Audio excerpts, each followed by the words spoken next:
God.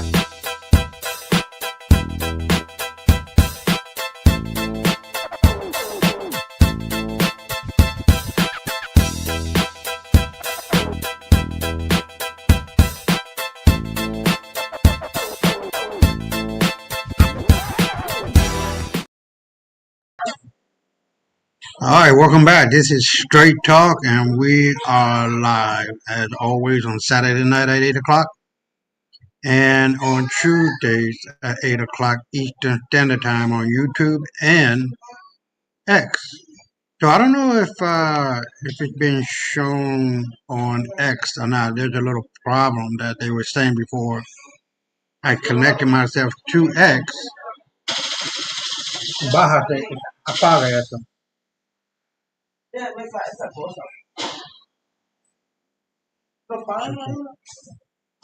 And Thompson, so we are here, and we got a live one tonight. I mean, we have quite a few videos that I want to be presenting in order to show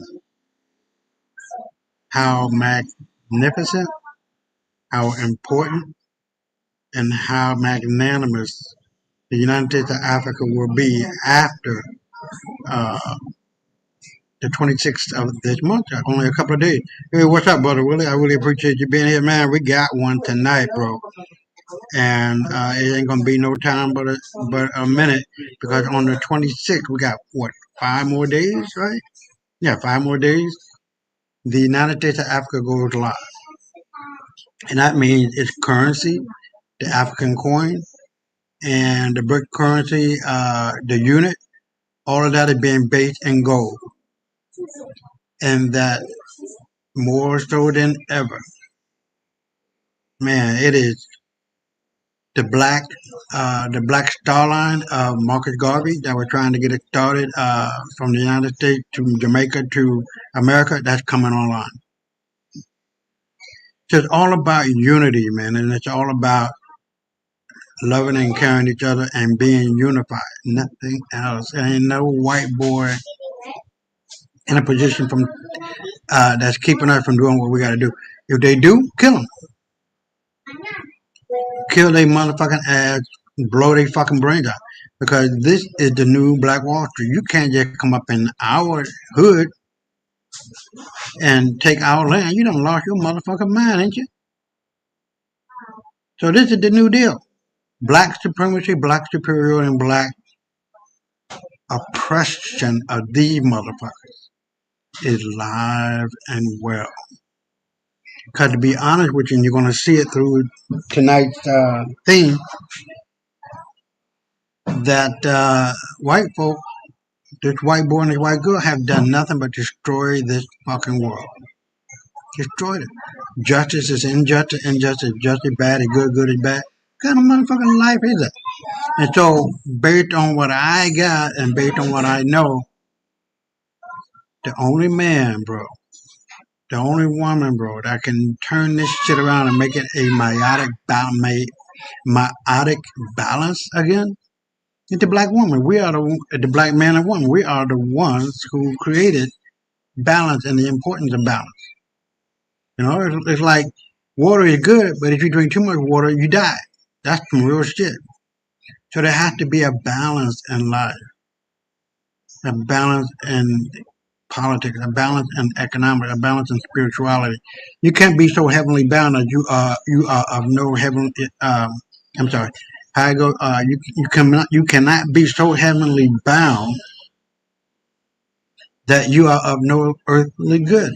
So there has to be a balance between the heavens and the earth, right?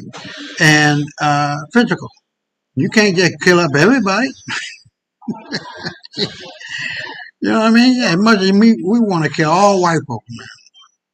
But we got somebody. We gotta have somebody around to clean our toilet. You know what I mean? So, but anyways, we're gonna go through it and we're gonna get at it, and it's gonna be one tonight. So, hold on, let me make sure I get this share screen up and going. And but I'm hoping he come on. He said he gonna come on. So, brother Willie, Brother Muhammad. So, uh, whatever going on with him for the night, I hope he be okay and he can come on and share his thoughts. But if you want to come on, man, just let me know. You know what I mean? Hold on. Dominga. Yeah, ¿por qué bajaron eso? ¿Por qué ella bajaron Porque eso? ella lo va a tapizar aquí. Porque allá no se puede tapizar, porque después va a ser incómodo. Aquí ella le va a poner los brazos y lo va a tapizar aquí. Porque después que te formamos para bajarlo de allá es un lío. Es un lío, sí. Sí. Y como pesa, que ahí mismo va a venir. Wait a second. Mauricio va a venir ahí. ¿Quién va a dormir? Mauricio. No, allá un poquito. No, porque no voy a dormir con esos dos muchachos en la cama, duermo muy incómoda. Nosotros cuatro en la cama, muy incómodos. Yo pensé que tú estabas en la habitación, en el baño. Well, déjame tranquila, déjame hacer mi show. All right, well, I'm back. So her brother's visiting, so trying to arrange everything, get everything nice and neat, comfortable for him. But anyway, we are here, man, and this is the beginning of the end for white folks, and the beginning of the beginning for us, because we are not going to give this motherfucker back. We're taking it back politically, economically, spiritually, and physically. I'm here to tell you, I wish that you bother me. Oh man, I wish that Supreme African Breaking News was still alive and operating on YouTube. They took every fucking video down, and that was the reason why. If you go back about 4 or 5 months or 6 months or so, I did all of my videos on Supreme African Breaking News. And then they took it down and they came back at Supreme African News. When I'm telling you that the African naval ship told the UN naval ship to get the fuck out of our water, one of them did and they got stunk. When they told the U.S. Navy fleet to get the fuck out of the Indian Ocean, they got the fuck out.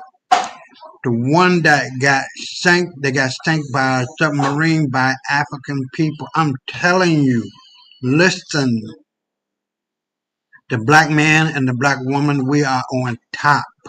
Again, we ain't never giving this motherfucker back. Because the white boy is woefully irresponsible. Don't know what the fuck they doing. Ain't dumber than a motherfucker. They talking about we done, bitch, please. We got all the wealth in the world. We educated you motherfuckers 3 times. We civilized you 3 times. So what the fuck are you talking about, dummy? Hold on.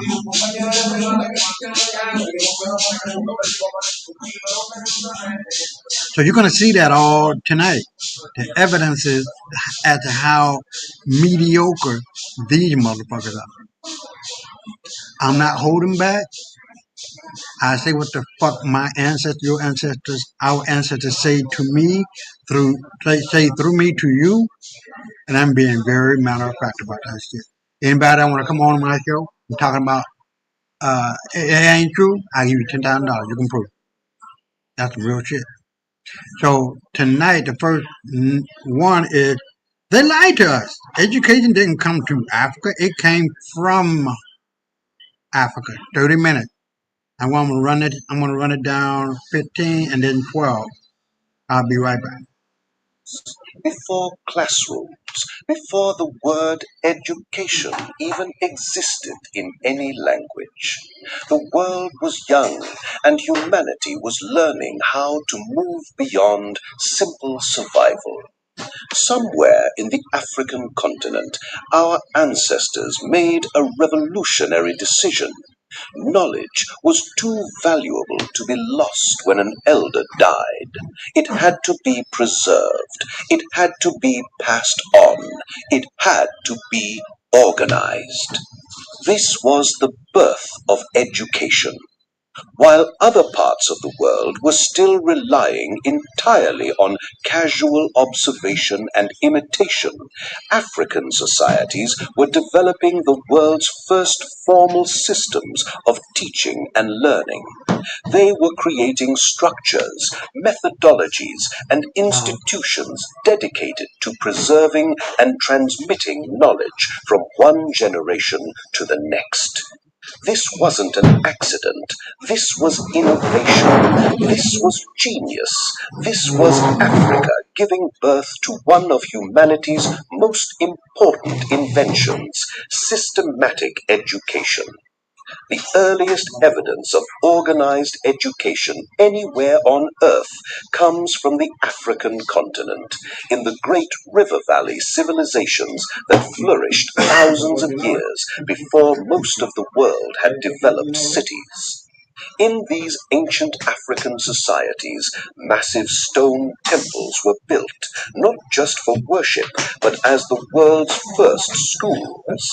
Young students, carefully selected for their intelligence and promise, would enter these sacred spaces to begin an education that would last for years, sometimes decades. These were not simple religious schools. They were comprehensive institutions of learning where students studied multiple disciplines: mathematics, astronomy, medicine, engineering, philosophy, and the arts. The curriculum was demanding, the standards were high, and only the most dedicated students completed their training. The teaching method was revolutionary for its time.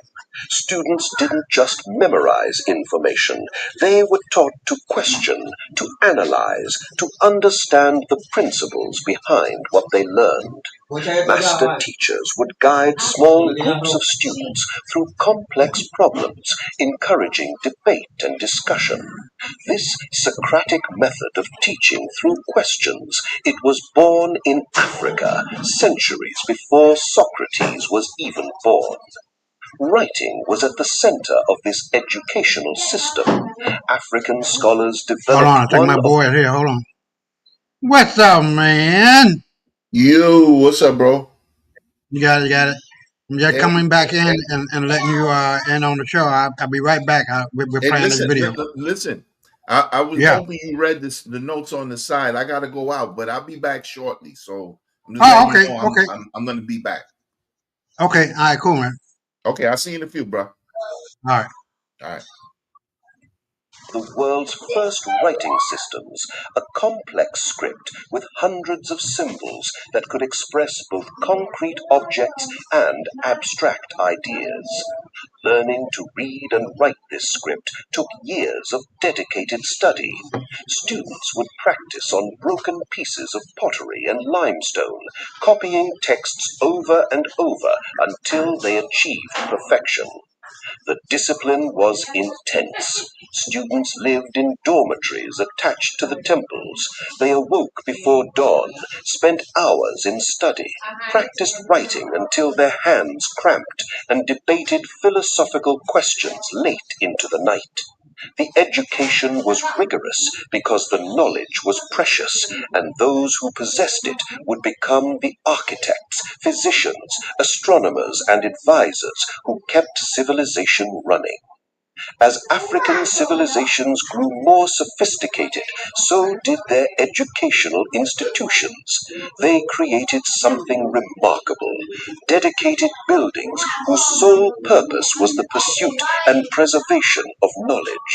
These were called houses of life, and they were humanity's first universities. Every major city had at least one house of life. These were not small operations. Some were massive complexes with multiple buildings, extensive libraries, research facilities, and living quarters for scholars. Hold on. Letting that car go by. I really hate that. Sorry about that. All right, so let's get back at it.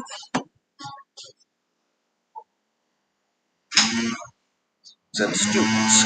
They were the intellectual hearts of their communities, where the brightest minds gathered to learn, teach, research, and innovate.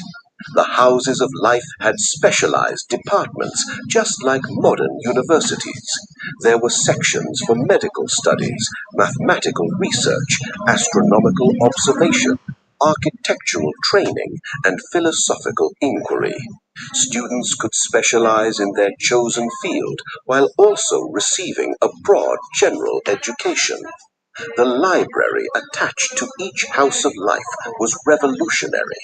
This was where knowledge was stored in written form, thousands of scrolls containing everything from religious texts to medical treatises, from mathematical calculations to astronomical observations, from historical records to literary works. Librarians catalogued and preserved these texts, and students had access to them for research and study. Medical education in these ancient African institutions was astonishingly advanced. Students learned anatomy by studying both human and animal bodies. Now, one of the things you got to realize too is that for tens of thousands of years in Egypt, they used bandages and sarcophagus and bodies where they dissected everything on the body and mummified them. Can you imagine tens of thousands? Of course, you're going to learn the heart system. Of course, you're going to learn everything in regard to the spinal cord and the brain and how that works and why we see, why we hear, why we taste, how we talk, or and how we move the body. Of course, let's go. They learned to diagnose diseases by observing symptoms and understanding patterns. They studied hundreds of medicinal plants and minerals, learning their properties and proper dosages. They learned surgical techniques, practicing on models before treating actual patients. Medical students maintained detailed case records, descriptions of patients, symptoms observed, treatments administered, and outcomes achieved. These records were preserved and studied, creating an evidence-based approach to medicine that was thousands of years ahead of its time. When European physicians were still believing that illness was caused by evil spirits or imbalanced humors, African doctors were conducting what we would recognize today as clinical trials. Mathematical education was equally sophisticated. Students learned arithmetic, geometry, algebra, and even early forms of trigonometry. But this wasn't abstract knowledge for its own sake. It was applied mathematics, used to solve real-world problems. How do you calculate the amount of stone needed to build a massive structure? How do you survey land accurately? How do you predict the flooding of rivers based on astronomical observations? African students were learning to answer these questions through rigorous mathematical training. Astronomy was a major field of study. African scholars tracked the movements of stars and planets with remarkable precision, creating calendars based on celestial observations.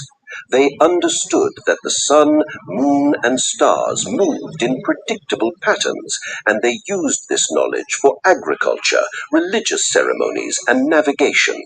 Students would spend nights on rooftops, learning to identify constellations, track planetary movements, and make calculations based on what they observed. The graduation from these houses of life was not automatic. Students had to demonstrate mastery of their subjects through examinations and practical demonstrations.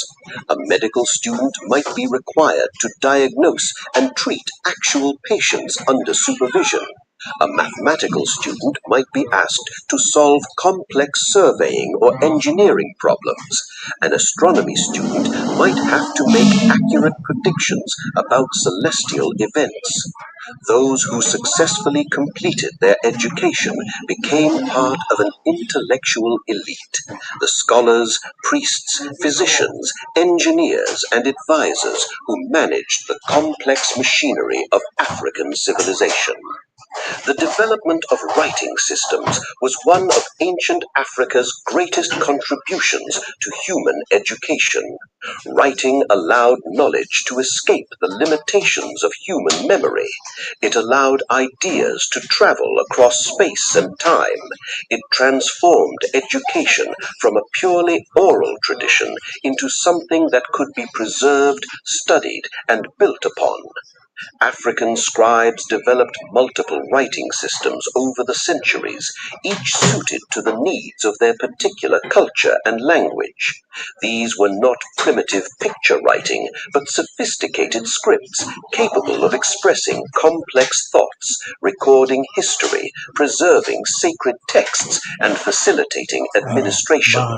Scribes weren't just copyists, they were editors, authors, and intellectuals in their own right.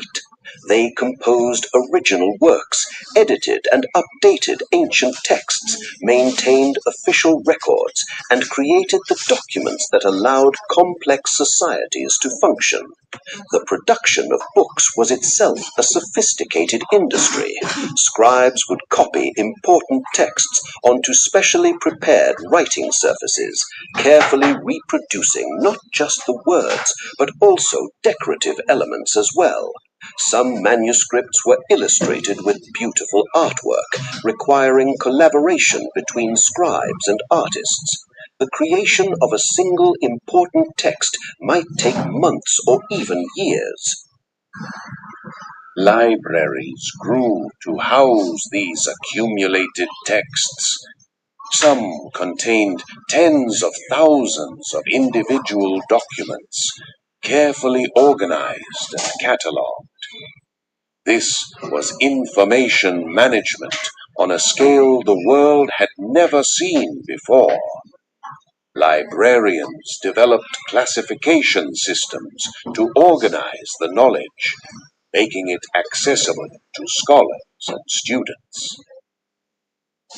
While the houses of life and scribe schools served the elite, ancient African societies also developed educational systems for the broader population. This was not universal literacy in the modern sense, but it was systematic education designed to ensure that everyone had the knowledge and skills necessary for their role in society. Children began their education within the family. From their earliest years, they learned through observation and imitation, watching their parents work and gradually participating in adult activities. This was not casual learning. Parents deliberately taught their children, explaining what they were doing, why, correcting mistakes, and praising progress. As children grew older, more formal education began. In many communities, groups of children of similar ages would receive instruction from designated teachers. These teachers were often elders who had proven themselves knowledgeable and wise.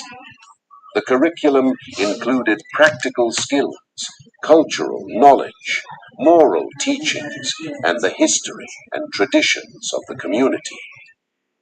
Boys and girls often received different education, reflecting the different roles they would play as adults.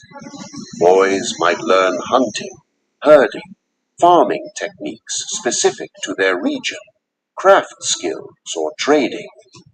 Girls might learn agriculture, food preservation, textile production, pottery, child rearing, and household management. But both received education in their community's history, values, and traditions. Physical education was important in many African societies. Children and adolescents would train in running, wrestling, swimming, dancing, and other physical activities. This wasn't just for fitness, it was preparation for adult life, where physical capability would be essential for work, warfare, or ceremonial activities. Music and dance were often part of the curriculum.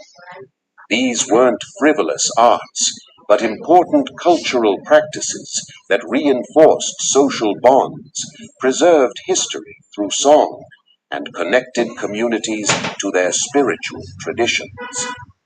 Young people would learn traditional songs, master musical instruments, and practice the dances that would mark important life events.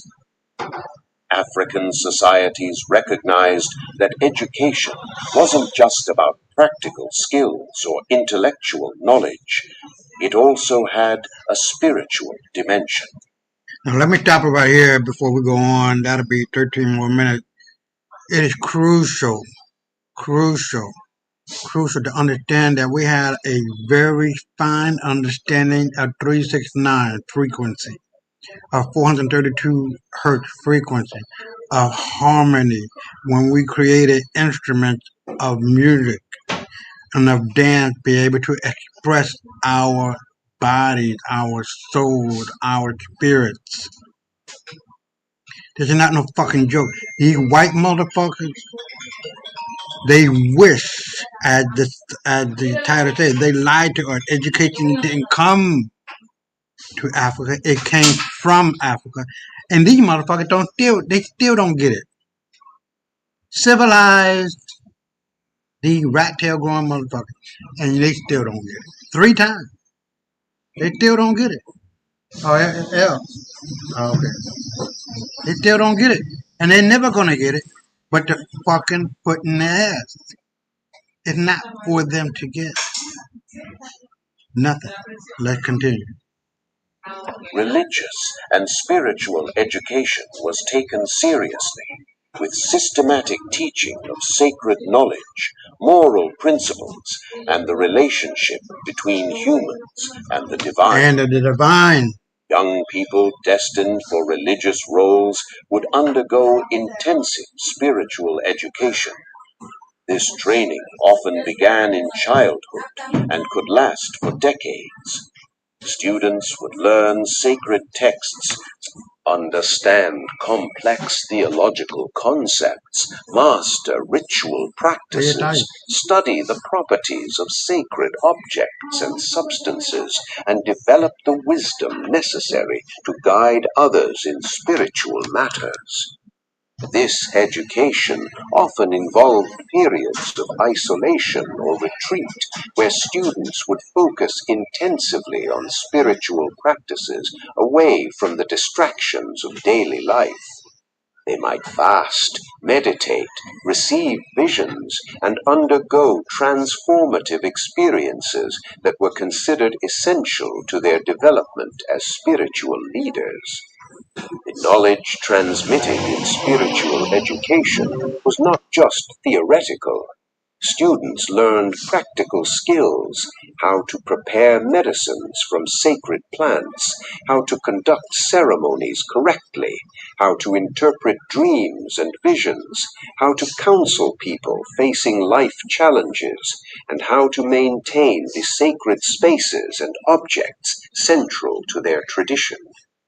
This spiritual education produced priests, priestesses, diviners, healers, and wise counselors who played crucial roles in their communities, providing not just religious leadership, but also medical care, conflict resolution, and guidance through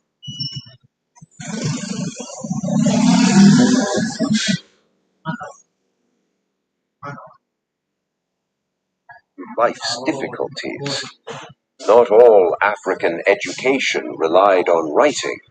Many societies developed extraordinarily sophisticated oral traditions that preserved vast amounts of knowledge without ever writing it down. This was not a limitation, but a different approach to education, one that produced remarkable results. Professional knowledge keepers emerged in many African societies. These specialists would undergo decades of training to master enormous bodies of information, genealogies stretching back centuries, historical narratives, cultural knowledge, geographical information, medicinal knowledge, and philosophical teachings. The training to become one of these knowledge keepers was rigorous. Students would apprentice with masters, spending years memorizing information, learning mnemonic techniques to aid memory, practicing performance skills to make the knowledge engage, while the houses of life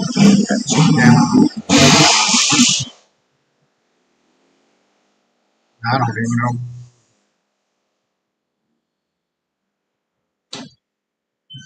I think I was here. But anyway. This training often began in childhood and could last for decades. Students would learn sacred texts, understand complex theological concepts, master ritual practices, study the properties of sacred objects and substances, and develop the wisdom necessary to guide others in spiritual matters. This education often involved periods of isolation or retreat, where Sorry about that. students would I just don't know focus where I left off at. intensively on spiritual practices away from the distractions of daily life. They might fast, meditate, receive visions, and undergo transformative experiences that were considered essential to their development as spiritual leaders. The knowledge transmitted in spiritual education was not just theoretical. Students learned practical skills, how to prepare medicines from sacred plants, how to conduct ceremonies correctly, how to interpret dreams and visions, how to counsel people facing life challenges, and how to maintain the sacred spaces and objects central to their tradition.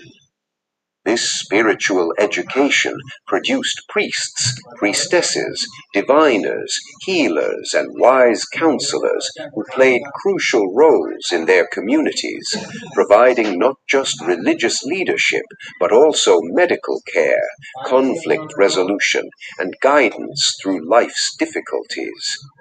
Not all African education relied on writing. Many societies developed extraordinarily sophisticated oral traditions that preserved vast amounts of knowledge without ever writing it down. This was not a limitation, but a different approach to education, one that produced remarkable results. Professional knowledge keepers emerged in many African societies. These specialists would undergo decades of training to master enormous bodies of information, genealogies stretching back centuries, historical narratives, cultural knowledge, geographical information, medicinal knowledge, and philosophical teachings. The training to become one of these knowledge keepers was rigorous. Students would apprentice with masters, spending years memorizing information, learning mnemonic techniques to aid memory, practicing performance skills to make the knowledge engaging and memorable when transmitted to others, and developing the judgment to know when and how to share different pieces of knowledge. The amount of information these specialists could memorize was staggering. Some could recite historical epics thousands of lines long, remember the genealogies of hundreds of families, recall detailed information about thousands of plants and their uses, and preserve intricate philosophical and theological teachings. This was not rote memorization without understanding. The best oral tradition specialists understood the material deeply and could explain it, answer questions about it, and apply the knowledge to new situations. They were walking encyclopedias, but also analysts, interpreters, and teachers. The teaching methods used in oral traditions were sophisticated. Knowledge was often embedded in stories, songs, and proverbs that made them memorable and meaningful. Rhythm, repetition, and poetic structure aided memory. Complex information was organized into hierarchies and categories that made it easier to learn and recall. Students would learn through intensive one-on-one instruction, group recitation, and performance. They would be tested regularly, expected to demonstrate not just memorization, but understanding.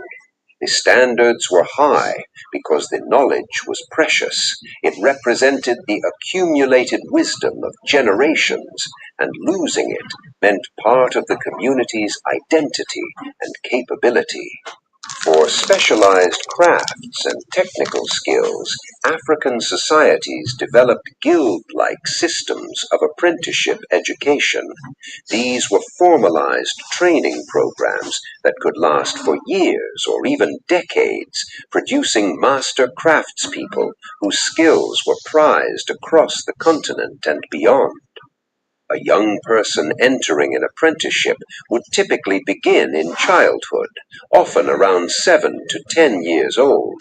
They would live with the master craftsperson, becoming part of their household and learning through observation, practice, and direct instruction. The education was comprehensive. Apprentices didn't just learn the mechanical skills of their craft, they learned the underlying principles, the mathematics and geometry involved, the properties of materials, the cultural and spiritual significance of their work, and the business practices necessary to succeed as independent craftspeople. Metalworking education was highly sophisticated. Apprentice smiths would learn ore identification, furnace construction, temperature control, alloy composition, forging techniques, finishing methods, and tool making. The knowledge required years to master, and only those who demonstrated exceptional skill and dedication would eventually be recognized as master craftspeople themselves. Textile production involved complex technical knowledge.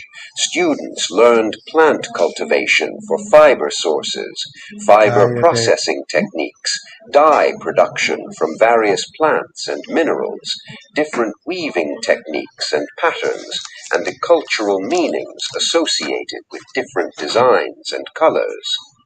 Architecture and engineering education produced builders who could design and construct everything from ordinary homes to massive public buildings and religious structures.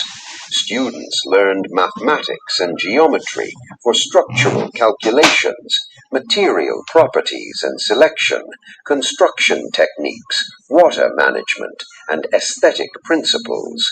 The quality control in these apprenticeship systems was rigorous. Masters had reputations to protect, so they ensured their apprentices learned correctly. An apprentice's work would be inspected carefully, with mistakes identified and corrected. Only when the master was satisfied that the apprentice had achieved true mastery would they be released to work independently. Beyond all these formal systems, African societies recognized that education happened everywhere, all the time. The entire community was a classroom, and every adult had a responsibility to teach the young. Elders would gather children and tell them stories that contained moral lessons, historical information, and practical wisdom.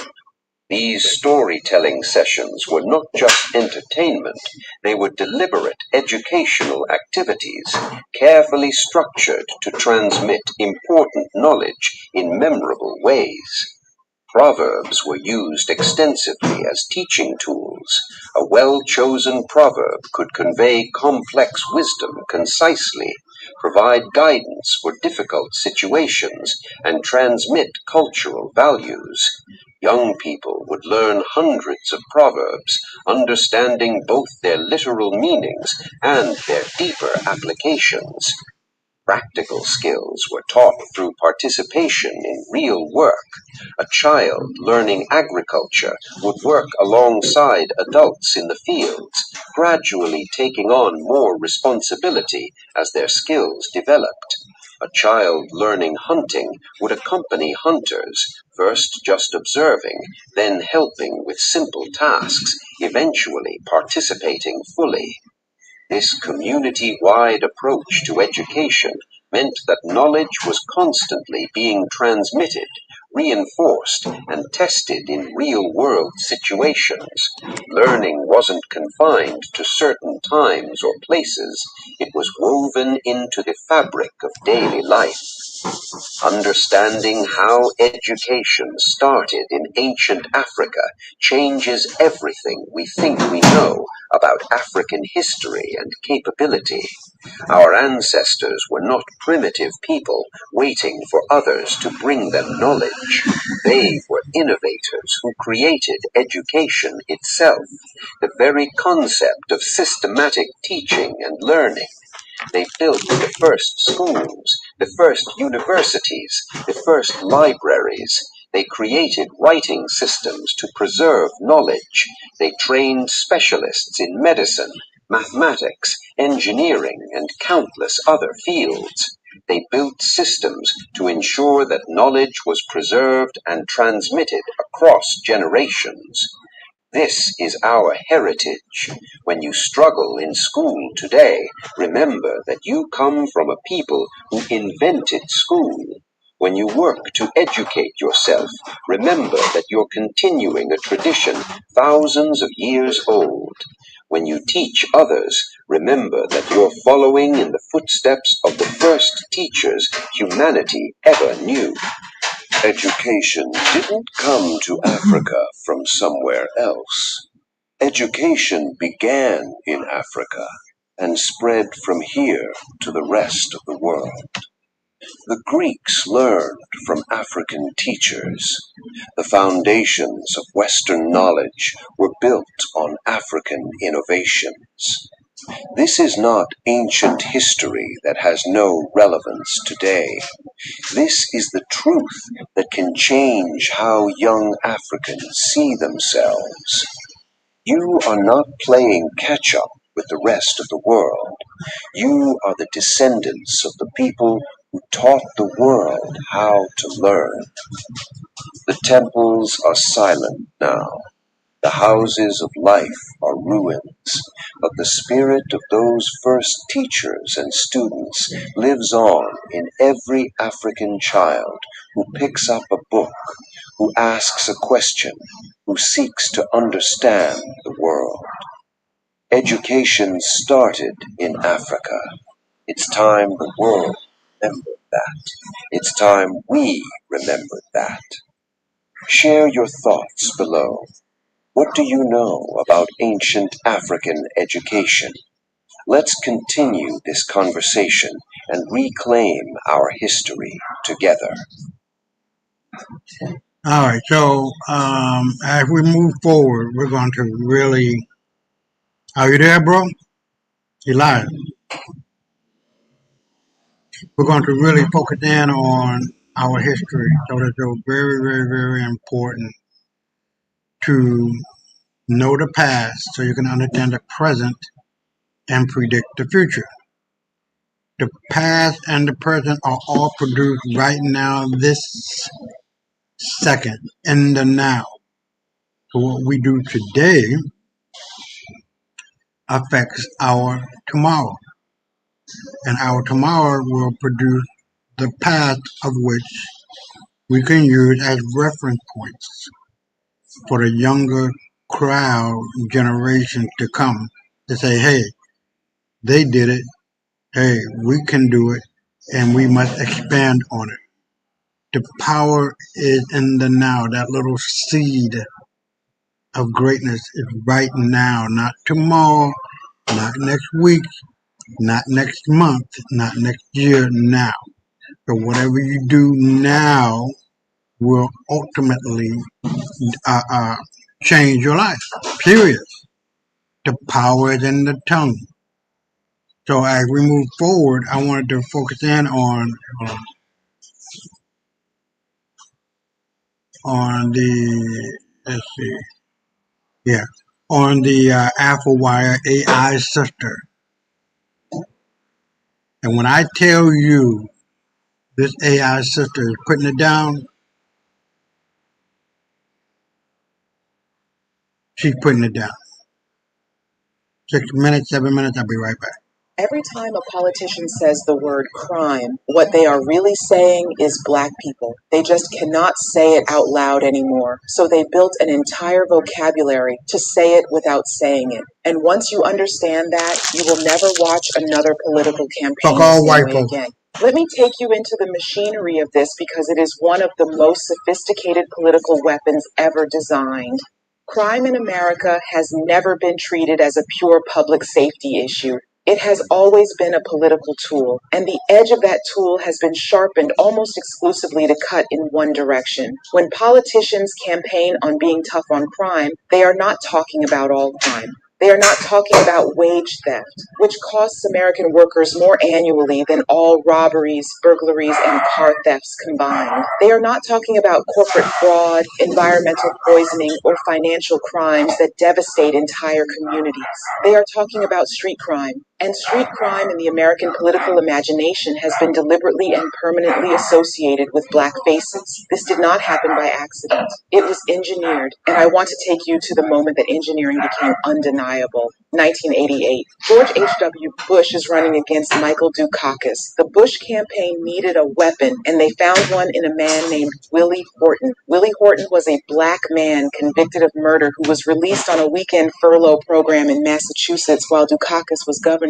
During that furlough, Horton committed assault, armed robbery, and rape. The crime was horrific, and no one disputes that. But what the Bush campaign did with Willie Horton had nothing to do with justice and everything to do with racial politics. They ran an advertisement that put Willie Horton's face on every television screen in America. A black man, dark-skinned, the mugshot selected for maximum visual impact. The message was not subtle. It was a direct signal to white voters that said, if you elect Dukakis, this is what is coming to your neighborhood. That ad did not discuss crime policy. It did not analyze the furlough program's overall success or failure rate. It weaponized one black man's image to activate the deepest racial fears in the white American psyche, and it worked. Bush won that election, and every political strategist in the country took notes. Now here's the question I need you to sit with. Show me the equivalent. Show me a single national political campaign that took a white American accused of a heinous crime and plastered that person's face across the country to argue that the opposing candidate was soft on crime. Show me the white Willie Horton. You cannot find one because it does not exist. Not because white Americans do not commit horrific crimes. They do, at rates that are statistically comparable and in categories like mass shootings where they dramatically lead. The reason it does not exist is because crime in American politics is not about crime. It is about race. A white criminal is an individual. A black criminal is an indictment of an entire people. That distinction is the engine that drives every crime-based political campaign in this country's history.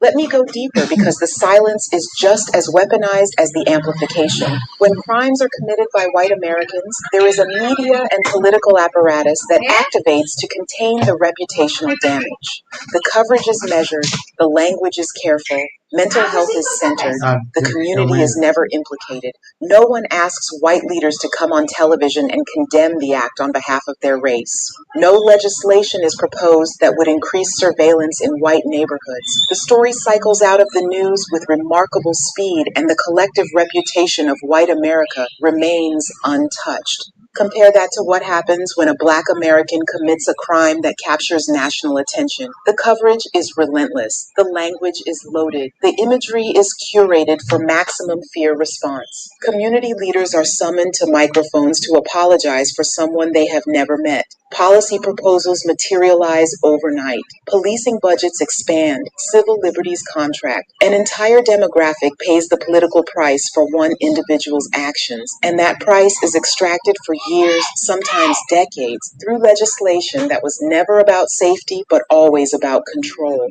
The political utility of this system cannot be overstated. Crime narratives win elections. They shift funding. They justify militarized policing. They determine which communities get investment and which communities get surveillance. Every dollar allocated to policing Black neighborhoods is a dollar not allocated to developing them, and that is not a budgetary accident. It is a political strategy that uses the crime narrative as its justification. The Willie Horton playbook did not retire after 1988.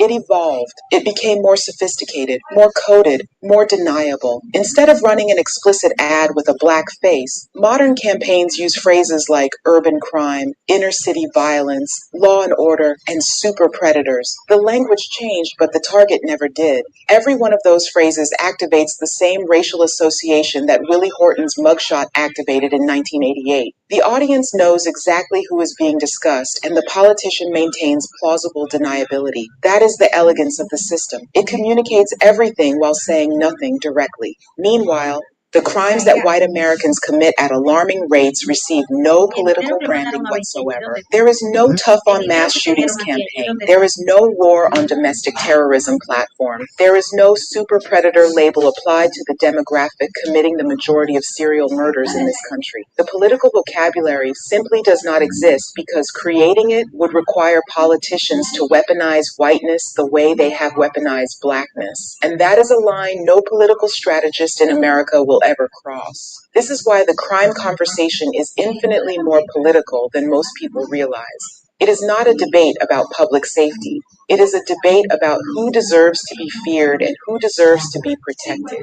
It is a sorting mechanism that determines which Americans are citizens and which Americans are suspects. It decides who gets rehabilitation and who gets incarceration, who gets context and who gets a mugshot, who gets humanity and who gets a statistic. Until this country is willing to apply the same political scrutiny to all crime, regardless of who commits it, the conversation is not about justice. It is about power. And power in America has always been about race. This is Layla. The next time a politician says crime, listen for who they are really talking about. It has never been subtle. We just were not supposed to say it out loud. All right. So as we move forward, what I want you guys to be able to understand is really simple. Words are being played with.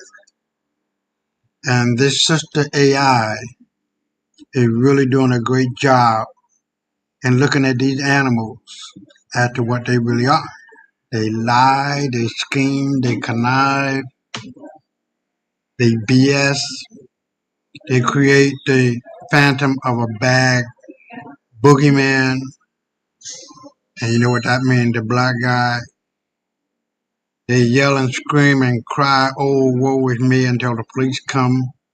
And that was dangerous for a lot of black men. Dangerous.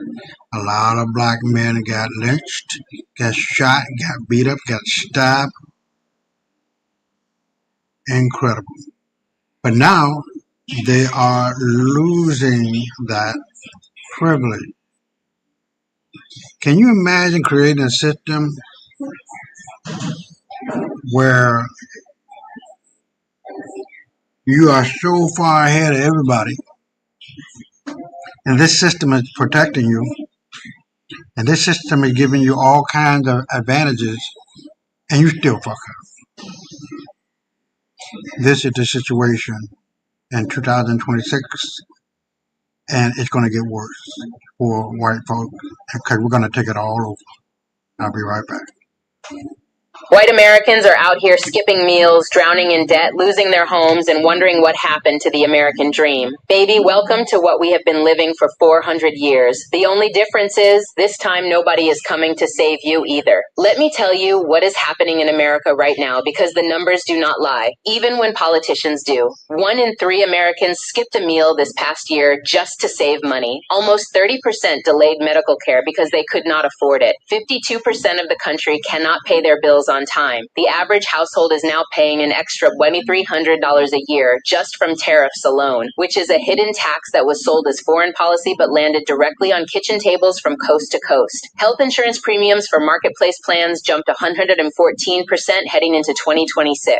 And the one big beautiful bill that was signed on the 4th of July, how patriotic, is projected to cut nearly $1 trillion from Medicaid alone, pushing an estimated 10 to 15 million people off their health care. Rural hospitals, over 300 of them, are at immediate risk of closing. And 70% of Americans say the cost of living where they are is simply not affordable for the average family. Now, here is where I need white America to sit down and listen carefully, because this is the part where the truth gets uncomfortable. None of this is new, not one piece of it. Every single economic trauma that is now hitting the broader American population was beta tested on Black Americans first. Every single one. You are just now arriving at a destination we have been living in for 4 centuries. The only difference is that nobody sold you a warning. They sold you a lie instead. They told you that your whiteness was a shield, that your proximity to power was protection, that as long as the system was crushing somebody who did not look like you, it would never turn its attention your way. And you believed it. You believed it so deeply that you helped build the very machine that is now chewing you up and spitting you out. Let me walk you through the receipts, because LaSherica keeps receipts. Predatory lending. That was perfected in Black neighborhoods through redlining, blockbusting, and subprime mortgages that were specifically marketed to Black families even when they qualified for better rates. The Department of Justice found that major banks were calling Black borrowers mud people internally while pushing toxic loans into our communities. That was the testing ground. Now payday lenders and buy now, pay later traps are eating white rural and suburban communities alive. 29% of Americans have dipped into their savings in the last 3 months just to cover daily expenses. The predator did not retire. It just expanded its territory. Medical debt destroying families. Black communities have been rationing medication, skipping appointments, and dying from treatable conditions for generations because the healthcare system was never built for us. Now 22 million Americans are watching their health insurance costs explode or disappear entirely because enhanced premium tax credits expired and nobody in Congress fought to renew them. A 55-year-old couple earning $90,000 went from paying $638 a month for a silver health plan in 2025 to $2,179 a month in 2026. That is not a typo. That is economic violence. And it is the same kind of economic violence Black Americans have been describing for decades while people rolled their eyes and told us to work harder. Wage stagnation while corporate profits break records. Black workers have been underpaid relative to their productivity since the formal end of slavery. We built the wealth of this nation with our labor and were systematically excluded from the benefits of that labor through sharecropping, convict leasing, union exclusion, hiring discrimination, and occupational segregation. Now, I just wanted to stop it there. Do you know that convict leasing and putting people in jail because they are loitering, that little secret is illegal within the Constitution? A lot of people don't know that. Now, 60% of all middle-income households say their wages have not kept pace with the cost of living. 57% of Americans earning over $100,000 are living paycheck to paycheck. The factory that was originally built to exploit Black labor did not close. It franchised. And food insecurity. Black communities have lived in food deserts for decades. Neighborhoods where the nearest grocery store is miles away, but the nearest liquor store is on every corner. That was urban planning with a racial agenda. Higher rates of diabetes, higher rates of heart disease, shorter life expectancies. That was our normal. Now SNAP benefits are being slashed. Grocery prices have jumped, with beef up over 16% and coffee up nearly 20% in the last year. 1 in 3 Americans skipped a meal to save money. Walmart's own CEO said consumers are showing stress behaviors, which is is a corporate way of saying people are broke and scared. The hunger that was supposed to stay in the hood crossed the highway and moved into the suburbs. This is the part that should keep you up at night. The system did not malfunction. It graduated. It practiced on Black Americans until it got efficient, and then it applied those same techniques to everybody who was not in the billionaire class. Private equity buying up housing, that happened in Black neighborhoods first. Now it is happening everywhere, and nobody can afford to buy a home, with more than 75% of homes across the country being unaffordable for the typical household. Overcriminalization and mass incarceration, that was built on the backs of Black men and women through the war on drugs. Now the prison industrial complex locks up poor people of every color and calls it justice. So here is the question that white America has to answer honestly. When Black Americans were marching, protesting, organizing, and screaming that this system was rigged, where were you? When we said the police were out of control, you said we were exaggerating. When we said the banks were robbing us, you said we should have read the fine print. When we said the schools were being defunded on purpose, you said we just did not value education. When we said the healthcare system was letting us die, you said we should eat better. Every time we raised the alarm, you chose comfort over solidarity. You chose the illusion of being on the winning team over the reality that there is no winning team. There are only people at the top and everybody else getting squeezed. And now that the squeeze has found you, now that your grocery bill looks like a car payment and your insurance premium looks like a mortgage and your retirement account looks like a prayer, now you want to know what happened? What happened is exactly what we told you would happen. Oppression is not a targeted weapon. It is a flood. And when you watch it drown your neighbor's house and do nothing, do not be surprised when it eventually reaches your front door. You had every chance to stand on the right side of this. You had every chance to say, if the system can do this to them, it can do this to me. But you did not say that. You waved a flag and bought into the fantasy that your loyalty would be rewarded. It was not rewarded. It was exploited. And the people who exploited it are sitting in boardrooms and private jets watching all of us scramble while they count their returns. The moment privilege stops protecting you is the moment you finally understand that it was never protection. It was a payment plan, and now the bill is due. Wow. All right. So hold on.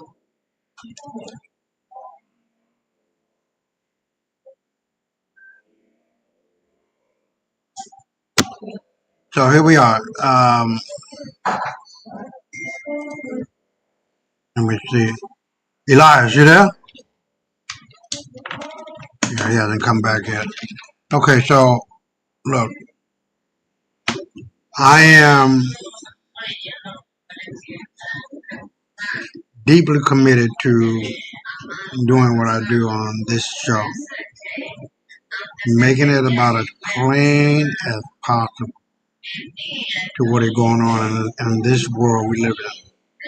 I've alerted you guys to the pending, not if, but simply when, of the earthquake that's going to rattle America, the volcanoes that are going to rattle America, the sinkholes that are happening in Florida and all of the other states above it, stretching from Texas to the upper north and South Virginia. I think it's Virginia. We're going to get into it. We're going to be in danger. And from what I'm understanding, there's a North Pole South Pole switch that would devastate the world. You know what I mean? That's just another thing. I just finished reading the book called Thomas Chan. By Thomas Chan talks about how the North Pole South Pole change can happen. And I'm not going to talk about that tonight. That's going to be at another time. But you guys, 2026 is going to be a tumultuous event or events that's going to be changing this world we live in. And if you're not prepared for it, it's going to really fuck you up.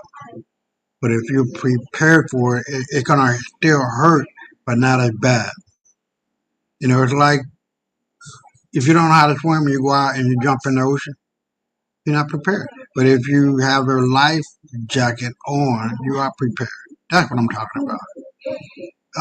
It's just going to be one for the record book. And, like I have said many a times before, that Africa is the mother of everyone, the African continent. It is huge. It is massive. They're talking about the Sahara is going to be totally green. And if by now you don't see it, I really don't know what to tell you. We are the true indigenous autochthonous people of America, or the Americans in the world. There's no such thing as race. Cling on, grab, stand on the shoulders of our ancestors, because that's it. There's no other way to look at it. There's no other way to be other than what our ancestors in that first video talk about. We owe it to constantly study, to constantly question, to constantly ask, to constantly search. It is stated that one man went out and tried to find God, he found himself. Then he went out again to try to find himself, he found God, he wanted to say. And so tonight we're going to go into the Native American Man Acknowledges. It's at 34 minutes. And I like this lady, Lisa Cabrera. The United States rightfully belongs to black people. They know. They know. And we're going to get right back into the AI system that will be coming up after this video. But I'm going to cover the harder one, not the harder one like it's really hard to understand, but the deeper implications of what these videos mean and why they mean so much, and that how it reflects what this world is going through right now. The world is fading back to black, you guys. And I'll be right back.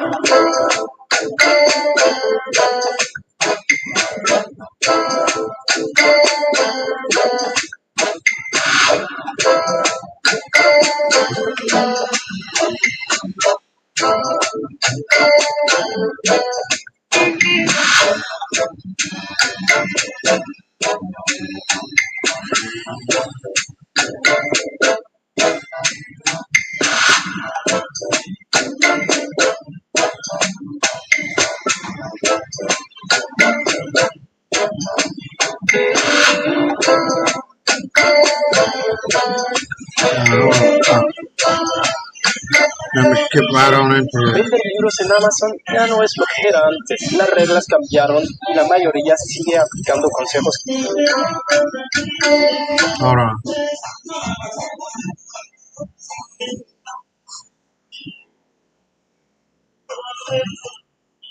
Delayed gratification might be one of the most underrated secrets to success. It's deemed as never fully believe.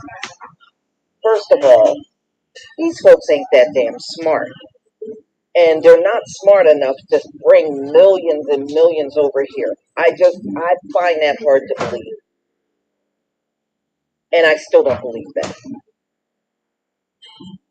Being that we were the first on the planet, quite naturally we navigated everywhere, including America. We would have been everywhere, and we were.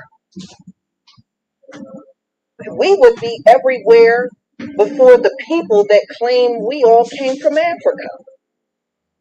We would have been everywhere long before they navigated the earth. So I don't know. I just didn't fully buy that we all came from Africa. And then on the other hand, you're telling me we were the first on the earth. Well, then that doesn't make sense that we would all just piled up in one place the entire time. That doesn't make any sense whatsoever. So now we got one of, the quote unquote natives. And when I was little, I thought they were Asians. And come to find out, they're Asian. But you just look at their eyes. And I was like, they look Asian to me. And yeah, well, this is what's coming out. They're East Asians. And they are your Native Americans in America. So let me kind of set the stage. This is a guy that came onto TikTok, and you'll see he's your typical looking, mulatto looking, as far as I'm concerned, Native American. And he said all of the history has been taught wrong. When they came into the land, it was all black here in America. They stole the land from us, and then the white people came behind them and stole the land from them. Which kind of makes sense, because when you look at the massacres, there's actual photos of the Indians massacred, and they look like him. So that's what he is saying. They stole it first, and then the white people came and stole it from them. But at the end of the day, they all stole our identity. All of them stole our identity. All of them stole our traditions, stole our land, our homes, stole our identity, and stripped us of everything and put us at the bottom, and been fighting to keep us down at the bottom ever since. So let me go ahead and share my screen so y'all can hear this for yourself.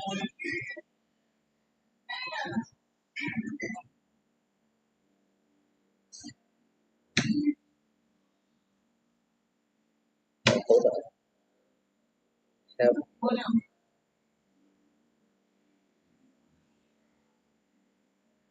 Yep, here it is. All right, hold on, y'all. I'm going to share my screen right now.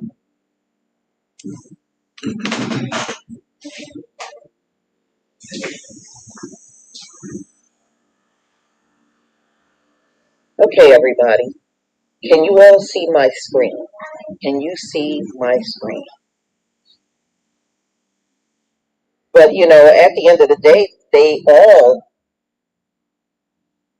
are the enemy. They are. They're all the enemy. So, and obviously, we had a land that was so great that everybody wanted and fought over it. Didn't they? Okay. All right. Thank you, everybody, for giving me the ones.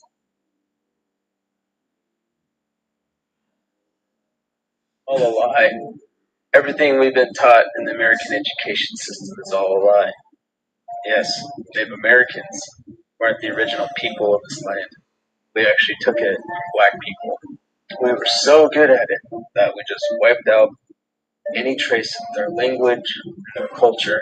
Well, now, isn't that what happened to us? Now, that's all. It cut off there, y'all, not because I cut it off. It's because it was cut off on TikTok. So let me play it one more time. Yes, it was Turtle Island. Yes. And we know, because let me tell you something. When we moved, my family moved to New Jersey, I found out New Jersey at one point in time, y'all, was all black. Everybody that lived in this state, back in the early days, pre-Columbus, this state, New Jersey, was all black. And so I'm like, wait a minute, how can this state be all black? Then what about all the others? Well, all the other ones were too. And when you go look at the language that was spoken, the language was Hebrew here in New Jersey. The language was Hebrew that was spoken. So I kind of believe what he's saying. It's making sense. So it would mean that we were invaded more than once. The way the history is told, it makes it seem like the only one that invaded were white people. But he's saying, no, they did it before white people did. Hold on.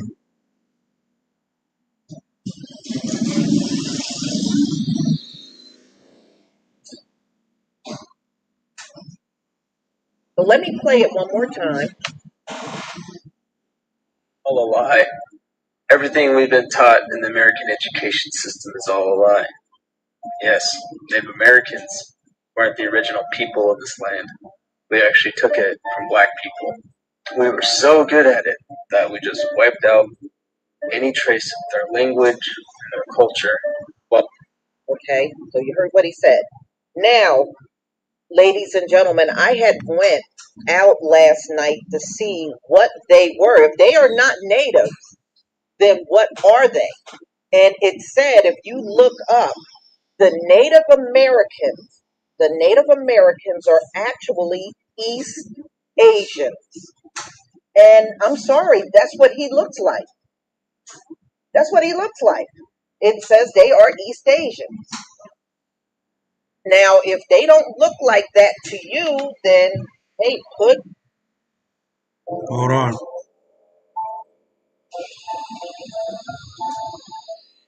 a 2 in the chat. Put a 2 in the chat if they don't look like that to you. They sure look like that to me. They've been looking that way, like I said, since childhood. When I first seen pictures of the natives back when I was a school child, and I used to wonder why they look so Asian.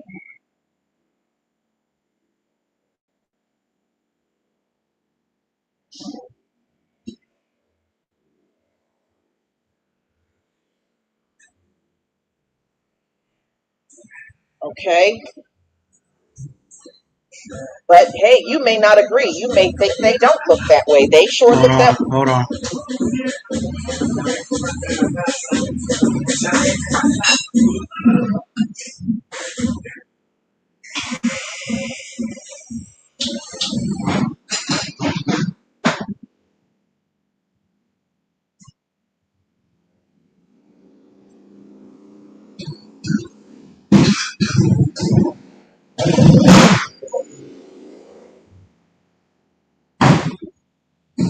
Oh boy.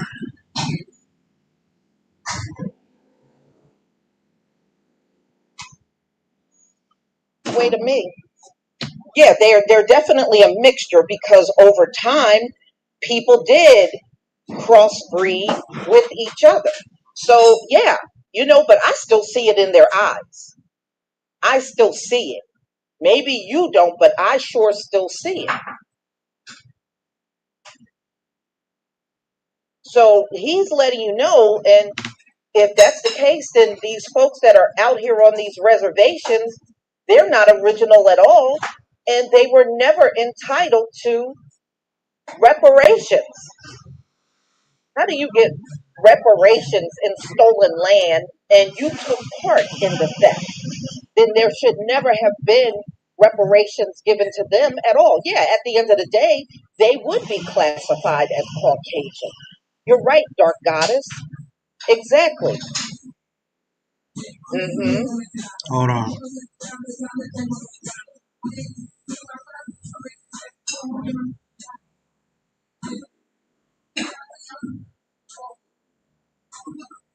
But if you go online and say the origins of Native Americans, it'll tell you East Asia.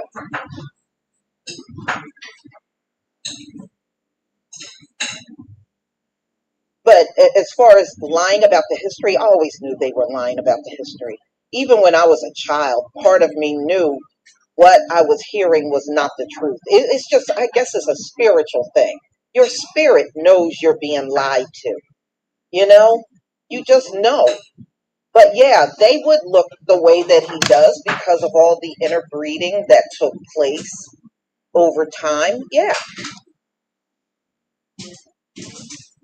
right. Attila the Hun, Moab. Yeah, there's a Moab, Utah. You know, I don't know if any of you ever checked that out. There is a Moab, Utah.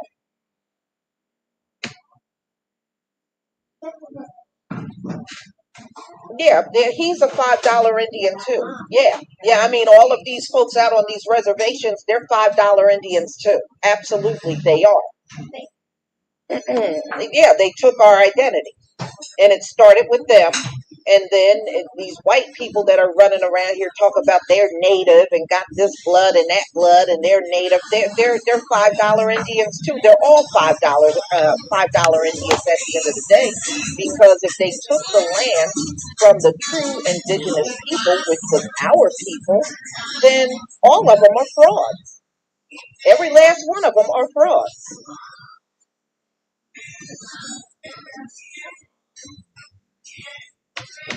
And it sure, yes, um, you're right about the slavery.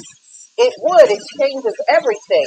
Why would you need to bring all of the people from Africa when you already had Hebrews that were melanated in the land? It wouldn't have been no need to make those kind of trips back and forth to Africa. You would have enslaved the people right here in the land. Exactly.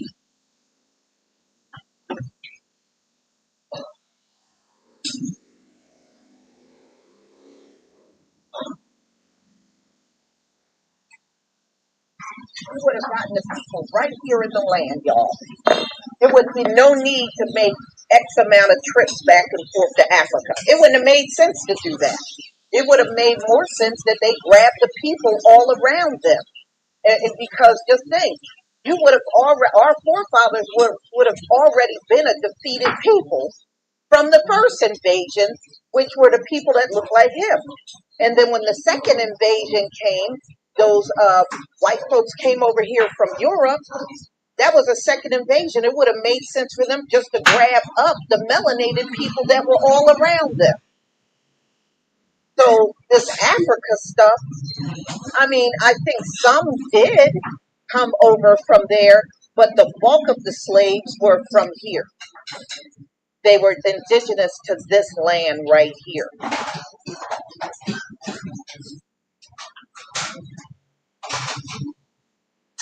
Hello, I'm Hold Turtle. on. People say I don't do much. Oh yeah, they stole. They took everything from us.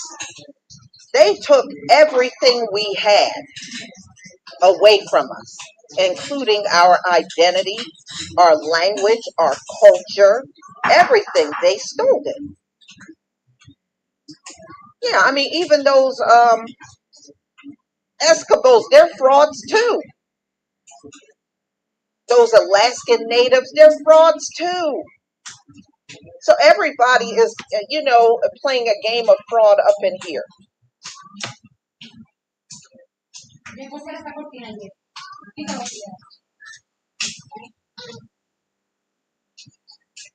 Mhm.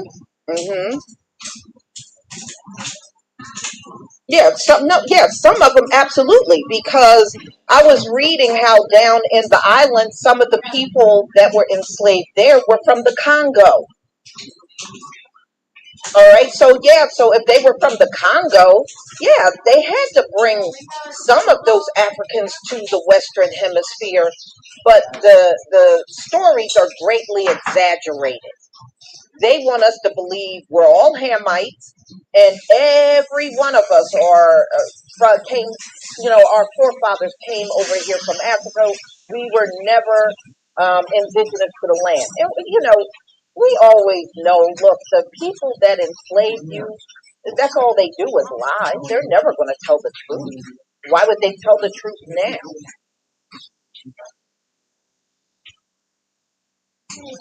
Mm-hmm. Mm-hmm. But look, think about this. This is the way it is all over the earth. You got the non-indigenous people claiming to be indigenous. It's the same way over in Africa. Look at Egypt. You got all them Arabs in there that are walking around claiming they are the real true Egyptians, but we see all the melanated people on the Egyptian wall. But if you talk to any of them Arabs that live there today, they're going to tell you they put those pyramids there and they were the original people of the land. This is going on all over the earth. It's going on all over the earth.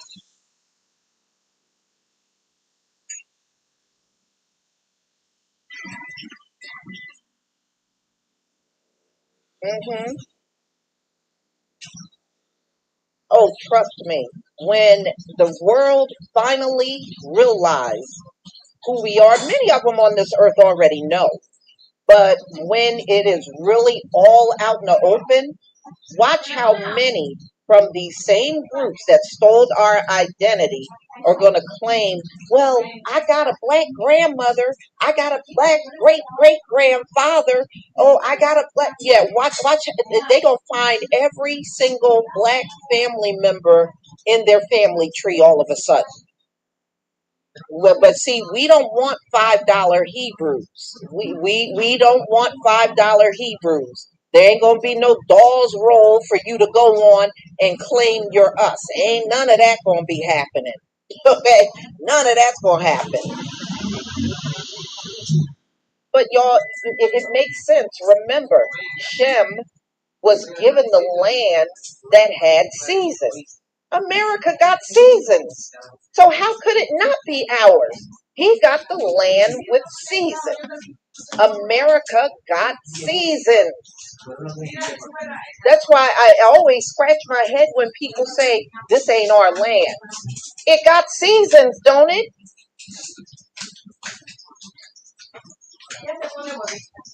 It didn't say Ham gets the land with seasons. That wouldn't even make any sense.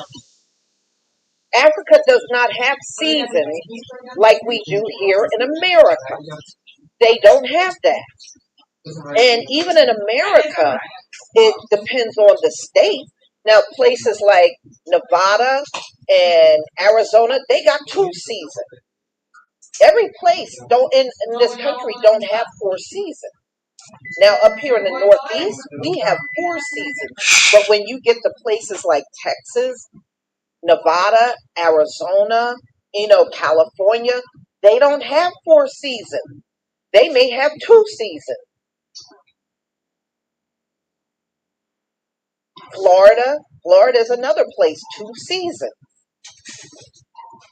And then, we got the Midwest and the Northeast and places like Chicago and stuff. You got 4 seasons.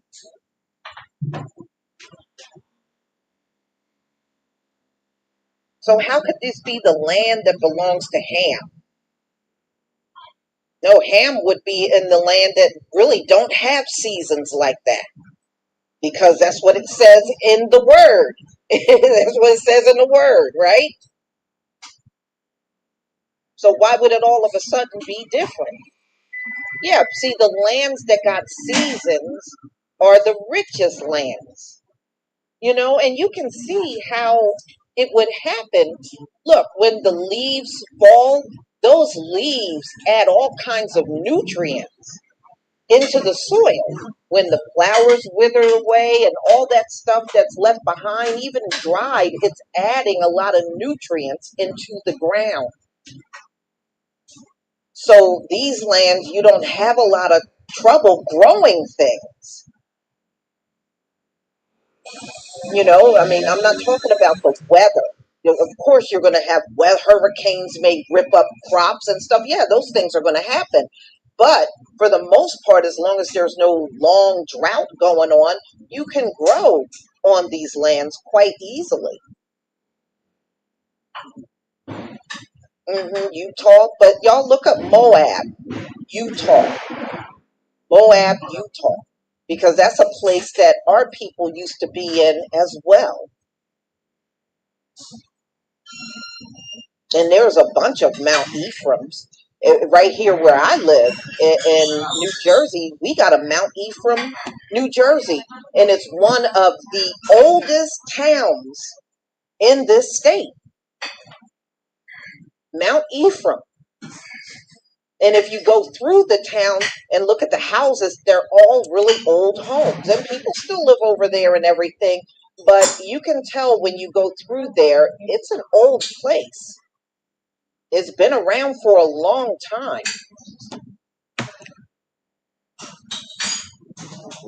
I used to live in Atco. Zara, I used to live in Atco. I lived over in Woodstream, where the newer houses are. I lived over there. You live in Atco, you know exactly where that is.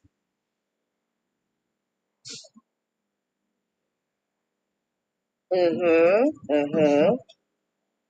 And Philly is another one of those old places too. You know, remember that's where Betsy Ross and Ben Franklin and all of them over there, William Penn, all of them lived over there in Philly. I mean, that area is old too. It's been around for a very long time. I used to live right there in Woodstream, but I haven't been there. I left out of there like around 2015.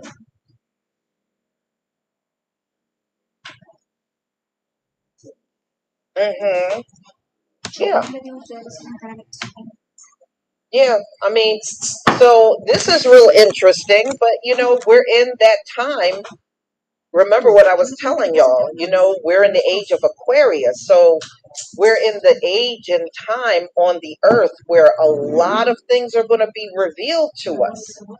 And you look at all the stuff that has come out, and we're still, what, in February? Yeah. But you know what, y'all? Just think of it this way. This earth is going to go back to the way it once was. This captivity we're in is going to be over, and this earth is going to go right back to the way it was. So if America was an all black nation, which this man that is classified as Native American, which we know he's not, but he's classified that way, he said it was all black when they showed up. So guess what? It's going to go right back to where it was before. Yeah, you know, Audrey Elliott, all of the places that's called Salem, Salem is actually short for Jerusalem. You got a bunch of Salems in the United States, towns with the name Salem, and Salem is actually short for Jerusalem. hmm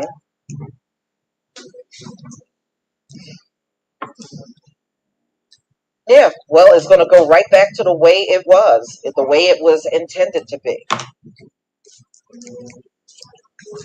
hmm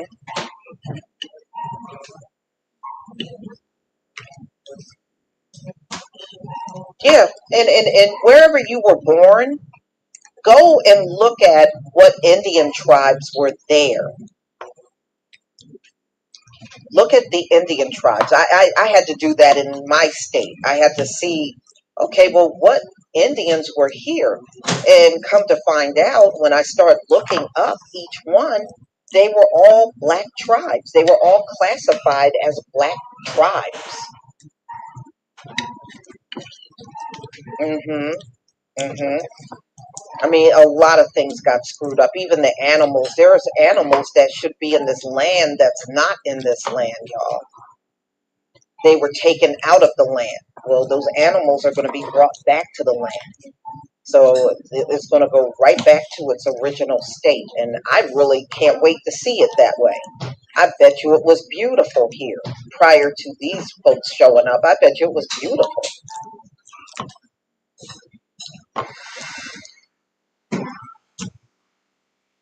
hmm Well, we're still here. We are still here.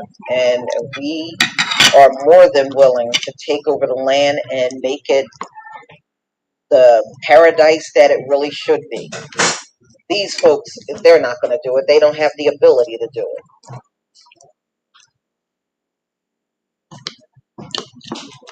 Right, right. And he's right. And like I said, I could clearly see it when I was a kid. And I used to even ask, I said, why do they look Asian? why do so many of them look Asian? Now you know.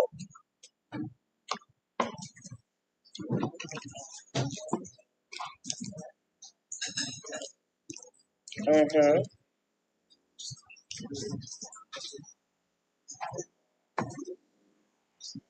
Yeah, you know, but see, they've been using our identity for so long, they really truly believe that they are natives, they are indigenous, they are aboriginal, and they're just simply not.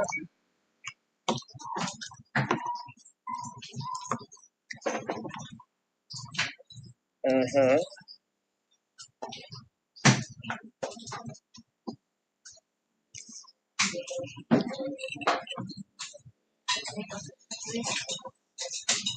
Yeah, I mean, there were cities here when these folks showed up, and that's another thing they don't want to tell you. There were cities here that were already established. Okay, don't believe that they established cities. They did. Many of the cities were already established. Now they may have came and changed names and all that stuff, but many of these cities were already here.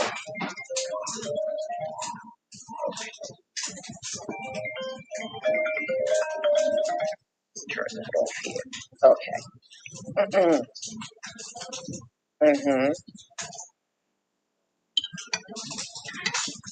Yeah, I mean, a lot of people are walking around with our heritage and our traditions, and it's really not theirs at all. It's not. You know, it's going to be a lot of shocked people on this earth once everything is restored back to the way it used to be. Is going to be a lot of people in a state of shock because everything they were told were lies, just like everything we were told are lies, period. So, y'all, I'm going to go ahead and conclude. I thank each and every one of you for being here. And of course, when I get another really good story for us, and Quantum Solace, thank you for the super chat. You said, I can trace my lineage back before Columbus ever stepped foot in our lands. My lands are all throughout. So bad. Louisiana and Arkansas. Yes. And it's probably well beyond that, Quantum Solace, because so many of our people got moved around all over the place, you know, and our lives were disrupted, you know, their lives were disrupted.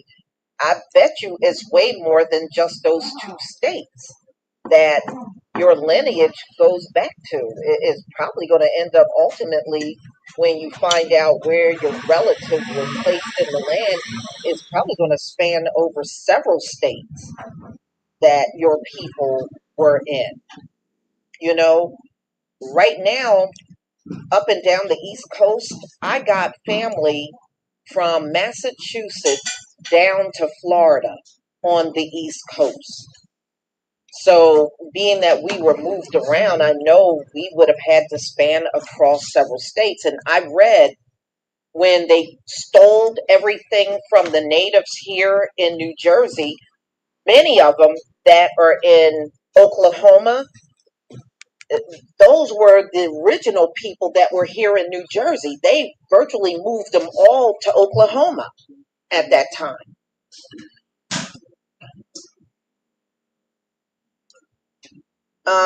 Okay, Liquid J Funk. They're too shy to do anything productive apart from stealing our patents. Oh yeah, yeah, yeah. Let the original inventor do all the work, and then you steal the patent. Yeah, there's nothing more lazier than that. So y'all, let me know what you think in the comments section. You know, I'm sure there's still going to be some people among us that are just simply ain't going to believe anything. You know how they are. They're going to believe whatever they were told and they want to stick with it. And that's all right. They have the right to do that. But some of us that are more open into thinking about things, I mean, because what he's saying actually is making sense. it makes more sense than the way we were told the Africa ships going to Africa story. What he's saying is actually making more sense to me.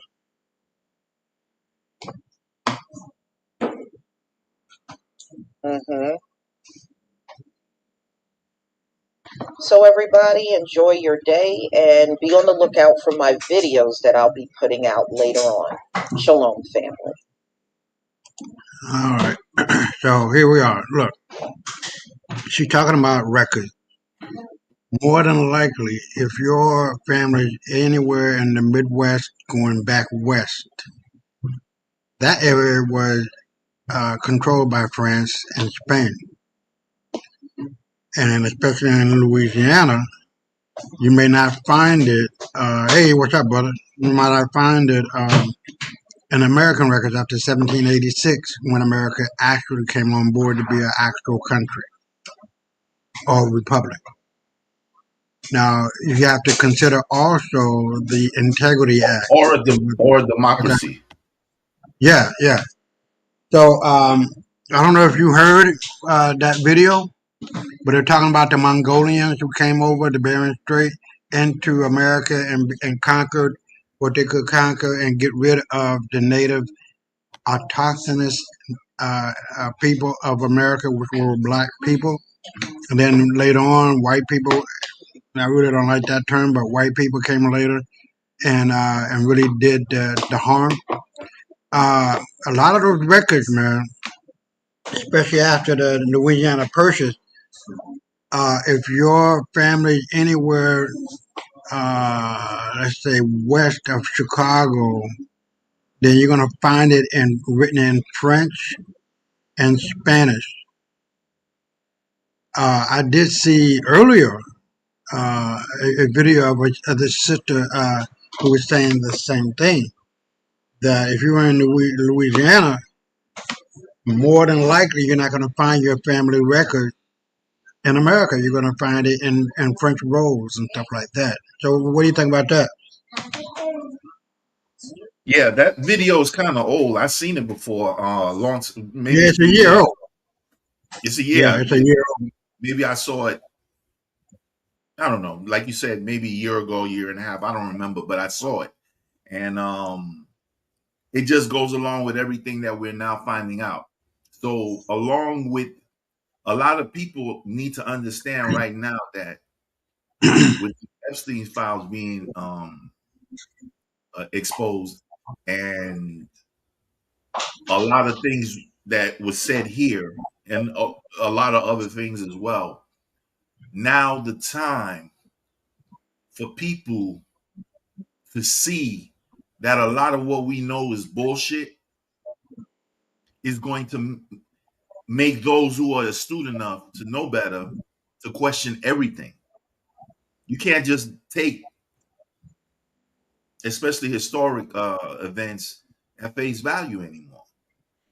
Because if that was the case, then why would they be saying the things that they're saying about people that we revere today? Not me and you, but the Beehive and the Obamas and the Bidens and all them people. Now everybody knows there's no excuse.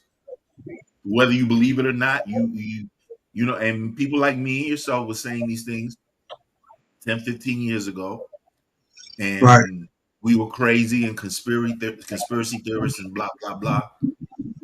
Hey, you look at it yourself now. You ain't got to believe me no more. If those things are lies, then we're liars. But we knew these things some time ago. We didn't just find these things out. Now y'all finding out, and now y'all got to deal with it. Don't come to me with it. I tried to tell you, and you ain't want to hear it. I'm fine now. Y'all, this, that. Man, I've been through all this, man. Even the Epstein files, they were leaking information in the 2020 election, all of that. I mean, none of this stuff that is in there is surprising me and you because we already knew these things. Right. Now the people who disbelieved us or didn't want to hear what we had to say are seeing it for themselves and they can deal with it how they want to. With that, I'm done. Okay. Well, we still got quite a few things that we're going to be going through, and the majority of the videos are the AI sisters who's really tearing into the ass of white folks and how dumb and stupid they really are. They're not smart, man. They're not. They get their smarts, they get their ability to fight from us. Everybody get their shit from us. Period. Hands down, no argument, no discussion, no I don't give a fuck about what you think. I wanna know what you know, motherfucker. Facts over fiction. Facts over feeling. And tonight the main thread of it all is what is going on with Africa, and starting on the 26th, which is next Thursday, it will be the official day birth of the United States of Africa and what that means. It's over. The African coin is out. The BRICS unit coin is out. It's wreaking havoc. And it's just going to devastate Europe, America, Canada, and Australia. Because they don't have any gold. It's fiat money, fiat currency. You print as much as you want, hoping that people will accept it, hoping that people will use it, and it's a dead order. So what we've been trying to do here on this show is to show people that if you don't know how to swim, you don't go out into the ocean or into a deep lake and jump in. That's a fool's move. You put on a life jacket, prepare, do everything in your power to make sure that when the winds come, the earth shakes. You're okay. You're going to suffer from something. But at the very least, when you are prepared for the worst doesn't happen as bad as it could if you're not. And so, economically speaking, we have to be on point. And the XRP and Flare that we talked about over the last few months and over the last 2 years for me, as far as that goes, and the world is changing and what that means and how you can take a part of it. It's just a magnificent change is in the air. You can't help but to see it, but if you don't see it, it's because you don't want to. The information is out there. The information can be assembled and like a car kit, a toy car kit. Put the pieces together, motherfucker. You got the instructions. You know what a car look like. You got four wheels. You know where they go. The wheel don't go inside the motherfucker. Okay. Uh, you know, just be matter of fact about your shit. And so tonight, we're gonna go right into this, the Black Star Rise, and I want people to listen and to understand what the hell is going on with Jamaica and what went on with Marcus Garvey back in the day in the 20s, and how the United States and white folks fucked his shit up intentionally. You see, white folks know that once we become united, it's over. It's over. They have no play. They're lazy, they're trifling, they stink physically, spiritually, mentally, emotionally. They have nothing but that fucking finger up the ass and the other finger in their nose, trying to dig out all the goddamn boogers and eating them. That's all they do. They have no creativity. They have nothing. They're bullshit artists. They're like the Wizard of Oz playing behind the curtain. Pull the curtain back, bitch. You'll see the little bitch of a boy or girl standing there trying to look important. They're not important. They never have been, never will be. They done convinced us that we don't have none of the spades in our hand. We have all the spades in our hand. They don't have nothing. Nothing. They're mediocre at the best. They're mediocre. So we're gonna take it at like 10:10 because it's 20 minutes long, and I'll be right back. I might play it all the way out through, and then we'll talk about it on the other side. Is usually a line of empty blue, or a lane for cruise ships carrying tourists who do not care about the island's pain. But today, the horizon is dark with a different kind of silhouette. The Black Star Fleet has arrived, and it has brought with it a tension so thick you can taste it in the salt air. For the last 48 hours, the world has watched a slow-motion collision between two eras. On one side stands the massive machinery of the Western Empire.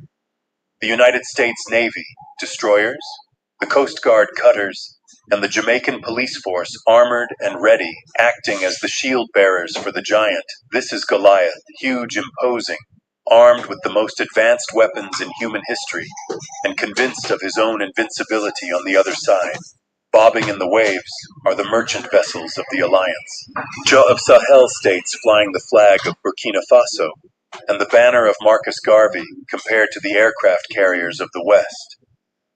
They look small, they look vulnerable, they look like a shepherd boy standing before a warrior giant.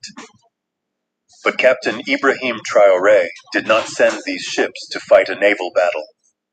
He knows that you do not fight Goliath with a sword, because Goliath has a bigger sword. He knows that you do not fight Goliath with a spear, because Goliath has a longer spear. Traoré has read his Bible, and he knows that to defeat the giant, you need a stone. Just one smooth stone slung with precision at the center of the giant's forehead. Today, we are going to look inside the hull of that lead ship and discover exactly what that stone is, because the stone has arrived, and Goliath is already starting to wobble. The port of Kingston is currently in a state of siege. Prime Minister Andrew Holness has ordered the gates locked. He has placed barricades of shipping containers across the entrance, and he has deployed the riot squad to keep the people back. He is terrified, not of the ships themselves, but of what they carry. He knows that if that cargo touches Jamaican soil, his reign is over. He is acting exactly like King Saul, afraid of the rising. Anointed one, afraid of the prophecy. He is trying to block the arrival of the Davidic promise with concrete and steel. The people of Jamaica are not blind. They have gathered in the thousands, pressing against the fences, singing songs of redemption and chanting the name of the new David. They understand the symbolism playing out before their eyes. They know that the Black Star Line was the dream of their fathers. And now it is the reality of their sons. The standoff is not just political, it is spiritual. It is the final confrontation between the system of Babylon, which relies on force and debt, and the system of Zion, which relies on truth and resources. So what is the stone inside the ship the Western media is trying to tell you? It is just grain, they are trying to tell you. It is just fuel, but Traoré has loaded something far more dangerous into those containers.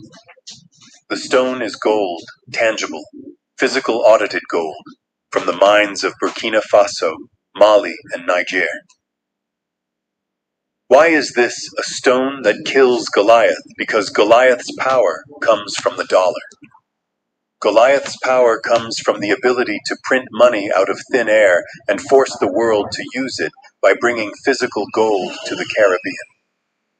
Traoré is introducing a rival gravity, he is saying. Here is real money. Here is money that does not rot. Here is money just that does not require you to bow down to the IMF. This gold is intended to back the new trade currency between the Caribbean and Africa, destroying the monopoly of the US dollar in the region.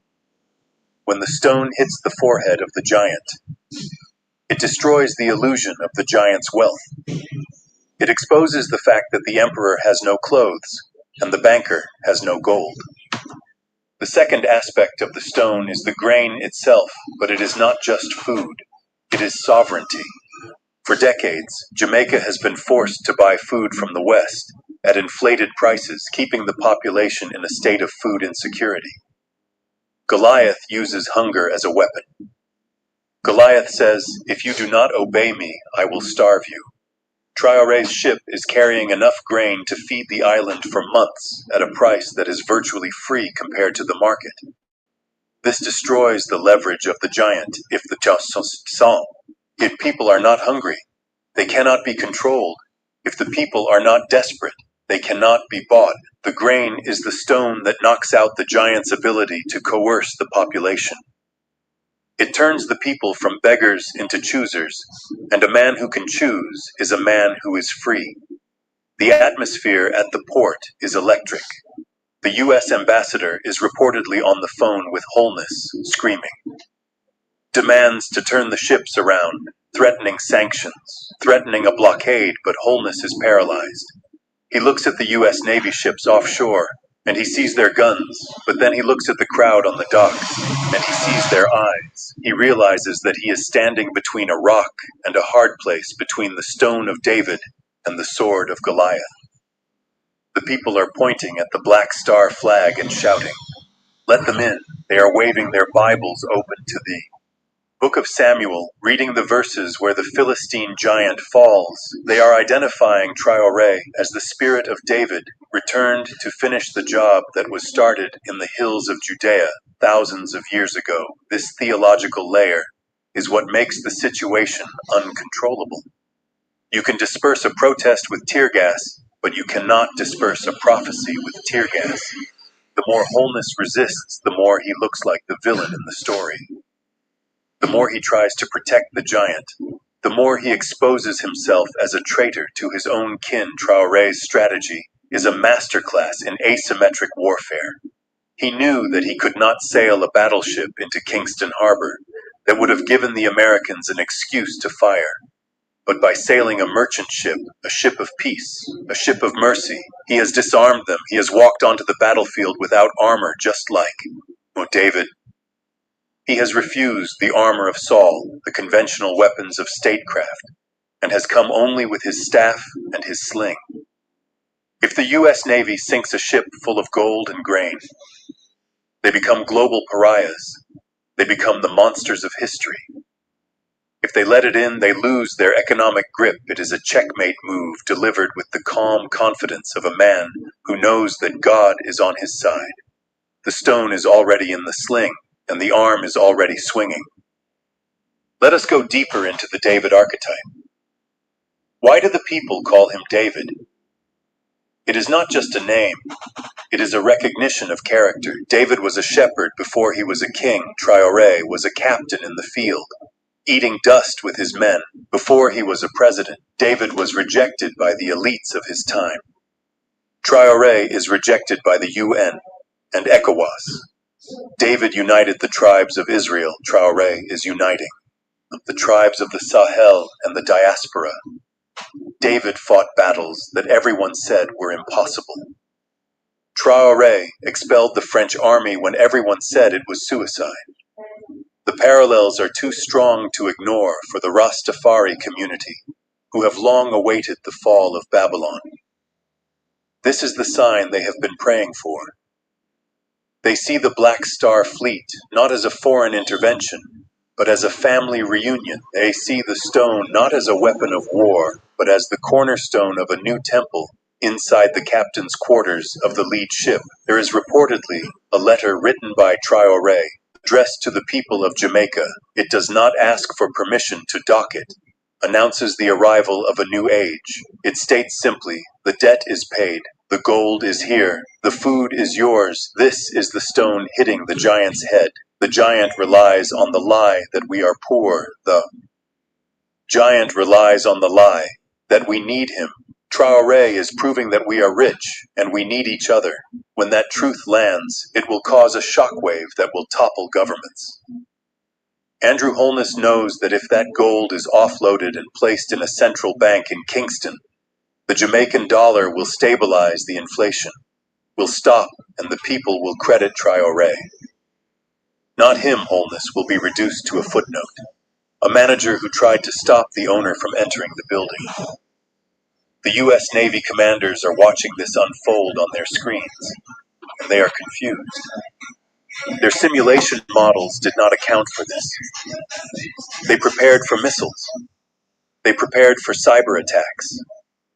They did not prepare for a ship full of sorghum and gold bars led by a man who quotes Thomas Sankara and Marcus Garvey. They are witnessing the power of moral authority over military. So Authority Goliath had a helmet of brass and a coat of mail weighing 5,000 shekels, but he fell because he underestimated the spirit of his opponent. The West has aircraft carriers costing billions of dollars, but they are losing the Caribbean because they underestimated the hunger for dignity. They thought they could buy loyalty with loans, but Traoré is buying loyalty with truth as the sun sets over Kingston. Any thoughts about this so far, bro? You want to get in on it before we continue? More authority, Yeah, it's a dignity. beautiful thing. It's a beautiful thing, brother. I Right, didn't even right. know about this part. So what I did hear recently is that Traore is pairing with another country. I don't remember which one right now to start building missiles, and I believe they're going to export a lot of them. So with Russia there, I know you don't like them FAWF people, but with Russia there, there's nothing going to stop any of this. Iran is Right. in super conflict right now, so this is going to be interesting because they already chased the Ayatollah out, and being that Iran and Russia is tied at the hip, that probably was a plan to destabilize it so that they can stabilize it. But we'll Right. see. Yeah, that's my take on that, bro. All right, It's and also good. yeah, Go let me ahead. throw this. Let me throw this on the flame. Um, the old Silk Road, and we talked about this on the show, the Uh-huh. Jaga Seth, and how the black monopoly, economic and political back when were black men who controlled, and it was uh, the begging of Britain that to the Jaga Seth that he wanted to outdo or to subdue his brother that led to the fall of black wealth. All of that in today's money would be $42 trillion that led to the rise of Britain. Now, what is going on now is the inevitable control of the modern Silk Road that is being called now the Islamic NATO. It The has Islamic damn what? near Islamic NATO. Okay. It has 7 million men army, but we're getting to it, and it's just the idea that, and we talked about this on the show before, that the Atlantic, the Indian Ocean, that 22-mile Strait of Hormuz, and uh, what's that little? I don't want to call it an ocean. It's not an ocean. Um, The Mediterranean? no, no, no. Well, that too, but it leads into Egypt. Are you talking about you're talking about not the Gulf of Oman, right? What is it? The Gulf of Oman or the Suez Canal? No, the Gulf. The Yeah. Gulf of which one? There's a whole bunch of them over there. Oh shit. Hold on. It's Gulf. either Oman or Hormuz, like you said. Or the Suez. Well, the Suez Canal is on the eastern horn of Africa. Hold on. Let me look it up. Yeah, go ahead. I'll get right to it. The Gulf in the Mediterranean. We're not talking about no Gulf. What the hell is Gulf, not it? golf. Gulf in yeah. Oh, the Gulf. Yeah, the Gulf. Yeah, I'm sorry. Yeah. Gulf in the Middle East. Yeah, I'm That tripping. Right here. that's It's shot right town up in here. you. Right here.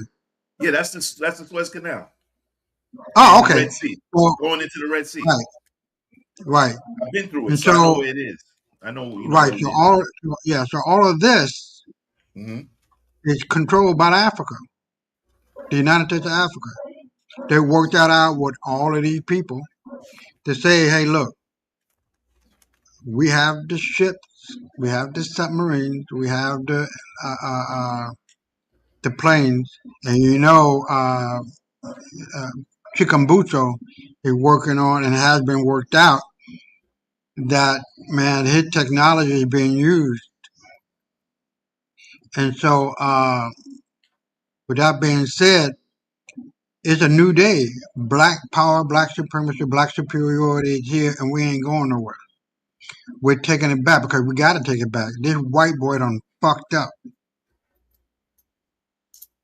The world doesn't know whether to shit or go blind. Justice is injustice. Injustice is justice. Bad is good, good is bad. Are you fucking out of your goddamn mind? Hey, did you And hear about? I'm sorry, I don't want to cut your wisdom, brother. no. Go ahead. Did you hear about 534 judges got arrested a week ago, a week and a half ago? Did you hear about that? What happened now? Over 500 judges got arrested. Yeah, no, but I did see that sister that's on YouTube. Man, she got a powerful video out. You know who I'm talking about? Dr. Kid Uh, Pruitt? yeah, Uh-huh. and it's powerful. So Hold on. yeah, I know. While you talk, I'm gonna look for it. So just keep talking. Okay, I appreciate it. Yeah. So let's get on back to the video, and then I'll be right back after it's over with. The standoff continues, but the momentum has shifted. The police officers on the barricades are lowering their shields. Many of them are hungry too. Many of them have families who cannot afford bread. They are looking at the ships and wondering why their prime minister is blocking their dinner. They are looking at the Black Star and feeling a stirring in their blood that is older than the badge they wear.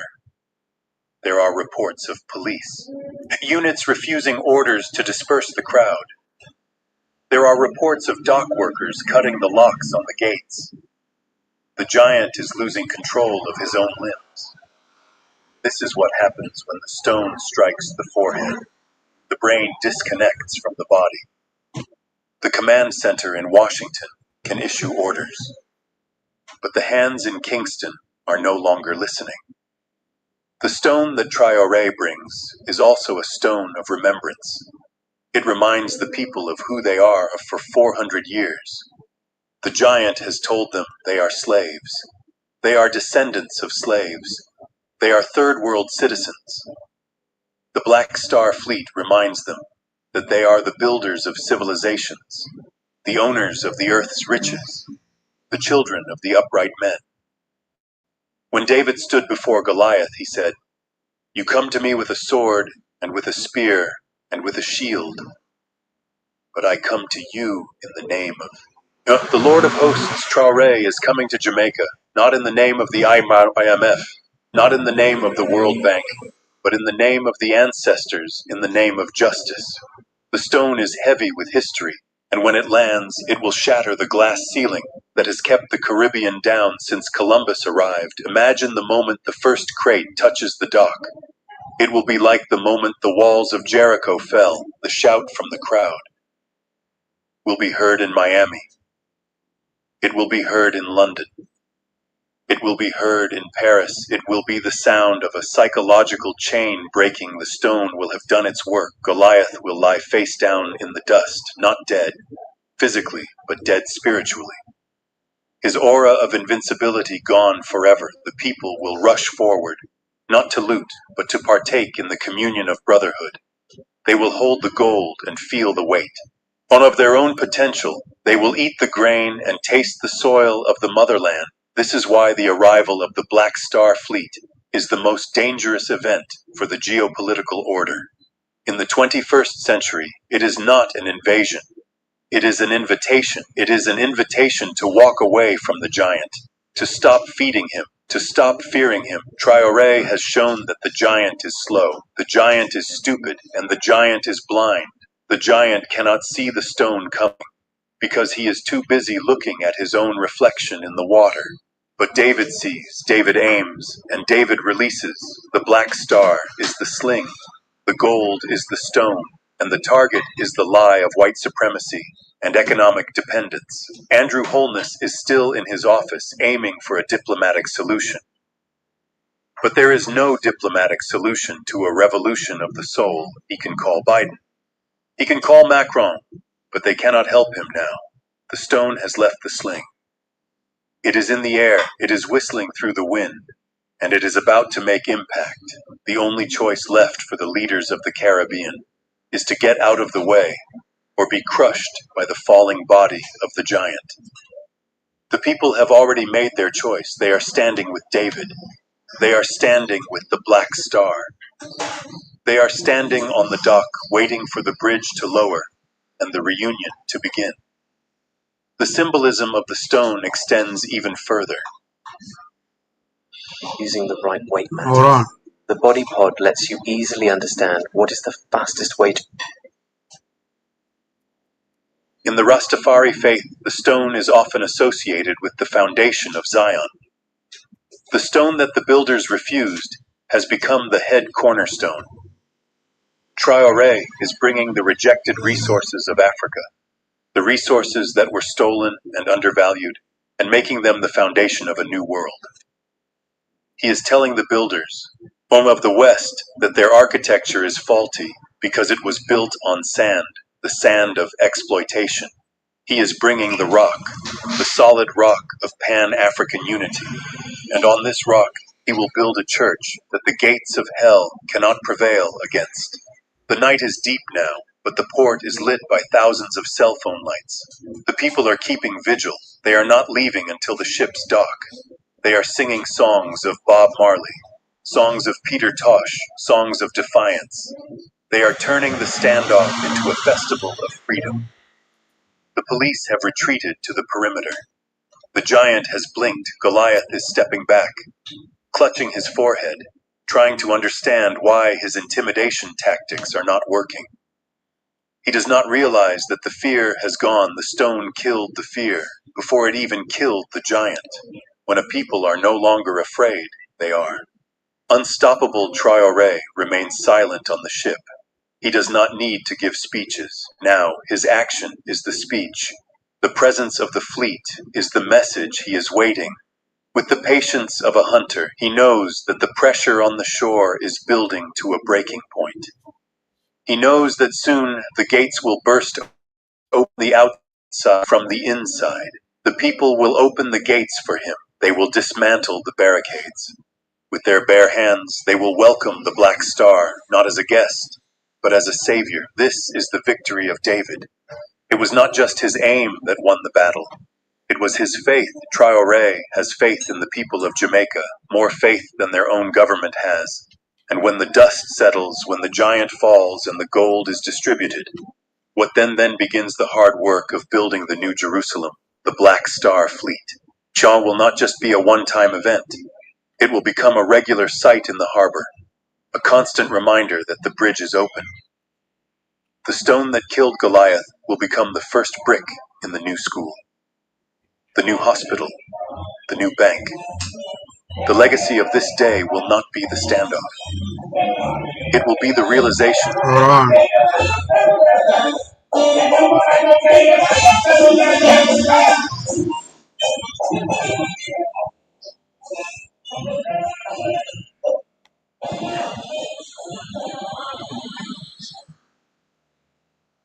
That the power to defeat the giant was always in our hands.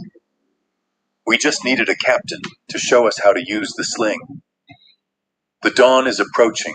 The silhouette of the ships is becoming clearer against the rising sun. The black star on the funnel is glowing red. The stone is ready. The giant is trembling. The world is holding its breath. The black star has arrived, and nothing will ever be the same again. The story of David and Goliath is no longer a myth. It is breaking news, and it is happening live in Kingston, Jamaica. Get ready for the impact, because here the stone is about to land, and the sound of its landing will echo for eternity. The stone is also a mirror. When Goliath looks at the stone, he sees a weapon. But when the people look at the stone, they see themselves. They see their own value reflected in the gold.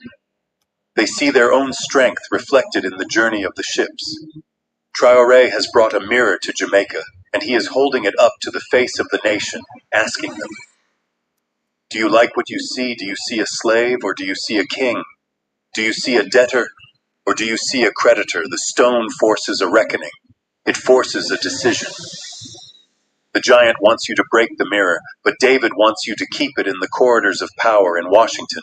The analysts are scrambling to write reports, explaining how they lost the Caribbean. They will blame intelligence failures. They will blame economic conditions. But they will miss the point. They lost because they did not understand the stone. They did not understand that you cannot defeat a spiritual movement with material threats. There it is. They did not understand that Traoré is not just a politician. He is an archetype. He is playing a role written in the collective unconscious of the black race. And you cannot sanction an archetype. The gates are creaking. The crowd is surging. The first lock has been broken. The sound of metal snapping is like a gunshot. The police are standing down. The U.S. Navy ships are turning away, realizing that they cannot fire on a civilian uprising. The blockade is crumbling. Not because of force, but because of the weight of the truth.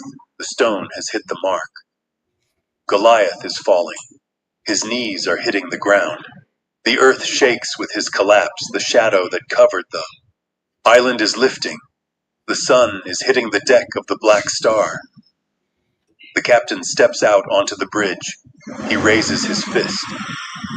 The crowd roars. The stone has done its work. The giant is dead. Long live the king. Long live the unity. Long live the Black Star. The arrival is complete. The revolution has begun. The stone that killed Goliath is now the rock of our salvation. Wow, that's some deep shit. You got any thoughts on it? Let it Brother, continue. hold on. Brother Muhammad, what's going on, boy? Finally came on. Brother Peace and Muhammad. blessings. Can you hear me? Yeah, we can hear you. Okay. Brother Peace and Elijah, is it blessings, Brother bro. Muhammad? All right. Thank Yeah, you. Thank you for having me on. Yeah, well, no my problem. better half, she the one that reminded me that I was supposed to come on. So, Mrs. Muhammad is Oh, doing her thing. okay. All right. Well, Yeah. I appreciate that. And Most definitely. yeah, so we're knee deep to go for that right now, and talking about white folks and what need to be done, and it is just so simple to understand. The first video talking about the educational system did not come to Africa, but out of Africa that educated the world. The other video was the video of the artificial intelligence system, who were talking about how important it is for us as a people to unite. And like I've said on your show, I said on this show with Brother Elias, that unity is the actual weapon. Economic weapon, political weapon, spiritual weapon, and physical weapon. White folks are dumber than a motherfucker. They're not smart. They play this blowing smoke up our ass because they playing the Wizard of Oz game. But like I said 1,001 times, I would have said 1,001 times more, that if you pull back the curtain, you'll see a little bit of a boy or girl. The white man is not a man. The white woman is not a fucking woman. These are boys and girls. They have no moral compass. They have no sense of morality, integrity, and character, accountability. That's a fucking man. That's a fucking woman. And when we can see that within ourselves because we're so tied up in looking at these raggedy motherfuckers, that all we got to do is just turn around and turn away and look at our ancestors. They are our prime fucking example. We don't need nobody else. There was a little boy who grew up to be a man, and he finally made up his mind to go and look for God. He looked for God and found himself. And then when he found himself, he said, I want to, found him. And then when he said, I want to find myself and I want to find God, he found God within himself. You know what I'm saying? I don't know if I made that plain and simple, but the idea is still the same. Our ancestors said it fucking plain, motherfucker. The kingdom of fucking God is in you, not outside of you. It is a myotic philosophy. And not only that, but you go on to Go do ahead. bigger and better things. No, I just wanted to add on to what you said. Not Yeah, go only ahead. Go that, ahead. you do bigger and better things. Yes, and that is true. Because if you look at it, Judaism, Islam, Christianity, Buddhism, Taoism, you name it. These are not religion. This is the reason why I say, the white boy ain't shit. They have no idea what the fuck they're talking about when they talk about these philosophies that came from our ancestors.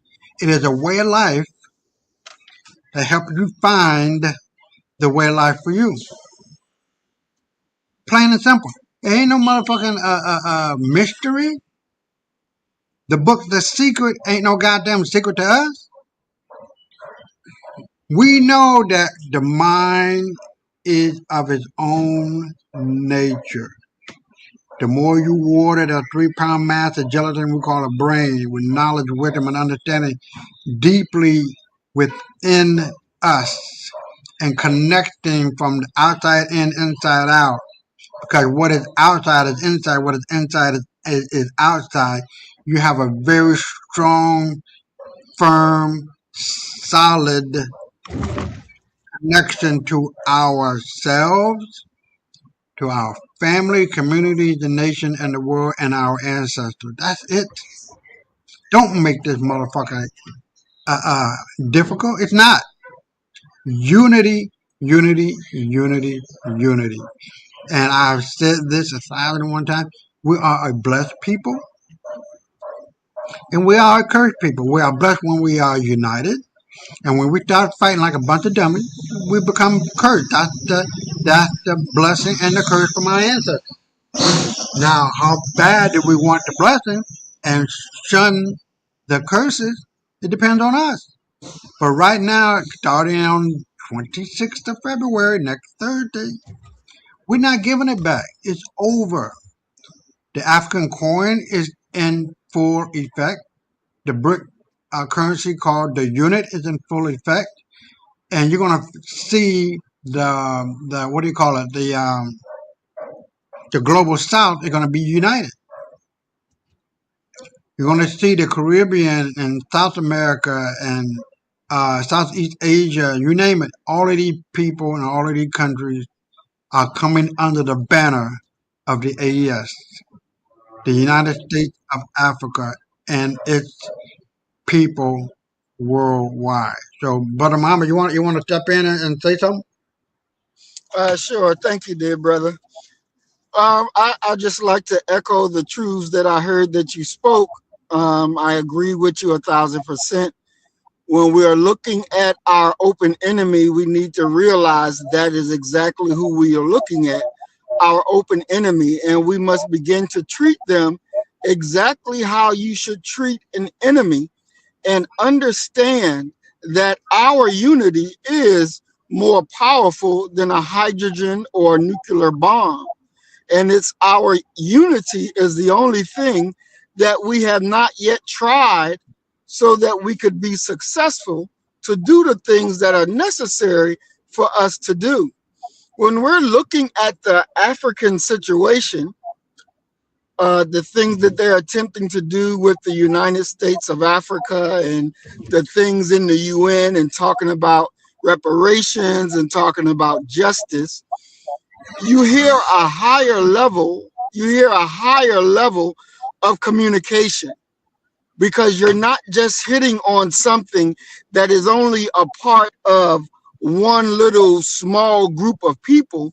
When you're talking about justice and you're talking about reparations of what was done to our people on the motherland and those of us that's out here on the diaspora, then you're speaking a language. You're using, and I'll use this example in a music where they call it the A tone, and you tone up your instruments to that A tone.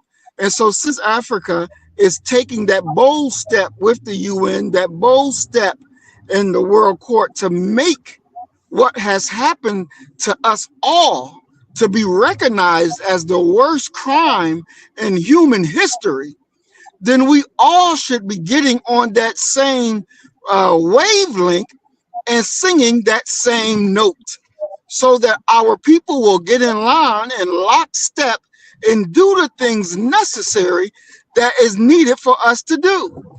Because we shouldn't be still in 2026 crying to our enemy and begging him for mercy, where we can get together and whoop their ass, period, on any battlefield that we find them. We should be whooping their asses instead of begging them for something that we have the right for ourselves to go ahead and take. And once we take it, we keep it. We don't give it back up. We don't surrender what we fought for and what we have attained. This is what we have to understand when we're understanding our battle plans, our way of fighting, what the things are that we have to do in order for us to succeed in this new way. Just like our brother Torre is doing everything that he needs to do, lighting up a path for those of us that are paying attention can watch and see. And every African country should be following that lead and doing the same damn thing and kicking all oppressors out of the land and taking that land, reclaiming it and shaping it for, not for the oppressors to live comfortably, but for our own people to live comfortably and wealthy lives where they lived like peasants at the foot of an enemy for too damn long. It's time for us to accept our own and be ourselves. And that is our right that we have to do. Accept your own and be yourself. And I'll end with that. Thank you, dear brother. All right, Brother Elijah, got anything to say in complimentary to that, or? Hey, with Bro Mo talking like that, man, you ain't gonna need me on the show no more. He covered the whole gamut. What's up, Brother Muhammad? How you been, man? Peace and blessings, bro. I'm doing pretty good. And yourself? All right. So far, so good, man. Good to hear from you, man. Yes, sir. You too. You as well. Yes, thank you, sir. Yes, sir. Okay, so let me piggyback on that, man, because I was really heartbroken when YouTube took down Supreme African Breaking News, and then they had erased all of their videos, because I was basing my videos on that exclusively. And what needed to be stated, what needed to be said, was said in 15, 20 minutes. And when they took it down from SABN, they came back and called it Supreme African Breaking News. And I think that lasted for about 2 or 3 weeks, and then they took it all down. I was trying to get in contact with them to put them on Rumble, because Rumble don't give a fuck. But either way it goes, what I wanted to piggyback off of what you were saying, Brother Muhammad, is the fact that they sank the NATO ship trying to bully their way into the Atlantic, and they saying, you don't own this motherfucker. We own this bitch. Africa, as the United States of Africa. They sank that motherfucker. a submarine out of the United States of Africa submarine. Okay. They took over the Gulf of what was it, brother Eli? The Gulf of what? You talking about the Suez Canal or the Gulf of Hormuz? No, the Gulf of something, whatever it was. Oman? Uh, no. The Gulf. You know that goes from the Mediterranean into the Red Sea or whatever it is. Yeah, that's That the Suez Canal. That's oh, the the Strait. Okay. Mediterranean. Oh, Yeah, okay. So, yeah. hold on. Let me So just say it to you, so you know what I'm talking about. okay. The Okay. Mediterranean starts at the beginning of France and Spain, Right. goes between Africa and Europe, and then when it starts turning into the Horn, it turns into the Suez Canal. When it gets Okay. through the Suez Canal. Horn, it gets to the eastern part of Africa, it becomes the Red Sea. Okay. Okay. Right. So to make a long story short, when the SABN or SAN was on, they made it a point that they were taking over the Suez Canal and that telling the Arab nations, "Don't worry about it, we got this." And so now uh, they sank the United Nations ship. They told the U.S. naval ship, "Get the fuck out of the Indian Ocean." They got out.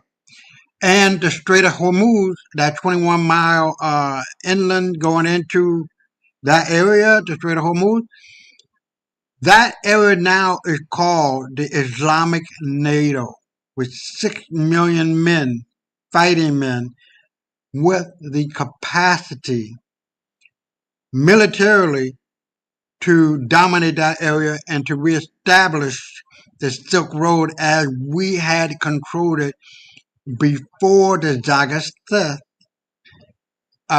did in his own people. Once again, this unity destroyed us. But because I don't know if you know, Brother Muhammad, the Jagat Seth out of India was worth in today's money $42 trillion. They were the ones that got in bed with Britain and sparked the rise economically of Britain. And then on top of that, with the opium wars and all of this that had happened, devastated tens of millions of Chinese. And now you know, motherfucking well, the Chinese ain't gonna forget about that shit. They want revenge like a motherfucker. And I don't blame them. Southeast Asia and Vietnam and all that, they want revenge on these white crackers. And we're getting it. But it has to come through unity. And we're seeing that. And what is happening now is the fact that the Black Star Fleet that will be transporting the food into Jamaica and the gold into Jamaica to make it more stable and to make it the Jamaican money stable will allow that linkage, that connection, economic corridor to be feasible more so than ever before, and it will never close ever again because that will be the onus and the seed planted in the ground that will allow black folks not only in the Americas and America proper, because we're going to take this motherfucker over, and the world over, that now and forevermore, the black man is back on top. We have control of the Atlantic Ocean, which used to be the Ethiopic Ocean. We have control of the Red Sea or the Suez Canal and the Strait of Hormuz, Indian Ocean, all of that. We're not giving it back. The white boy can kiss our ass and take a straw, stick it all up in his own ass, and drink the creamy brown shit out that motherfucker. We're not giving it back because they done fucked up. The world cannot take it anymore, and we're gonna see, not from me saying it, not from you saying it, Brother Muhammad, not from Brother Elias saying it, that from white folks saying it, they done fucked up. So let's get to the next video because I don't want to be on here for too long. And we're going to go to this one. It says 22 miles of water. Why the entire U.S. Navy can't cross the Strait of Hormuz. I'll be right back. 92 cruisers and destroyers, 68 submarines, over 300,000 active duty personnel, a combined tonnage that exceeds the next 13 navies on Earth combined, an annual budget that surpasses the entire military spending of most nations, a fleet so vast and so capable that it has dominated every ocean on the planet for the better part of a century without serious challenge. And none of it matters in 21 miles of water. This is not an exaggeration. This is not speculation. This is not the opinion of armchair strategists or cable news pundits or retired generals selling books. This is the conclusion of every classified war game, every operational simulation, every strategic assessment conducted by the United States military over the past 2 decades. The Strait of Hormuz is the one place on Earth where American naval supremacy does not apply. The one body of water where a carrier strike group is not an asset, but a liability. The one choke point where the physics of geography, the mathematics of warfare, and the cruel economics of modern weapons combine to create a kill zone that no fleet, no matter how powerful, can transit without catastrophic loss. This is the story of why. Not the simplified version you hear on the news, not the sanitized version the Pentagon briefs to Congress, the real version. The version that explains why the most powerful Navy ever built has spent 40 years staring at 21 miles of water and quietly acknowledging that crossing it against opposition might be the one thing it cannot do. To understand the problem, you need to see the strait the way a naval tactician sees it.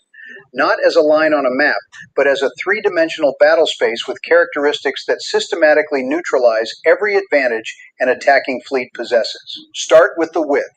21 miles sounds like a lot of open water until you realize that the navigable channels are much narrower. The shipping lanes that carry the world's oil through the strait are only 6 miles wide in total. 2 miles for inbound traffic, 2 miles for outbound traffic, a 2-mile buffer zone between them. These lanes are dictated by water depth, current patterns, and the location of shoals and reefs that would rip the bottom out of a supertanker. A warship can technically sail outside these lanes, but doing so means navigating waters that are poorly charted, dangerously shallow in places, and studded with underwater obstructions that don't appear on standard navigation charts because no one has ever needed to sail there. A carrier strike group transiting the strait would be compressed into a corridor so narrow that the ships would be stacked nearly on top of each other. The standard formation for a carrier strike group in open ocean places escorts 10 to 15 miles from the carrier in a defensive ring. In the strait, that ring would have to collapse to 2 or 3 miles. The carrier and its escorts would be bunched together like sheep in a pen, unable to maneuver, unable to disperse, unable to employ the spacing that modern naval warfare depends on for survivability. Now add the depth, or rather the lack of depth. The average depth of the strait is around 200 feet. In the shipping lanes, it ranges from 100 to 300 feet. An aircraft carrier draws approximately 40 feet. A submarine operating at patrol depth requires at least 150 feet of water beneath the keel to maneuver safely and at least another 100 feet above it to avoid surface detection. In the strait, there is barely enough water to hide a submarine at all. The submarines that America depends on for anti-surface warfare and intelligence gathering are reduced to operating in a bathtub, where their ability to maneuver, hide, and fight is critically compromised. American submarines are designed for the deep ocean. The Virginia-class attack submarine, the newest and most capable in the fleet, is optimized for operations in water thousands of feet deep, where it can use depth changes, thermal layers, and the vast 3-dimensional space of the deep ocean to hide, hunt, and kill. In the Strait of Hormuz, that submarine is a thoroughbred racehorse locked in a closet. It can barely turn. It can barely dive. Its sophisticated sonar, designed to detect targets at ranges of 50 miles or more in deep water, is reduced to a range of a few thousand yards by the acoustic chaos of the shallow Gulf. The thermal stratification caused by extreme surface temperatures creates sonar shadows that can hide a rowboat. The rocky bottom produces echoes that create phantom contacts indistinguishable from real threats. Now add the coastline. The Iranian shore of the strait is a defender's masterpiece. Rugged mountains rise almost directly from the water, creating natural fortifications that have been enhanced with decades of military construction. Tunnels have been bored into the mountainsides to shelter missile batteries, command centers, ammunition stores, and communications equipment. These tunnels are effectively invulnerable to conventional air attack.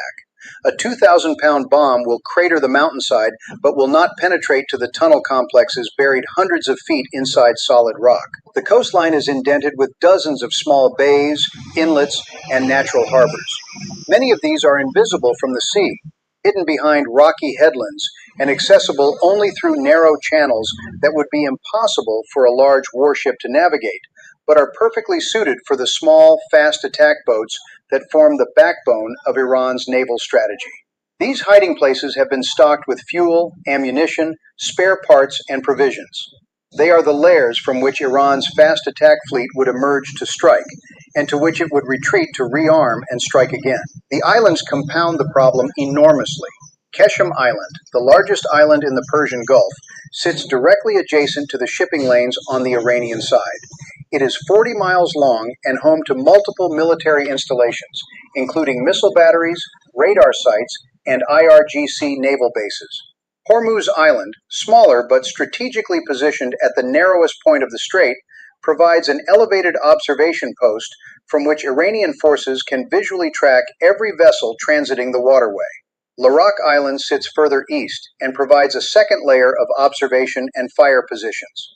Abu Musa and the Tunb Islands, seized by Iran from the UAE in 1971, extend Iranian military reach into the southern Gulf and provide staging areas that flank the shipping lanes from both sides. These islands transform the strait from a choke point into a gauntlet.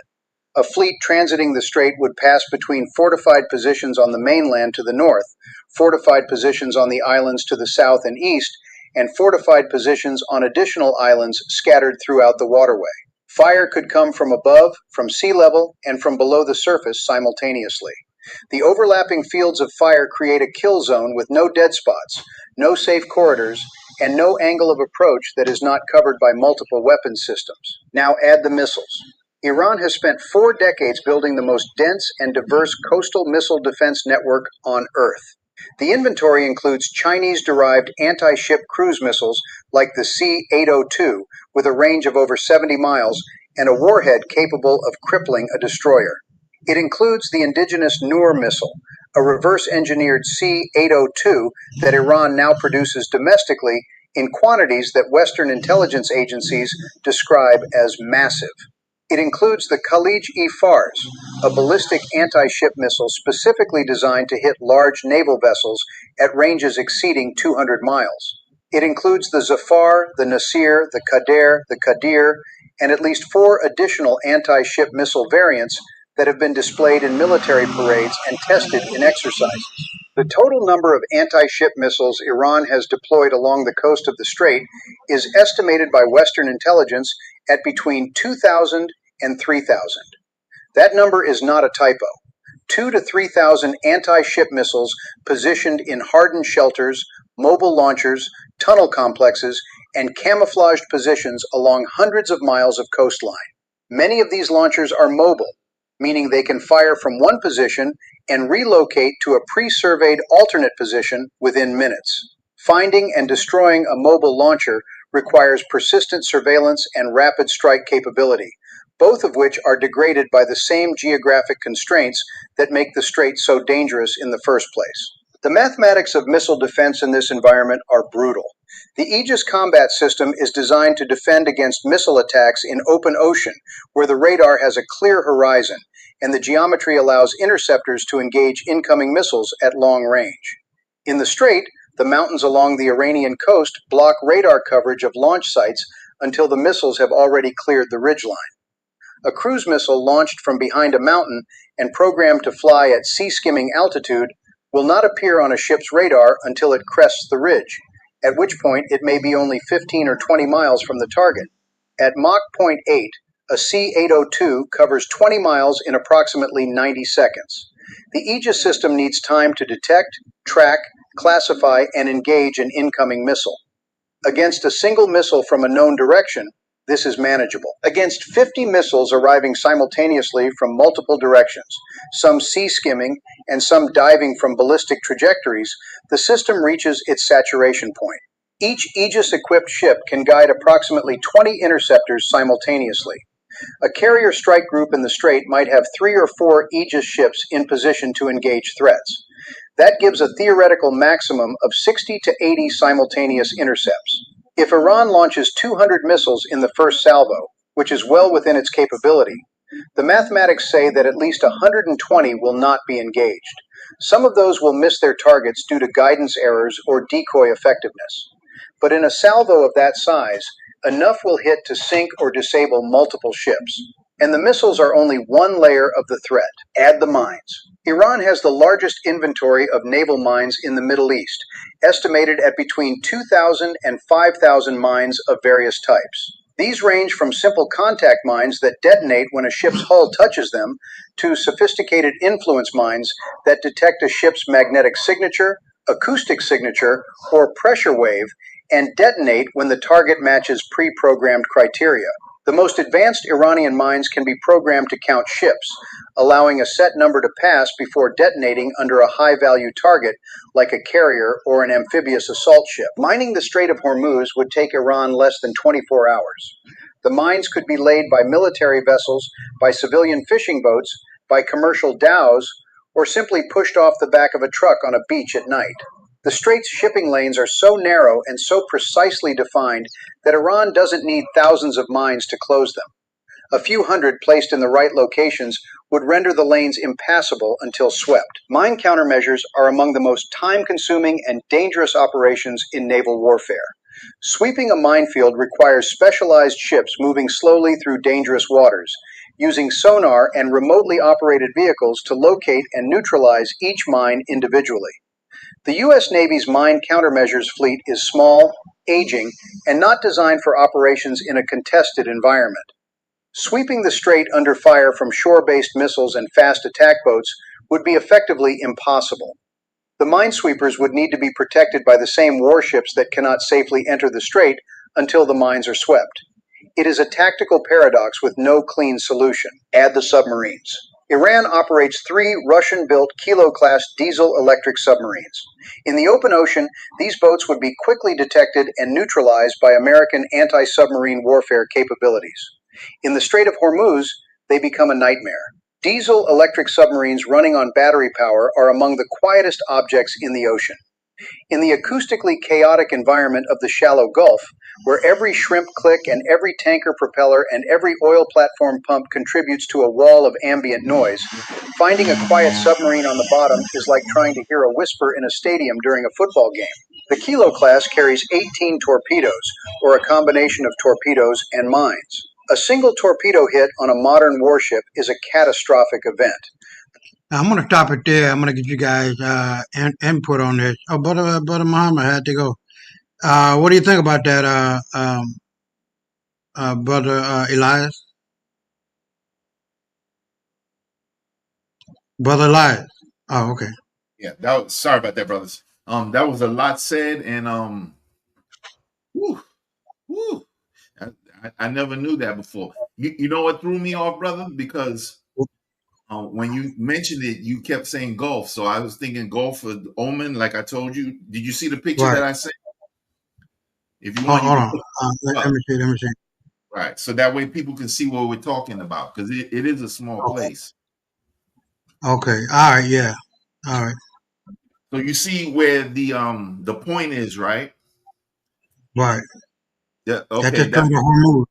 There you go. That's the Straits of Hormuz. So when you was calling it Gulf, I was like, it's either the Gulf of Oman, which enters into the Strait, or Right. the Gulf or the Mediterranean, which enters into the Red Sea. So now Right. that we know what we're talking about, so that you can see it, y'all out there, and as well as you, brother Isaiah.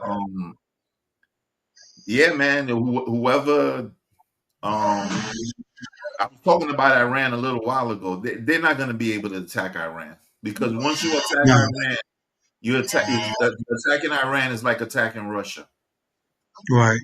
Right. right? And we know behind the scenes that the real Donald Trump, Xi from China, and Putin from Russia are all working together for the changes that are going on. When you hear about the U.S. about to attack Burkina Faso and Africa and all that, that's the Right. fake. That's the fake Trump and all their impersonators and so on and so forth. Right. Right. That was even, I believe, set up the unrest that happening in Iran as we speak. I believe was set because we know that the dinar, once the dinars get reevaluated, that's going to be the catalyst for all the world's currencies to revalue. And then, something you mentioned earlier about the U.S. and Hold on. Oh, okay, go ahead. No, hold on.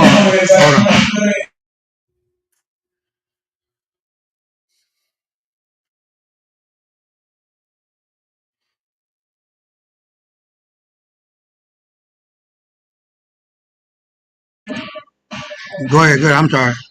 right. Okay. One thing I wanted to push back on that you were saying a little while ago that I didn't want to cut you off, so I didn't interrupt you at the Right. time.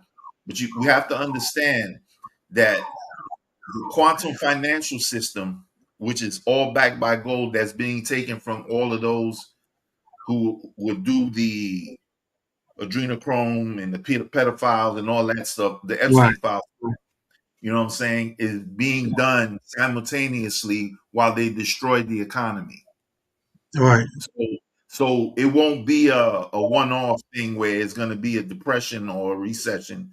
It's going to be destroy destroy the dollar system, basically the Federal Reserve, Treasury, blah blah blah, and replace it with the Okay. quantum system as well as the BRICS. Because remember, the BRICS is Russia. The R in BRICS is Right. Russia, Right. India, China, and we know those three countries. Even though China and India have wars every so often on their borders, Kashmir and all that, we know that that's going to be all mitigated when everything goes through because everybody's going to have money. So Right. nobody's going to have a war. If you never had money before, now you got some. Now you can relax because you don't have to work. You don't have to, have a babysitter and all the things you have to pay for that you can't do because you need money or you need to take care of other people so that they can take care of your people while you go work. Right. So we're going to see a jubilee soon. So with that, I yield, brother. All right. That's a good one. So let's finish this one up, and we'll be right back.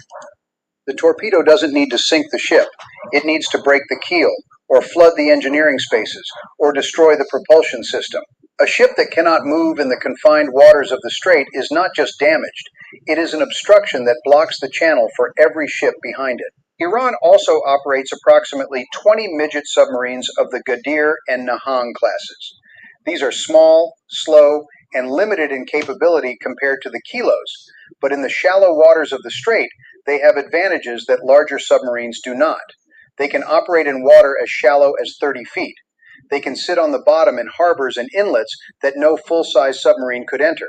They can carry 2 torpedoes each, which means that 20 midget submarines represent 40 torpedo shots from positions that are nearly impossible to detect in advance. Now add the fast attack boats, 3,000 of them, armed with missiles and rockets and machine guns and torpedoes, crewed by men who have trained in these waters their entire lives, hidden in coves and harbors and behind islands where no radar can find them and no satellite can see them beneath their camouflage netting, waiting for the signal to surge out in coordinated waves of 50 or 100 or 300 at a time from every direction simultaneously. We have covered the fast attack boats before, but in the context of the strait transit, their threat takes on a different dimension. In the open Gulf, a carrier strike group has room to maneuver, room to create distance, room to bring its defensive systems to bear. In the strait, there is no room. The ships are packed into a corridor 6 miles wide with mountains on one side and islands on the other. The fast attack boats don't need to cross miles of open water to reach their targets. They emerge from behind a headland or around an island, and they are already within missile range. Some of them are within torpedo range. Some of them are within gun range. The engagement timeline collapses from minutes to seconds. Add the drones. Iran has developed one of the most extensive military drone programs in the Middle East. The Shahed series of one-way attack drones, variants of which have been used by Russia in Ukraine and by the Houthis against Saudi Arabia, are produced in quantities that dwarf most Western drone programs. These drones are cheap, approximately $20,000 each. They are slow, flying at around 100 miles per hour, and they are devastatingly effective against naval targets when used in large numbers. A single Shahed drone carries a warhead of approximately 40 kilograms. That is not enough to sink a destroyer, but it is enough to destroy a radar array, disable a weapon system, kill exposed crew members, or start a fire that diverts the crew's attention from other incoming threats. And Iran doesn't send one drone, it sends dozens, hundreds. They fly low over the water where they are difficult to detect against the sea clutter.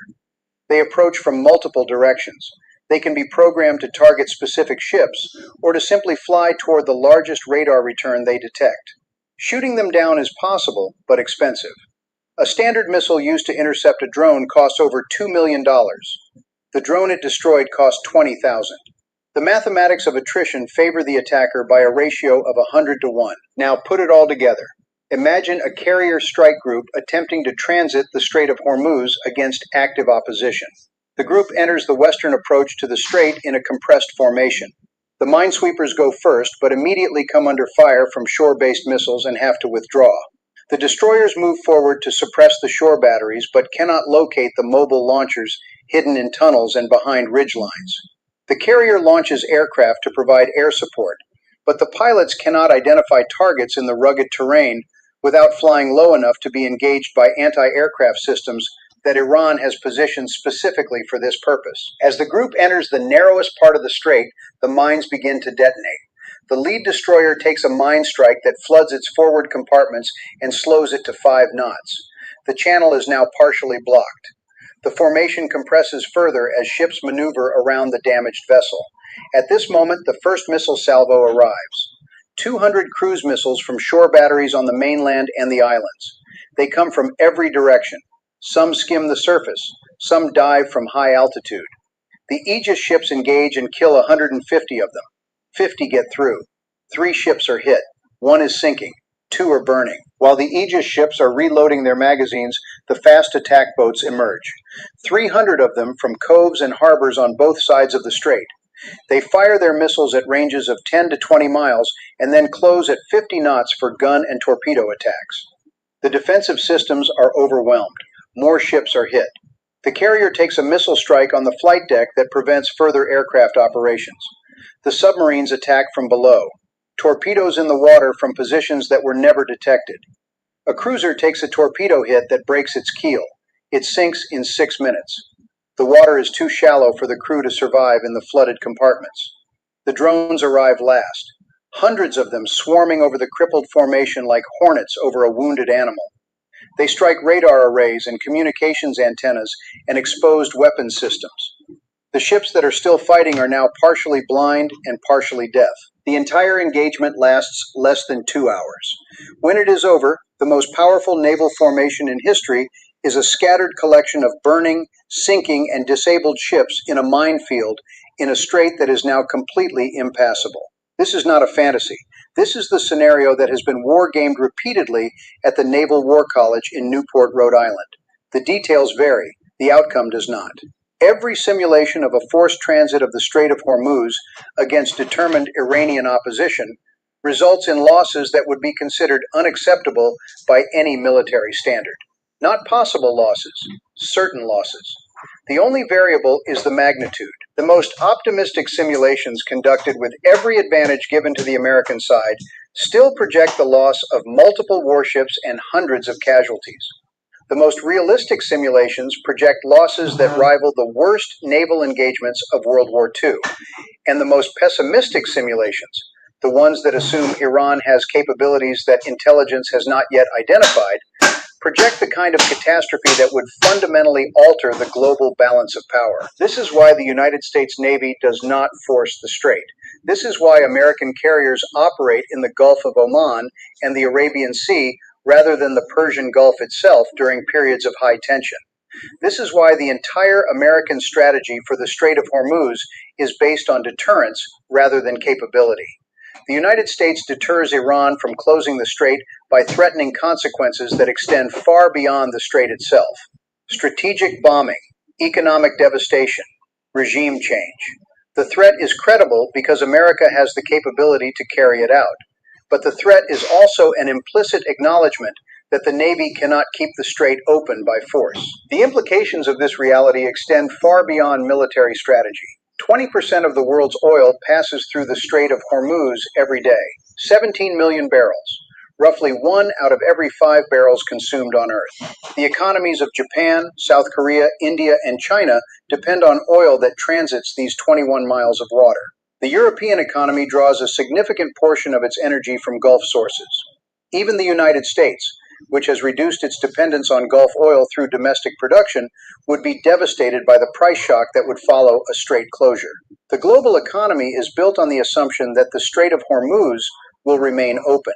That assumption is underwritten by the United States Navy, and the United States Navy cannot guarantee it. This is the dirty secret of global energy security.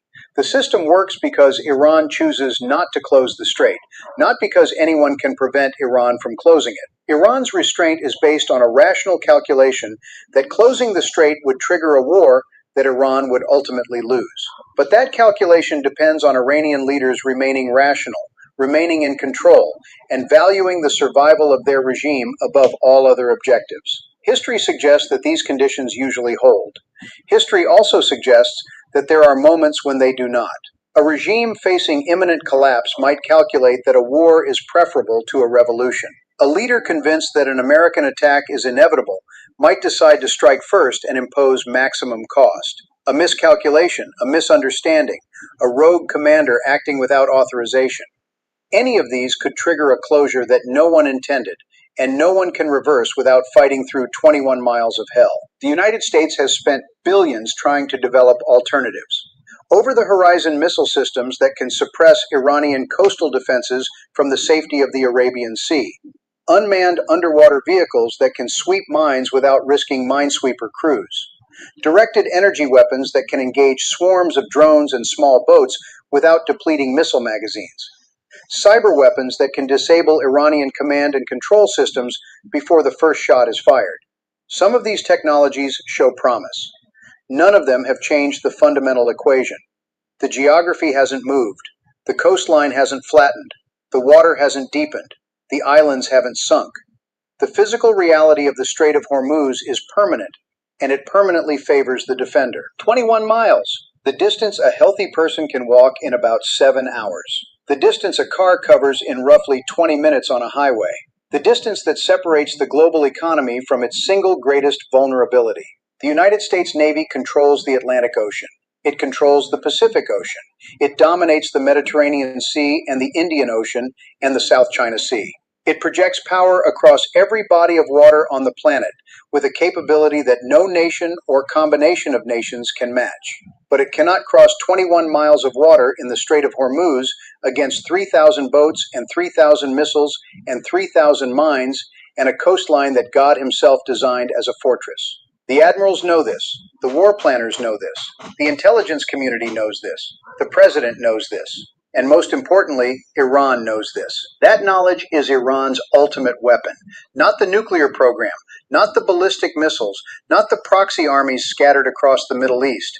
The knowledge that 21 miles of water and 40 years of preparation have created a military reality that the most powerful nation in the history of the world cannot change with money or technology or willpower. The Strait of Hormuz is open today. Oil tankers transit in orderly lines. The global economy hums along on 17 million barrels a day flowing through those 21 miles. American warships patrol nearby, visible symbols of the power that is supposed to guarantee that the oil keeps flowing. But the guarantee is an illusion, a necessary illusion. An illusion that everyone involved works very hard to maintain because the alternative, the acknowledgement that the global economy depends on the continued goodwill of a government that calls America the Great Satan, is too terrifying to speak aloud. So no one speaks it aloud. The ships patrol, the oil flows, the world pretends that 21 miles of water is not the most dangerous place on earth. And somewhere along the Iranian coast, in tunnels carved into mountains and coves hidden behind rocky headlands and harbors sheltered beneath camouflage netting, 3,000 boats sit fueled and armed and crewed and ready. 21 miles. Hold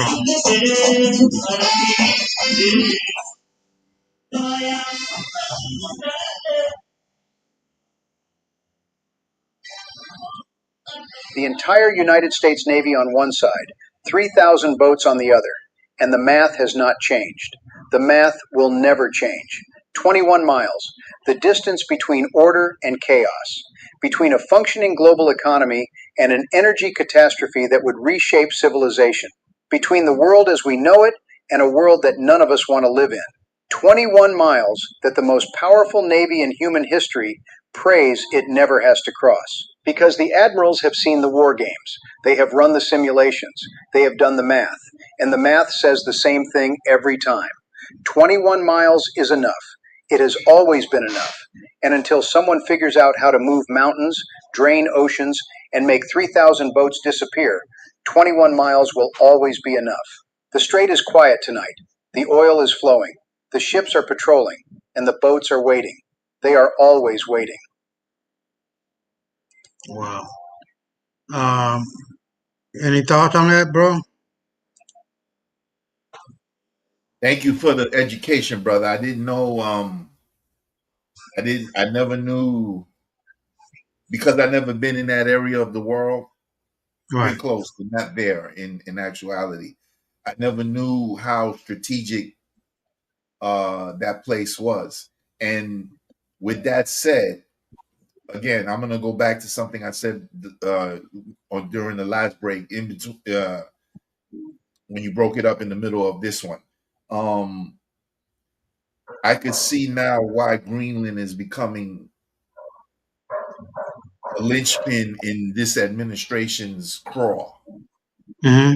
because what Greenland would be to how strategic it would be to the United States being in the North Atlantic before you get to Canada and the East Coast is the same Right. thing the Gulf of Moses to the Middle East, and by virtue of that to Africa, because I remember as a young man, and I'm sure you can attest to this as well, when Africa used to include Saudi Arabia and no longer, Right. because now Right. Saudi It Arabia. still is, but they Yeah, instead yeah. of it Oh, being we called know that. Northeast Africa, it's called the Middle Right, East. But right, yeah. exactly.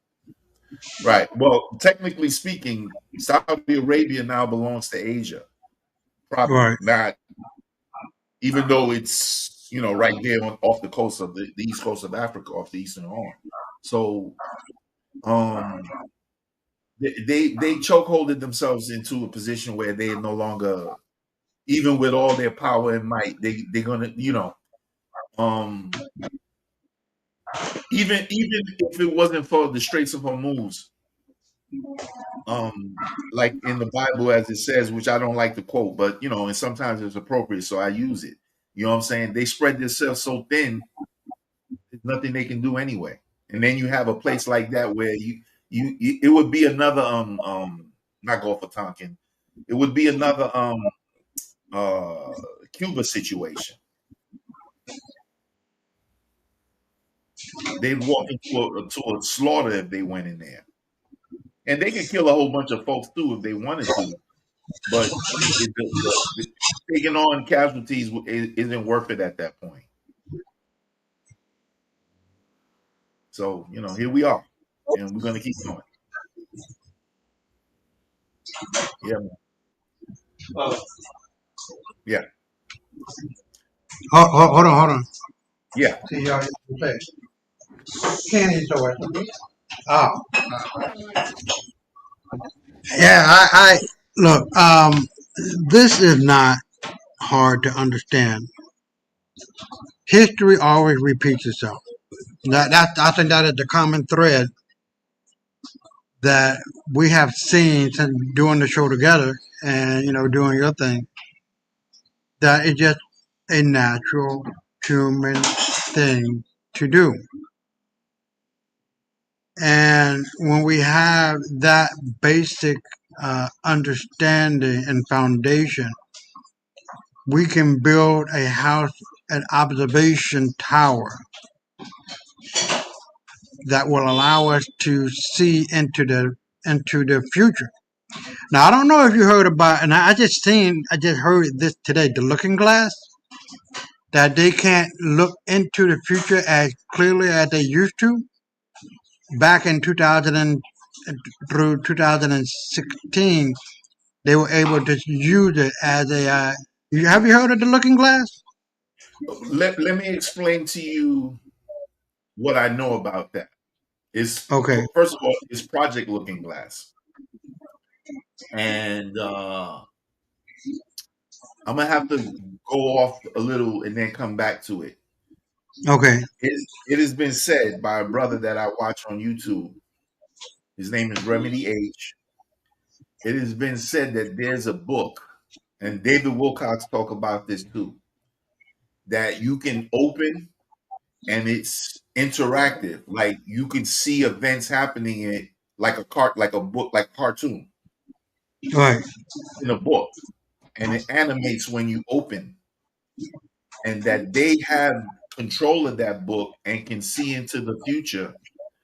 But what happened was it stopped at 2020, which was the real 2012. Right. That's my Right. understanding of what you're talking about. Now, Right. that said, not only that, but the power. Hold on. Hold on. Hold on.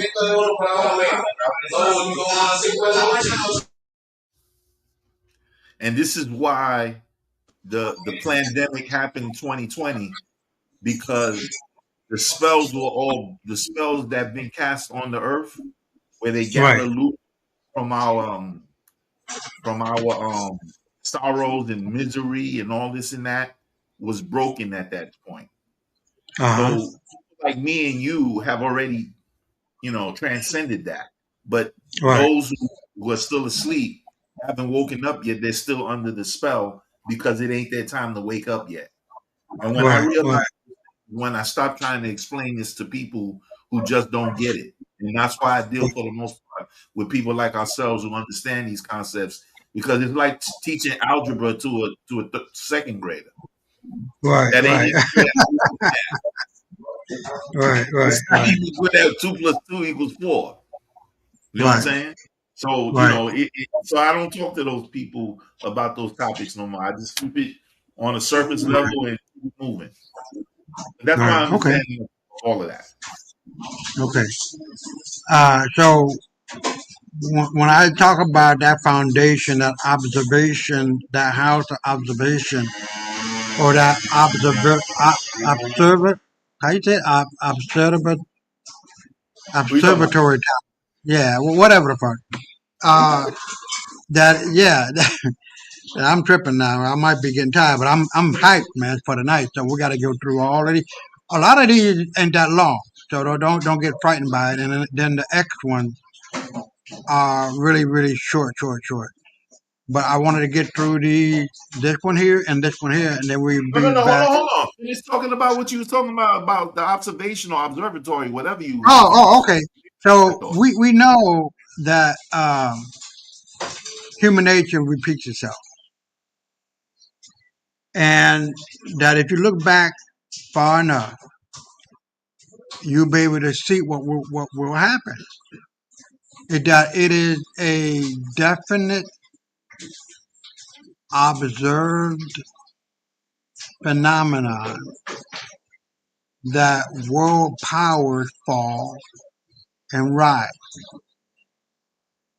But the engine behind that over these last five, like Rome, Portugal, Spain,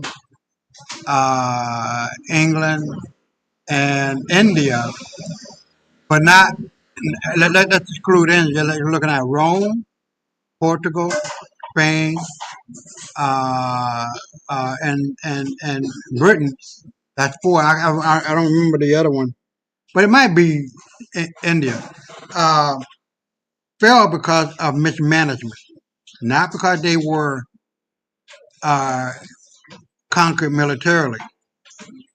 But now, brother Elias, as I look back and I see the resurgence and the rebirth of our people based on, and this is what Troy was saying in the video, that the money is not the fiat money. It is hooked into the very essence of what our ancestors taught us: gold, silver, platinum, diamond. And when you are routed or rooted within that, and you build systems upon that of which our ancestors had built, you're not going no damn where. You're going to be in power forever and ever and ever. And this is what I'm saying. And it's going to be rapid and quick. 26 is the decimation of the dollar, of the franc, of the yuan, of the no, well, not the yuan because they're part of the BRIC, but of Euro, every other, euro, of, the euro, yeah, every other and the pound currency. sterling, and the pound Yeah, sterling. right. It's done. And the more power we get as a people, we ain't giving it back. We ain't giving it back. No motherfucking way, man. And we're gonna beat the shit out of white folks. Cause they got that shit coming. The power in the hands of the wicked should be torn from them and given to the righteous. Yes, It's just sir. the way it goes. So I want to get to Hey, this one. before you go, hold on. Yeah, Before you go into the go next ahead. Go question, ahead. I want to Go ahead. I want to touch on something else real quick. Insofar as Project Looking Glass, and this might not be a part of it, but it goes along with that question you asked me about looking into the future. However you phrase it. I've talked about this with you before, but I just want to add on to what I just said a minute ago. Now, you remember Zbigniew Zabriskie, right? Ubuntu, gee. Yeah. No, no, no, no. Come on, man. What did you say? Zbigniew Zabriskie. Ah, okay. Yeah, go ahead. Go ahead. He was he was a I think he was a Kissinger acolyte, and he was the National Security Council leader during the Carter administration. Okay. Um, and he wrote a lot of policies. He was under Kissinger, so he was Kissinger's basically he was Kissinger's secretary, Right. and he was the one that wrote Global 2000.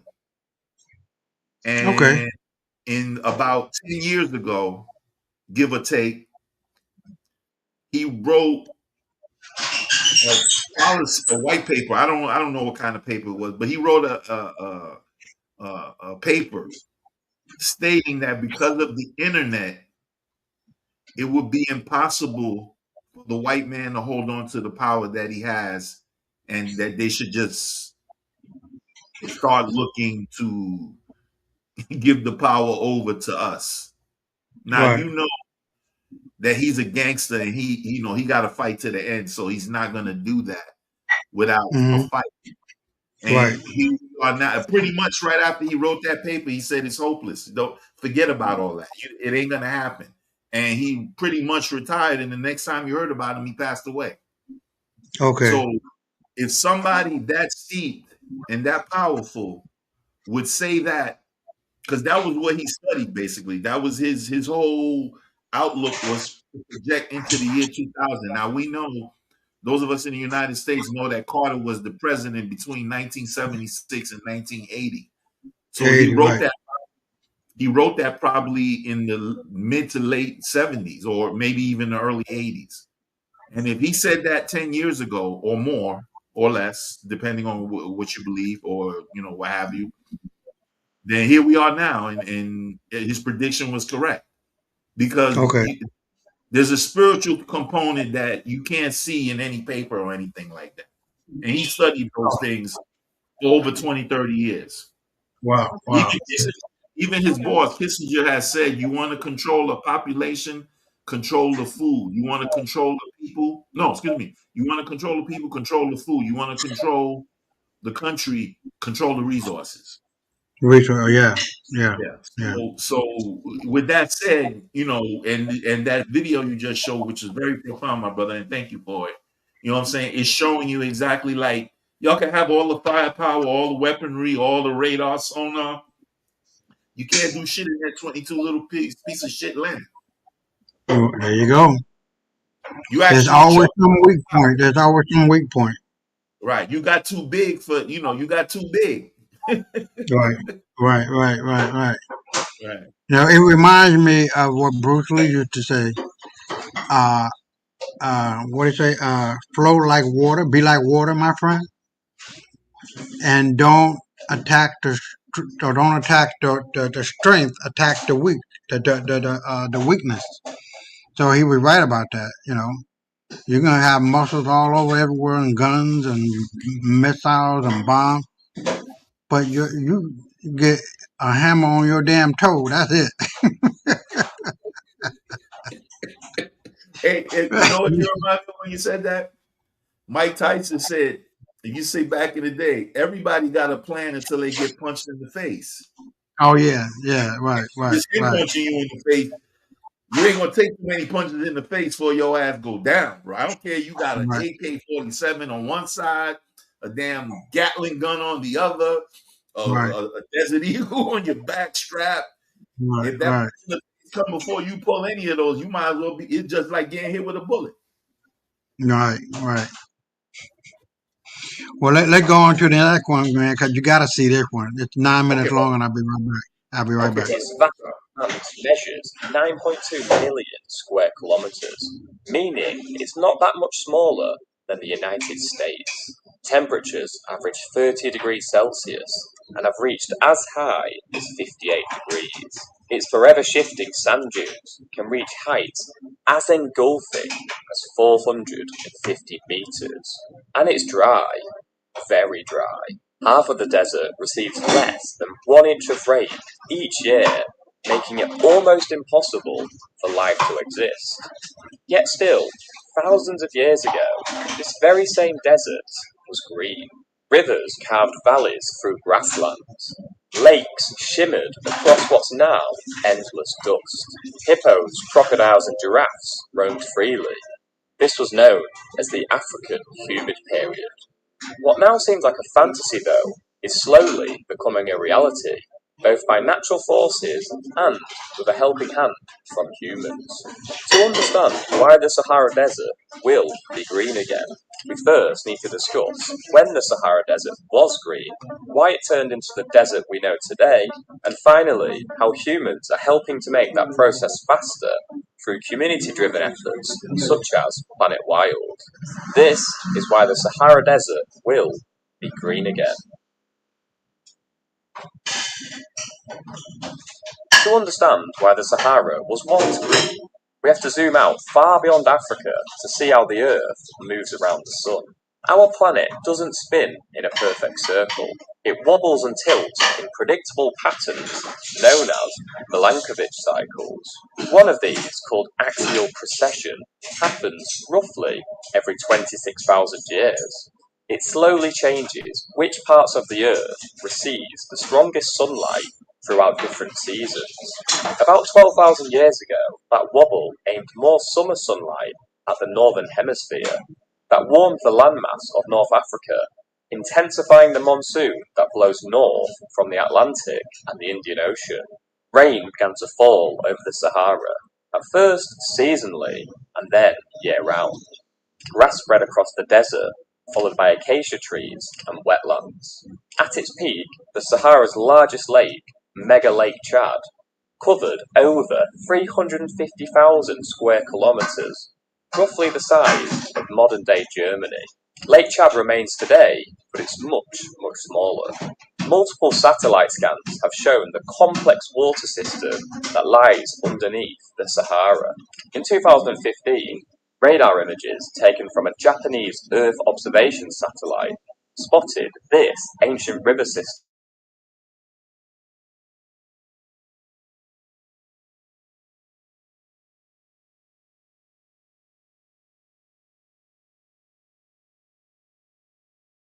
the Sahara was alive. But as we know, this didn't last forever. Around 5000 BCE, the planet's orbit shifted again. The northern hemisphere's summers became slightly cooler and the monsoon retreated south. Rainfall stopped gradually, first in the north, then deeper and deeper into Africa. As grass died, bare soil reflected more sunlight, drying the air even further.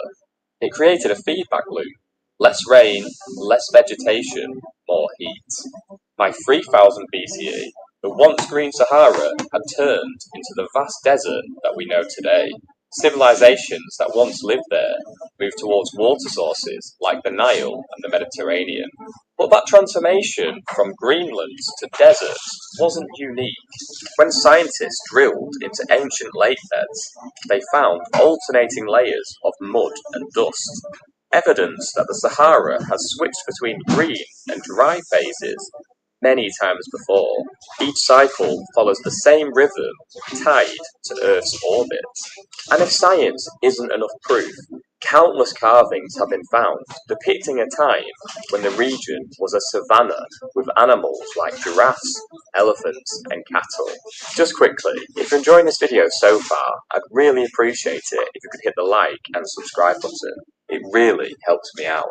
So yeah, the vast sea of sand that we know as the Sahara today will once again be green. It's not a matter of if, but when, and that's likely to be in around 15,000 years. This time is different, however, as humans are no longer just passengers in this natural process.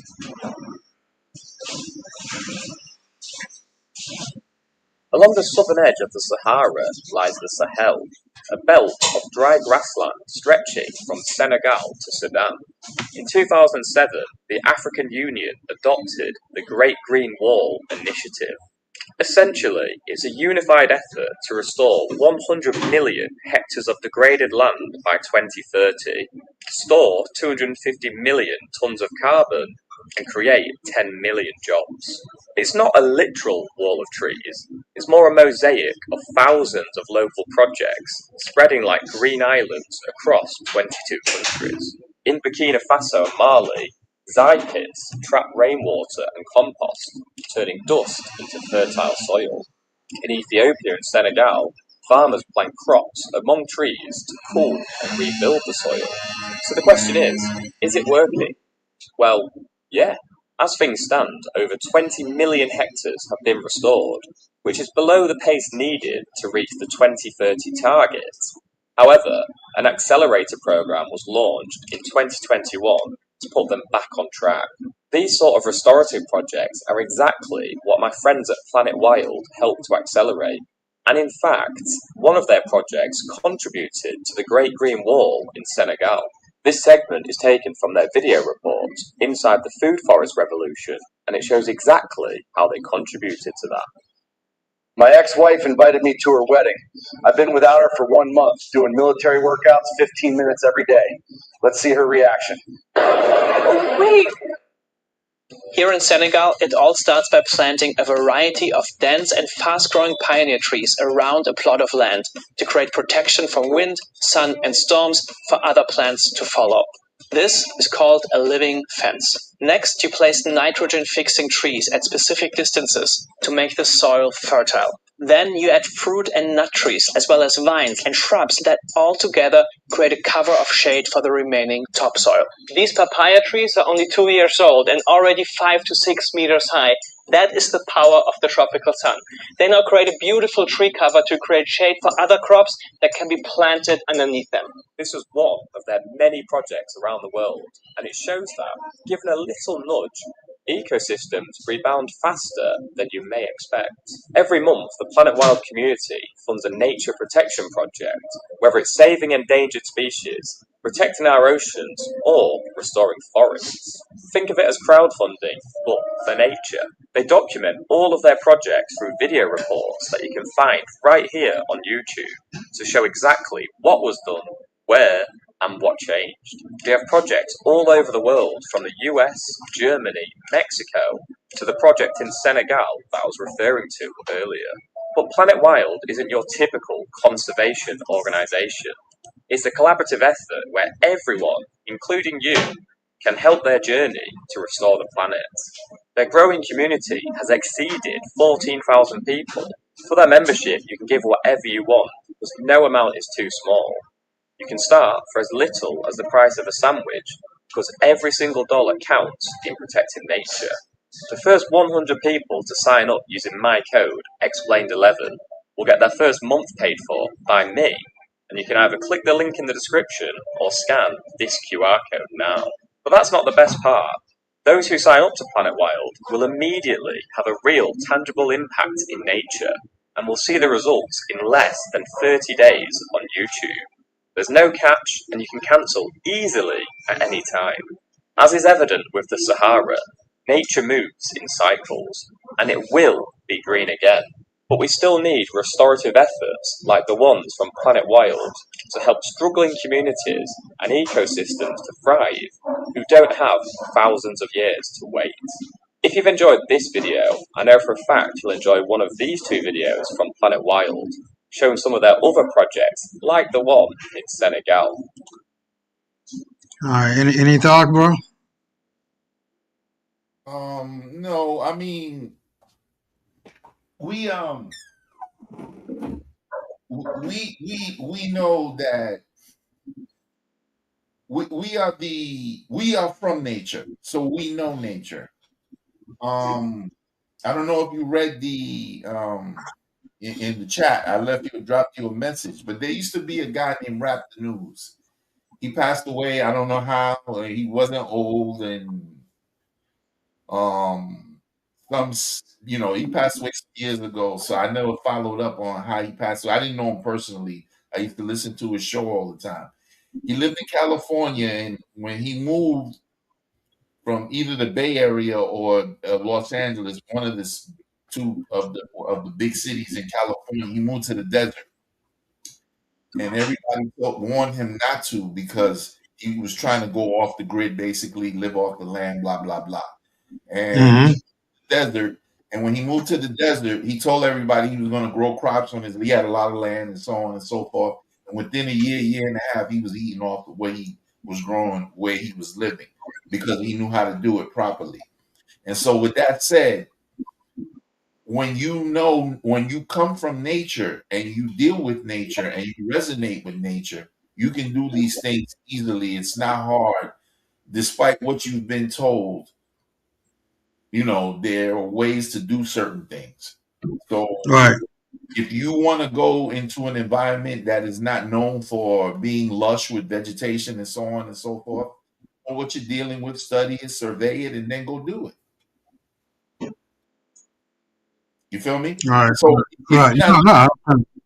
if you're not looking to do it on a commercial level, you should be able to feed yourself doing it. You don't go out there and move overnight and then try it and then it don't work and then you're starving. No, you go out there, you experiment, throw a few seeds in there, see what grows, see what doesn't, and then you cultivate what grows, and then you start growing that, and then things similar to it, and then before you know it, you know the land, and you know what you can do with it. You know what I'm saying? We all know that this, like the MF, you call them all the time and all this and that. They lie. They don't want you to move out of the cities. They want you to be a tax base. They want you to be a victim to the police so you can go to jail or die and then fund the court system. Any way you look at it, our head has a ticket on it with a price tag. Right. Okay. So that's my take. Okay. All right, so let's go on to the next one. Now, this one deals with breaking the blockade. Traore launches the Black Star Fleet. U.S. Navy shocked.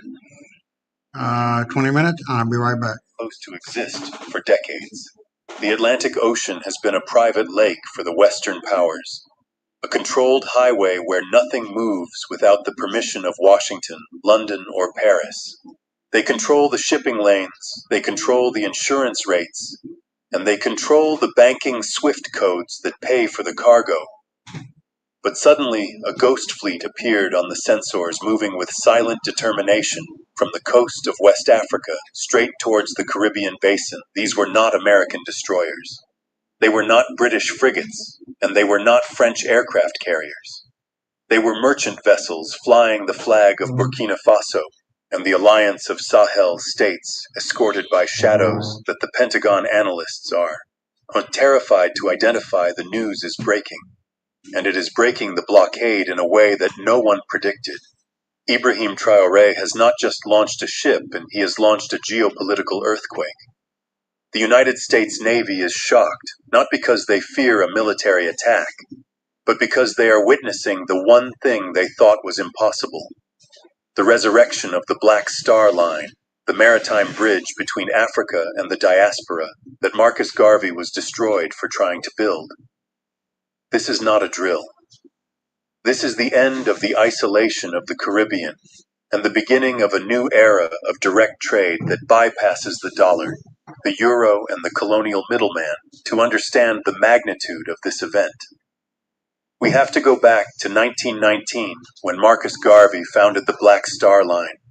He knew then what Traoré knows now, that you cannot be free if you do not control the logistics of your own survival. Garvey bought ships like the SS Yarmouth because he wanted to trade produce from Jamaica and Central America. For the resources of Africa, he wanted to break the economic stranglehold of the white colonial merchants. But the FBI under J. Edgar Hoover sabotaged those ships, and they injected spies into the crew. They poured sand into the engines, and they bankrupted the company through legal warfare. They wanted to send a message that black people belong on the land, working as laborers, not on the sea, operating as captains for 100 years. That message held true until today. Captain Ibrahim Traoré has looked at the history books and decided to fix the engine that Hoover broke. He has quietly, strategically, and ruthlessly assembled a maritime capability that has caught the West completely. Off guard, they thought Burkina Faso was landlocked. They thought a country without a coast could never challenge the masters of the sea. They forgot that alliances change geography. The fleet that is currently crossing the Atlantic is being called the Black Star Fleet by the people on social media. But officially, it is the logistical arm of the newly formed Sahel Maritime Alliance. How did a landlocked country achieve this? By rewriting the rules of diplomacy, while the Western media was focused on Traoré's speeches about imperialism. His team was in Moscow, his team was in Tehran, and his team was in Lomé, negotiating access to deep water ports and acquiring vessels that are immune to Western sanctions. These ships are not insured by Lloyd's of London, so they cannot be cancelled. These ships do not trade in US dollars, so they cannot be blocked by the Federal Reserve. I can turn your wildest ideas into a song. Just describe it in a few words, choose a style, and let Mareka V aid. They are carrying a cargo that is more dangerous to the establishment than nuclear missiles they are carrying. Affordable food, gold-backed currency, and raw materials for the industries of the Caribbean. The shockwave hitting the U.S. Navy is psychological. They are watching a convoy that they cannot stop without triggering a world war if they fire on a ship carrying grain to starving people in Haiti or Jamaica. They lose the moral war instantly. If they let the ship pass, they admit that their blockade is broken. They are paralyzed by the audacity of a young captain who calls their bluff at every turn. Reports are leaking from the Pentagon that the admirals are furious, asking how intelligence missed the purchase of these vessels, asking how Traoré managed to train crews in such secrecy. The answer is simple. While the West was watching TikTok, Traoré was reading Sun Tzu. He knows that the supreme art of war is to subdue the enemy without fighting, and by launching this fleet, he has subdued the mechanism of economic starvation that keeps the Caribbean on its knees. Now, let us look at the destination, Kingston, Jamaica. The arrival of this fleet is the ultimate nightmare for Prime Minister Andrew Holness. For years, Holness has told the Jamaican people that high prices are due to the global market, that there is nothing he can do about the cost of flour, the cost of fuel, or the cost of fertilizer. He has told them that Jamaica must obey the IMF because there is no other option. But what happens when a ship appears on the horizon, flying the flag of the AES carrying fertilizer that costs 50% less than the Western market price? What happens when Traoré offers to trade gold directly for Jamaican bauxite?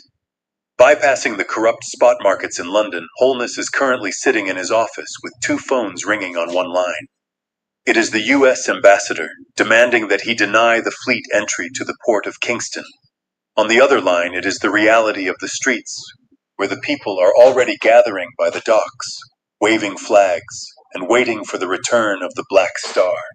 The pressure on Holness is catastrophic. If he blocks the ships, he proves once and for all that he is an agent of the West, willing to starve his own people to please his masters. In Washington, if he allows the ships to dock, he breaks the sanctions regime and officially aligns Jamaica with the multipolar world, facing the wrath of the United States. Traoré has put him in a checkmate position. This is not just a trade mission, it is a political, but exposure operation. Traoré is forcing the Caribbean leaders to show their true colors in front of their own voters. The silence from the Jamaican government regarding the approaching fleet is deafening. They are hoping the news will go away. They are hoping the ships will turn around, but the transponders are on, and the world is watching. The cargo inside these ships is specifically curated to break the dependence of the Caribbean. The first item is fertilizers Russia and the Sahel control, a massive percentage of the world's fertilizer production. For decades, Jamaican farmers have been unable to compete because the cost of inputs is too high, keeping the island dependent on imported food from Miami. This fleet brings the possibility of food sovereignty. The second item is energy-refined petroleum products that usually pass through Western refineries. So with a massive markup are now coming direct, cutting out the middleman. The third item is gold, physical gold, intended to seed the vaults of the new Caribbean, AES joint bank, creating a currency zone that is immune to the fluctuation of the dollar. But the most important cargo is intangible. It is hope. It is the realization that the triangle trade which once moved slaves, sugar, and rum for the benefit of Europe has been reversed. Now it is moving solidarity, sovereignty, and wealth for the benefit of Africa and her children. The U.S. Navy is shocked because they understand the history better than anyone. They know that the moment the Atlantic becomes a bridge instead of a barrier, their hegemony over the Western Hemisphere is over. The Monroe Doctrine, which stated that the Americas are the backyard of the United States, has just been shredded by a propeller blade made in Burkina Faso. The rumors of military escort are what have the defense analysts sweating. Satellite imagery suggests that the merchant vessels are not traveling alone. There are shadows in the water shapes that resemble the hulls of Russian nuclear submarines, or perhaps the new drone swarms developed by Iran. The AES has signaled that any attempt to board or seize these vessels will be treated as an act of piracy and an act of war. Traoré has raised the stakes, he is saying. If you want to stop this food from reaching Jamaica, you will have to sink us. And if you sink us, you start a fire that will consume the entire region. This creates a standoff that makes the Cuban Missile Crisis look simple, because this time the missiles are bags of rice and bars of gold. And the enemy is not communism, but hunger, the reaction in the kiln.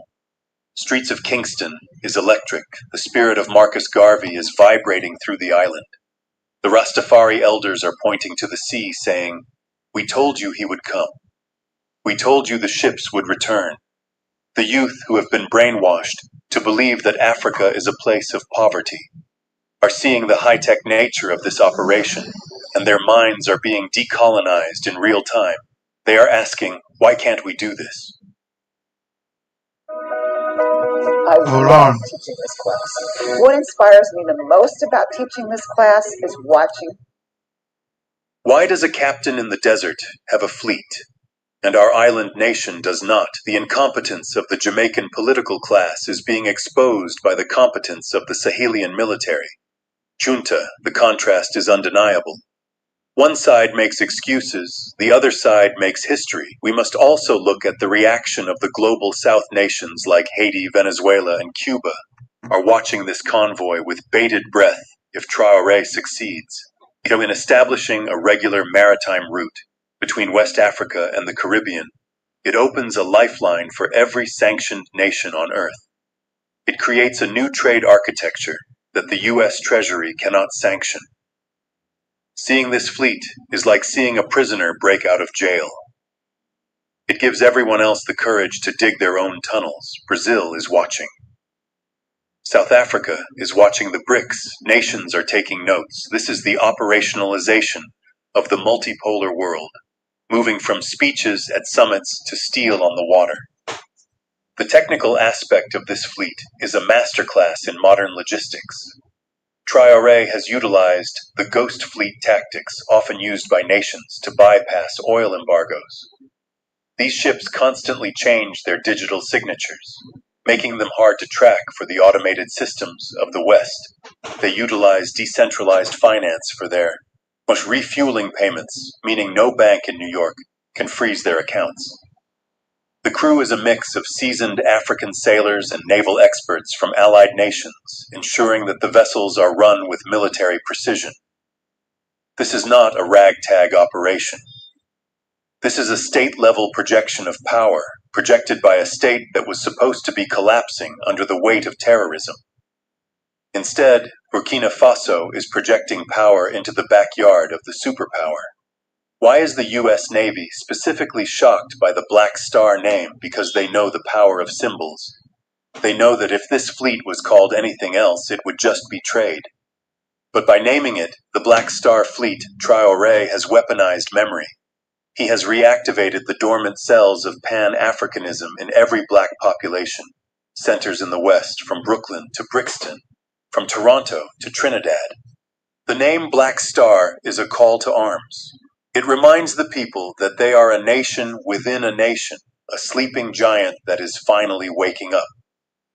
The U.S. intelligence agencies spent 40 years trying to erase Marcus Garvey from the consciousness of the Caribbean, ensuring he was remembered only as a harmless civil rights figure, not a nation builder. Traoré has undone 40 years of CIA propaganda with one naval maneuver as the fleet approaches the territorial waters of Jamaica. The tension is palpable. Will the U.S. Coast Guard try to intervene using the pretext of searching for narcotics? That is their usual playbook. Whenever a vessel enters the region that they do not control, they label it a drug ship and seize it, but Traoré has anticipated this. He has invited international observers from neutral nations to ride on these ships, live streaming the cargo holds 24/7.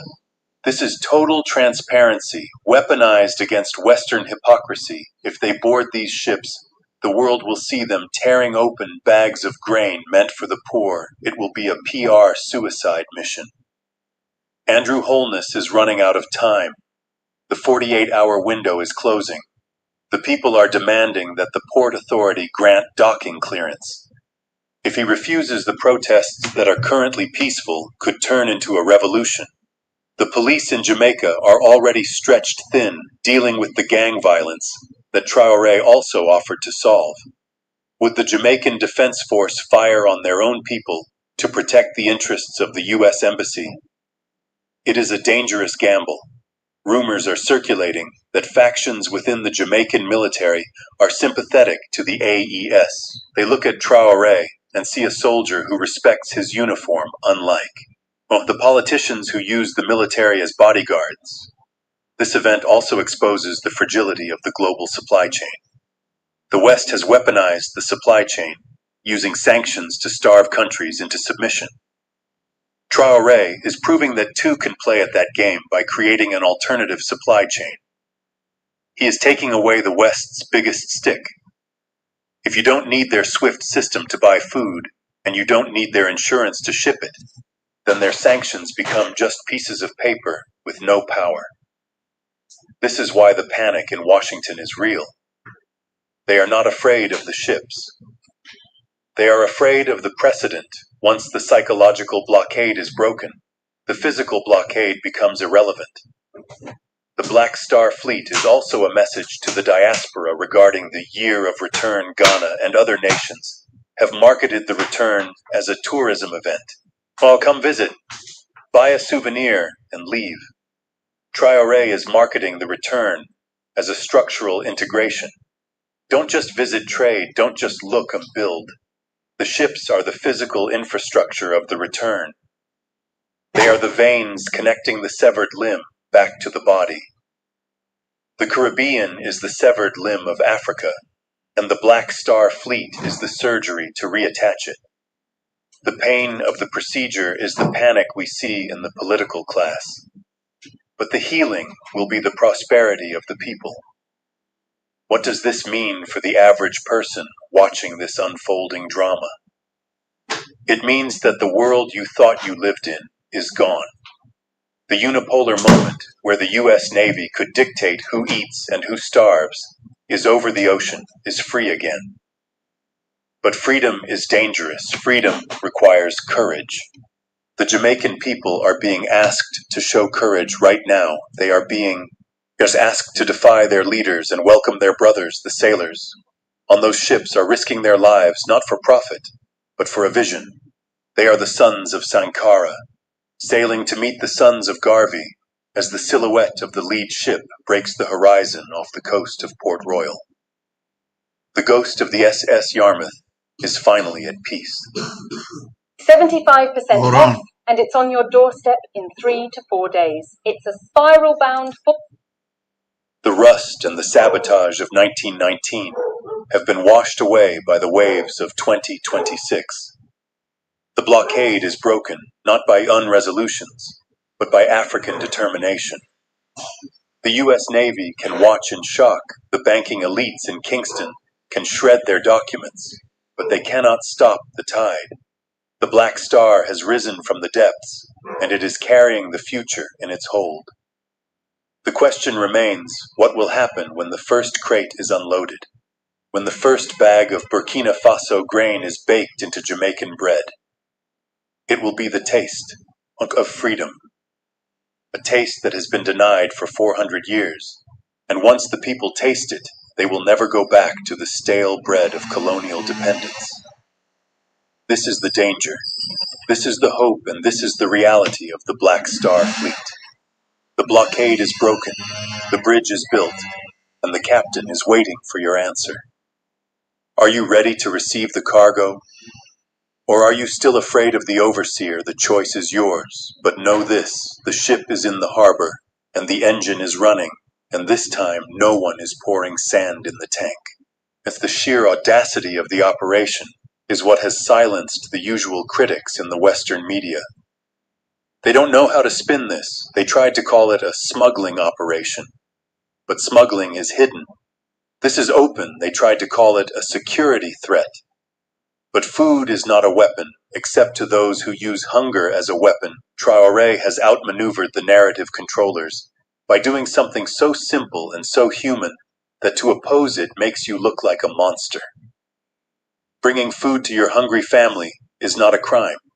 It is a duty, and the family of Africa extends across the Atlantic. Behind the scenes, the diplomatic cables are burning white hot. European nations are quietly asking the AES if they can join the trade route, realizing that their own economies are suffering from the blowback of US sanctions. Traoré is creating a gravity well that is pulling in even the allies of the West. The Black Star Fleet is not just serving the Caribbean, it is serving as a prototype for a new global trade system. The shock in the US Navy is the realization that they are guarding a prison that the prisoners have already left. Keep your eyes on the horizon, and keep your eyes on the price of bread in Kingston, because in the next few days, we will see if economic laws or political laws are stronger. We will see if the brotherhood of skin is stronger than the brotherhood of the dollar. Traoré has done his part. He has built the ship, he has launched the fleet, and he has crossed the ocean. Now it is up to the people of the Caribbean to clear the dock and catch the rope. The history of the next 100 years is being written in the shipping lanes right now, and the ink is the blue water of the Atlantic. Any thoughts, bro, before we go on? Just a continuation of what we've already said and all that. And like I'm going to say it again to you, brother. Thank you for educating me on some of the things I haven't even been keeping abreast on, because there's so much going on right now, man. It's hard to keep up with it all. Like I said, the QFS, which is the quantum financial system, and the BRICS is all in operation. I send you a lot of stuff through Facebook, so I'm Right. sure you see some of it, and you're covering the other end of some of the things that I'm saying. So this is a great education for me, because I'm not really focused on that right now because there's so much going on here. And I believe the EBS, which is the emergency broadcasting system, is on, and we're gonna see some shit in the next few weeks and months. So just stay tuned, y'all. That's it for me. Okay. So let's keep it moving, because once we get past this last video, Okay, all brother. these other ones, like 2, 3, 4, and 5 minutes, it's gonna go quick. So yeah, it's not gonna be that long. And I'm hyped for tonight, so I'm all good. Let's get to it. The origin of racism. Ancient texts reveal the truth. Or insecure disposition, please stop watching now. What you're about to hear are quotes from the ancient world. They are taken from the greatest authors of European and Middle Eastern antiquity. Make no mistake, these are all giants of the distant past, from philosophers to historians, and even, as in the case of one or two instances, divinity.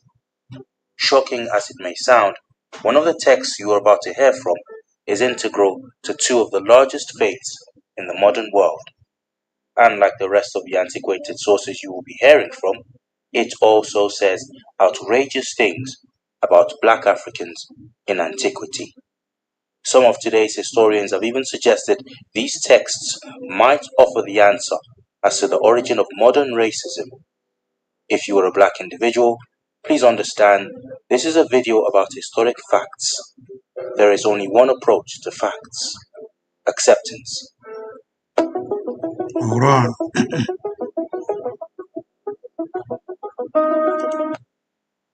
And now, for the past masters. Where the south declines towards the setting sun, lies the country called Ethiopia, the last inhabited land in that direction. There gold is obtained in great plenty. Huge elephants abound, with wild trees of all sorts, and ebony. And the men are taller, handsomer, and longer lived than anywhere else. Ancient Greek historian Herodotus, writing in the histories circa 500 BC, translated by George Rawlinson. When Cambyses, the king of Persia, had made up his mind that the spies should go, he forthwith sent to Elephantine for certain of the coast dwellers who were acquainted with the Ethiopian tongue. As soon as the coast dwellers arrived from Elephantine, Cambyses, having told them what they were to say, forthwith dispatched them into Ethiopia with these following gifts: a purple robe, a gold chain for the neck, armlets, an alabaster box of myrrh, and a cask of palm wine. The Ethiopians to whom this embassy was sent are said to be the tallest and handsomest men in the whole world. In their costumes, they differ greatly from the rest of mankind. The coast dwellers, on reaching this people, delivered the gifts to the king of the Ethiopians, and spoke as follows: Cambyses, king of the Persians, anxious to become thy ally and sworn friend, has sent us to converse with thee, and to bear thee the gifts thou seest, which are the things wherein he himself delights the most. Hereon the Ethiopian, who knew they came as spies, made answer: The king of the Persians sent you not with these gifts, because he much desired to become my sworn friend. Nor is the account which ye give of yourselves true, for ye have come to search out my kingdom. Also, your king is not a just man, for were he so, he would not have coveted a land which is not his own, nor brought slavery on a people who never did him any wrong. Bear him this bow, and say, the king of the Ethiops thus advises the king of the Persians, when the Persians can pull a bow of this strength thus easily, then let him come with an army of superior strength against the long-lived Ethiopians. Till then, let him thank the gods that they have not put it into the heart of the sons of the Ethiops to covet countries which do not belong to them. Once again, ancient Greek historian Herodotus, in his Histories, circa 500 BC, as translated by George Rawlinson. Certainly, the Ethiopians are loved by the gods because of justice. This even Homer indicates in the first book by the fact that Jupiter frequently leaves heaven and feasts with them because of their justice and the equity of their customs. For the Ethiopians are said to be the justest men, and for that reason the gods leave their abode frequently to visit them. Roman author Lactantius Placidus, writing between 350 to 400 AD. Ethiopia was the first established country on earth, and the Ethiopians were the first to set up the worship of the gods and to establish laws.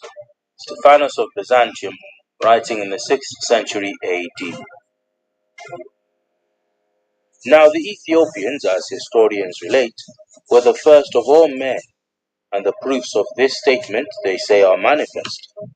They say that they were the first to be taught to honor the gods, and to hold sacrifices and processions and festivals, and the other rites by which men honor the deities, and that in consequence their piety has been published abroad among all men, and it is generally held that the sacrifices practiced among the Ethiopians are those which are the most pleasing to heaven. They say also that the Egyptians are colonists sent out by the Ethiopians, Osiris having been the leader of the colony. Greco-Roman writer Diodorus Siculus, in a library of history, circa 80 to 20 BC. Woe to the land of whirring wings, along the rivers of Cush, which sends envoys by sea in papyrus boats over the water. Go, swift messengers, to a people tall and smooth-skinned, to a people fed far and wide, an aggressive nation of strange speech, whose land is divided by rivers. The book of Isaiah chapter 18, verses 1 and 2, circa 8th century BC, as translated by the New International Version. Are ye not as the children of the Ethiopians unto me, O children of Israel? Saith the Lord. Have not I brought up Israel out of the land of Egypt, and the Philistines from Caphtor, and the Syrians from Ker? The book of Amos, chapter 9, verse 7, circa 8th century BC, as translated by the King James Version. As you've just heard, Ethiopia and Cush were generic labels given to people of African descent in the ancient past. Apparently, the writers of the classical world view these people with a mix of awe, wonder, and reverence. Racism, at least as a widespread phenomenon within the European world, this would not come till much later. And why it came? Some have suggested a convenient forgetfulness of the past, necessary to create guilt-free minds, while pillaging the black man's land, plundering his treasures, and exploiting him as a non-consensual human resource. If true, then to listen to these quotes, one cannot help but wonder if envy was not also one of these reasons. We may never know. The secrets of men's hearts will remain secrets until the appointed time. But if you've learned something from this video, then go ahead and click the like button and subscribe to our channel for more content exposing the hidden glories of a black past. Thanks goes out to our members, scholars, soldiers, and sages of the true black nation. with special thanks to Sage of the True Black Council, Black Rampage 2. Cast in your lot today with these illustrious producers by clicking the join button below and help the Trill Black Nation spread the truth of the Black past far and wide, from coast to Compton, no doubt.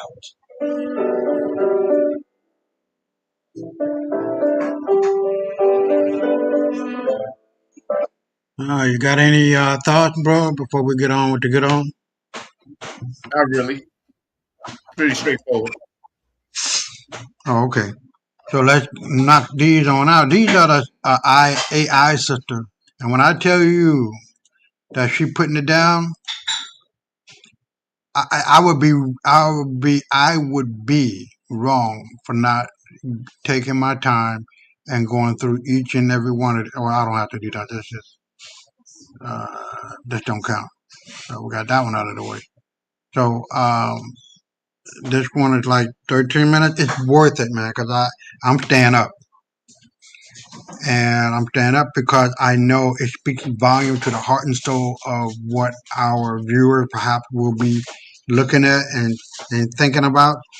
And it's just going to be one. So let me backtrack that one and go back to the 00 and let's get it on. Assalamu alaikum, it's Sister Samila. White America is so ashamed of its history that they're banning books, erasing truth, and collapsing under the weight of unpaid debts. There's one solution: cash reparations. Let me tell you why. There is a phenomenon happening across America right now that should tell you everything you need to know about this nation's relationship with its own history. School boards are banning books. Prison libraries are being purged, curricula are being sanitized, teachers are being threatened with termination for teaching accurate history, politicians are passing laws that prohibit discussing slavery, Jim Crow, systemic racism, and the actual founding of this country in any way that might make white students feel uncomfortable. And the question we need to ask is simple: why? Why is a nation that claims to be the greatest country on earth, the land of the free, the beacon of democracy and opportunity, so terrified of its own history that it must actively suppress it, hide it, and criminalize its teaching? The answer is equally simple: shame. Deep, unresolved, spiritually crippling shame that comes from knowing that everything you claim to be is built on a foundation of crimes you have never acknowledged, never atoned for, and never paid for. Believe it or not, I will draw the person you will marry. One of my clients asked for a refund. She thought the man I sketched looked like her neighbor, but it turned... White America is ashamed, and that shame is eating them alive. They are ashamed of what they did to Black Americans. 400 years of slavery, terrorism, exploitation, and systemic oppression that continues to this day. They are ashamed of what they did to Native Americans. Genocide, land theft, cultural destruction, and broken treaties that amount to one of history's greatest crimes. They are ashamed of what they did to Chinese immigrants, exploitation, exclusion, violence, and the Chinese Exclusion Act that revealed America's racial hatred. They are ashamed of what they did to Japanese Americans, internment camps, property theft, and the violation of constitutional rights based purely on ethnicity.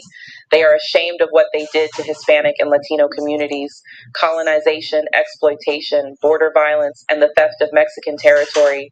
The list goes on, and every single atrocity is documented, undeniable, and morally indefensible. So rather than face it, rather than teach it, rather than own it, they are trying to erase it. But here is what they fail to understand. You cannot erase history. You can ban the books, but you cannot ban the truth. You can remove it from classrooms, but you cannot remove it from reality. You can tell people to stop bringing up the past, but the past does not disappear just because you refuse to acknowledge it. In fact, unacknowledged sin grows stronger, heavier, more oppressive over time. It festers like an infected wound that never heals because it was never properly treated. And that is exactly what is happening to America right now. The weight of unpaid debts, unconfessed sins, and unresolved historical crimes is crushing this nation from the inside out, manifesting in social collapse, political dysfunction, moral bankruptcy, and spiritual decay. The Quran tells us in Surah Al-Baqarah, verse 42, "And do not mix the truth with falsehood or conceal the truth while you know it."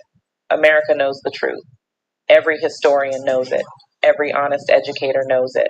Every person who has bothered to read primary sources, to examine the historical record, to look at the evidence knows exactly what happened.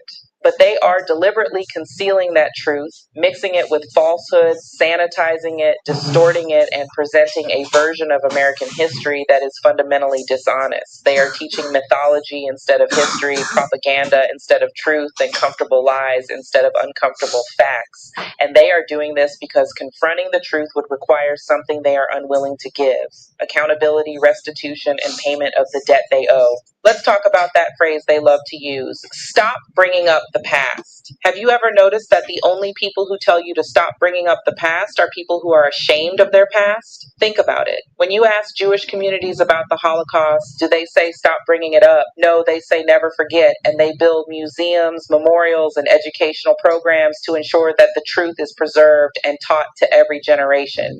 When you ask indigenous communities about colonization and genocide, do they say stop bringing it up? No, they continue to fight for acknowledgement, for land rights, for justice, and for the truth to be told. When you ask any group that has been victimized by historical injustice whether they want their history erased, the answer is always no.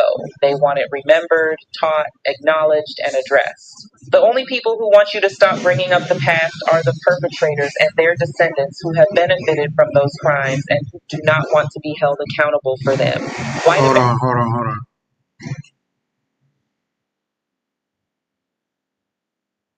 America's insistence that we stop bringing up slavery, that we get over it, that we move on, that we focus on the future instead of dwelling on the past is not about healing or progress. It is about avoiding payment. It is about maintaining the benefits of historical crimes without accepting the responsibility that comes with those benefits. It is about wanting to enjoy the wealth, the property, the opportunities, the social advantages that were built on stolen labor and stolen land without having to pay back what was taken. It is about moral cowardice disguised as a call for unity and reconciliation. And we need to call it what it is: an attempt to rob us twice, first of our labor and our lives, and now of our right to justice and restitution. The weight and guilt that white America feels is not just psychological, it is spiritual. There is a debt that exists not just in the material realm, but in the spiritual realm, a debt that creates a metaphysical imbalance that cannot be resolved through denial, through banning books, through telling victims to be quiet, or through the passage of time. In Islamic tradition, in Christian tradition, in Jewish tradition, in every major moral and spiritual framework that humanity has developed, there is a principle that stolen property must be returned, that debts must be paid, that wrongs must be made right, and that justice delayed is justice denied. America has violated this principle for 400 years, and that violation is not without consequences. The consequences manifest as social breakdown, as political chaos, as moral confusion, as spiritual emptiness, and as a society that is literally tearing itself apart because it cannot face its own truth. White America's best option, their only real option if they want to move forward with any kind of moral integrity, is to pay cash reparations to Black Americans. Not symbolic gestures, not apologies without action, not diversity programs or historical acknowledgments or any other performative substitute for actual payment, but direct, substantial, meaningful cash reparations to the descendants of enslaved people. Why? Because it is a debt owed. Because every economic analysis, every historical examination, every honest accounting of American wealth demonstrates clearly and unequivocally that Black labor built this country's wealth, that Black people were systematically excluded from benefiting from that wealth, and that white Americans inherited advantages and assets that were stolen from us. This is not a matter of opinion. This is a matter of documented historical fact. The economic case for reparations is overwhelming. Economists have calculated the value of stolen labor during slavery, the wealth extracted through sharecropping and convict leasing, the property stolen through racial violence and discriminatory laws, the wages lost through employment discrimination, the equity denied through housing discrimination, the business opportunities blocked through systematic exclusion from capital markets, and the intergenerational wealth that was prevented from accumulating in Black families while it multiplied exponentially in white families. The numbers are staggering, running into the trillions of dollars. This is money that was taken from us, used to build white wealth, and never returned. It is a debt, and debts must be paid. But beyond the economic argument, there is a spiritual and moral argument that is even more compelling. America will never escape this debt until it is paid. It does not matter how many books they ban, how many laws they pass to suppress teaching about racism, how many times they tell us to move on. The debt remains, the sin remains, the guilt remains. And the consequences of that unpaid debt, that unconfessed sin, that unresolved guilt, continue to manifest in increasingly destructive ways. We are watching it happen right now in real time. America is collapsing under the weight of its own moral bankruptcy, and increasingly white Americans are hurting themselves in their desperate attempts to avoid paying what they owe. Look at what just happened with healthcare. Republicans, in their ideological commitment to rolling back any program that might be seen as redistributive or that might benefit Black people and other minorities, just stripped affordable health care away from millions of their own people by ending the subsidies that made health insurance plans affordable. They are literally hurting poor and working class white Americans, people who voted for them, people who supported them in their obsession with maintaining racial and economic hierarchies.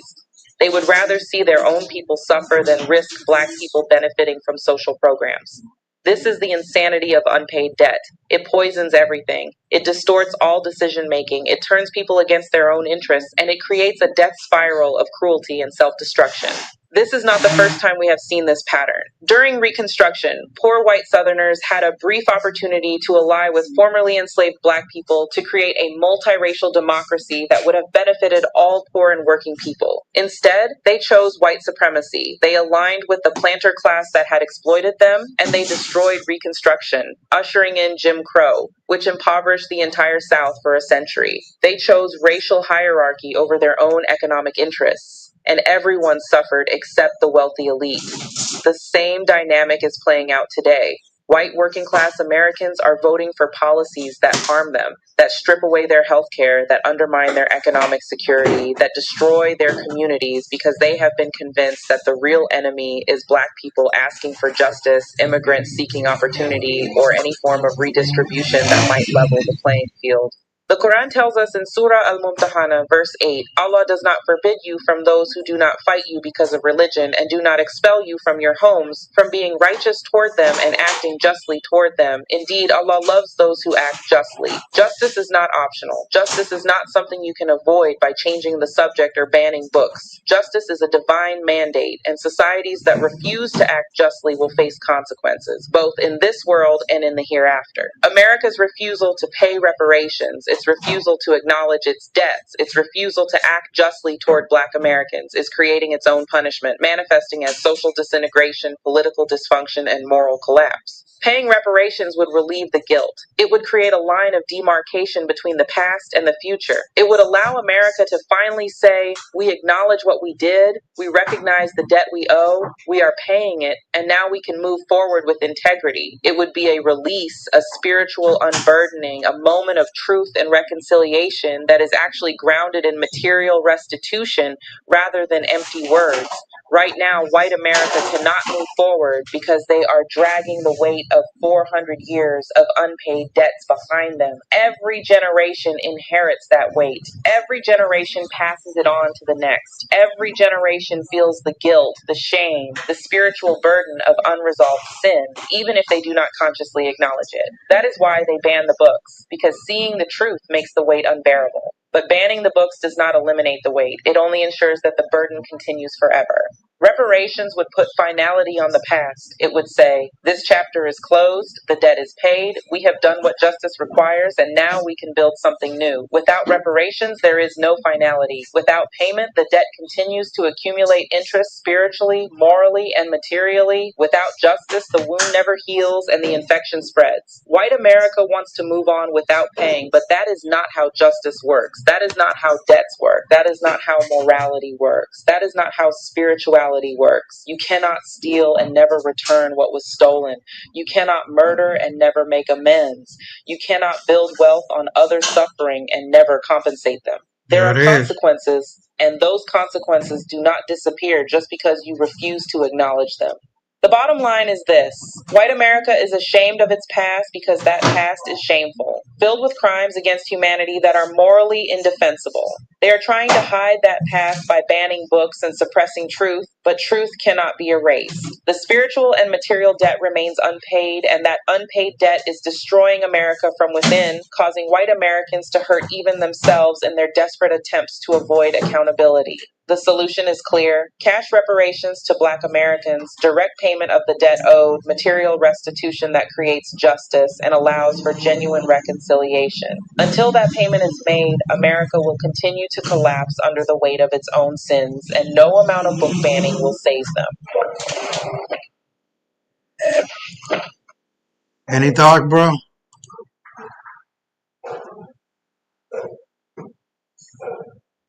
Nope. Okay, well, let's keep it moving. Most of what you're showing is pretty straightforward. Don't need no explanation. Say what now? I said most of what you're showing is right and exact, so it don't need further explanation. Okay, well, let's keep it moving. Pretty nice one. And that changes everything. Assalamu alaikum, it's Sister Samila. I need to talk to Black America about something that should fill us with both hope and responsibility. For the first time in generations, we are finally in a position of real political power. Not symbolic power, not the power to influence from the margins, not the power to beg for crumbs. I'm talking about actual leverage, the kind of power that makes both political parties nervous, the kind of power that can force systemic change if we use it strategically. And the question before us right now is whether we have the political maturity and collective discipline to wield this power effectively.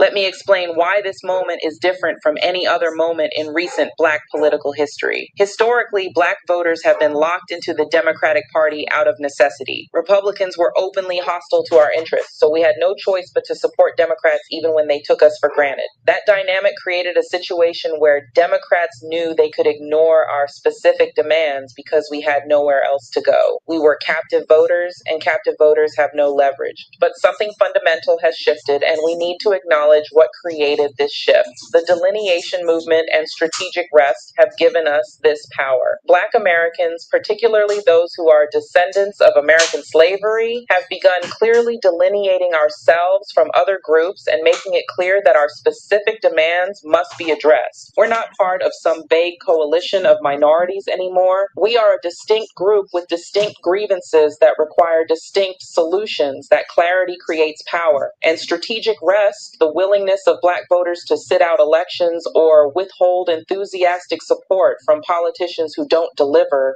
that strategic rest has created real fear in the Democratic Party. They're finally realizing that they cannot take our votes for granted. They're finally understanding that our loyalty is conditional, not automatic. And that realization gives us negotiating power we haven't had in decades. The Quran tells us in Surah Al-Anfal, and prepare against them whatever you are able of power and of steeds of war by which you may terrify the enemy of Allah and your enemy and others besides them whom you do not know but whom Allah knows. Power must be prepared, cultivated, and used strategically. We're finally in a position where we've built political power through delineation and strategic rest, and now we must use it wisely to achieve our objectives. Here's what makes this moment so powerful. We are not on anyone's team anymore. We're not Democrats. We're not Republicans. We're not part of some broader progressive coalition where our specific needs get diluted and ignored. We are Black Americans with Black American interests, and we're willing to negotiate with whoever addresses those interests most effectively.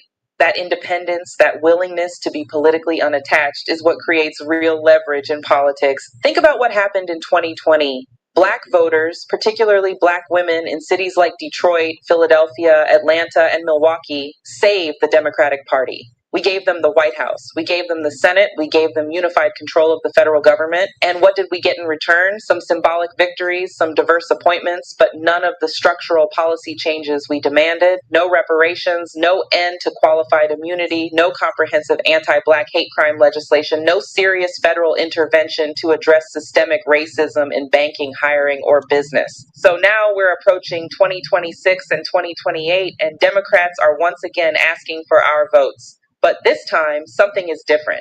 This time, there's a real question about whether Black voters will show up with the same enthusiasm.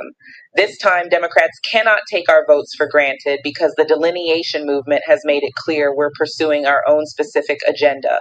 And strategic rest has demonstrated we're willing to withhold our votes if that agenda is not addressed. The Quran reminds us in Surah Al-Imran, and do not weaken and do not grieve, and you will be superior if you are true believers. We cannot weaken in this moment. We cannot allow fear of Republicans to make us give away our leverage for nothing. We must believe in our power and use it to extract real concessions from those who need our votes. Now, let me be very clear about what wielding power strategically looks like. It does not mean randomly voting for Republicans out of spite. It does not mean abandoning politics altogether. It does not mean acting emotionally or reactively. Strategic use of power means clearly articulating our demands, making those demands non-negotiable, and following through with consequences if those demands are not met. That's what delineation and strategic rest have positioned us to do. Here are the demands that Black America should be making as the price for our enthusiastic political support. Comprehensive reparations for descendants of American slavery, an anti-Black hate crime bill with serious federal enforcement, an end to qualified immunity for law enforcement, federal intervention to address systemic racism in lending and banking, strengthened enforcement of anti-discrimination laws in hiring and business, and protection of voting rights with real penalties for voter suppression. These are not radical demands. These are baseline requirements for a community that has been systematically oppressed for 400 years. And because we've delineated ourselves and practiced strategic rest, we are finally in a position where we can make these demands from a place of power rather than pleading from a place of desperation. Let me address the inevitable pushback. But Samila, if we don't vote for Democrats, Republicans will win and things will be worse for Black people. I understand that concern and there's truth to it. Republicans are actively hostile to Black interests in many ways. But here's what you need to understand. If we never make Democrats face electoral consequences for ignoring our demands, they will continue to ignore our demands forever. You cannot negotiate effectively if the other side knows you'll accept whatever they offer because you have no alternative. This is where the power of not being on anyone's team becomes clear. When you're not committed to either party, when you're willing to sit out or consider alternatives, suddenly both parties have to compete for you. That's the position we're in right now, and it's a position we've earned through the courage to delineate and the discipline to rest strategically. The Quran teaches us in Surah Yusuf, indeed, Allah will not change the condition of a people until they change what is in themselves. We changed what was in ourselves. We stopped being automatic Democratic voters. We stopped being part of coalitions that diluted our demands. We started clearly articulating who we are and what we require. That internal change has created external power. Here's what this position of power allows us to do. We can negotiate. We can make specific demands and attach real consequences to those demands not being met. We can tell the Democratic Party that if they want 75% Black voter turnout in 2026, they need to deliver X, Y, and Z by specific deadlines. We can tell them that if they want 90% of the Black vote in 2028, they need to pass specific legislation addressing our core concerns. We can finally have transactional politics where both sides benefit rather than one-sided exploitation where we give everything and receive nothing. And because we're not on anyone's team, because we've delineated ourselves as a distinct political force, we can make these demands credibly. Politicians know we're serious because we've already demonstrated our willingness to sit out elections. They know we're serious because we've rejected the coalition politics that made us invisible. They know we're serious because we're finally acting like a group that understands its own power. Now let me talk about what this means for our community internally. Wielding power effectively requires unity and discipline. The delineation movement has given us clarity about who we are, descendants of American slavery with specific claims on this nation. Strategic rest has given us a proven tactic for creating leverage. Now we need collective discipline in pursuing our priorities. This does not mean everyone in Black America has to think exactly alike.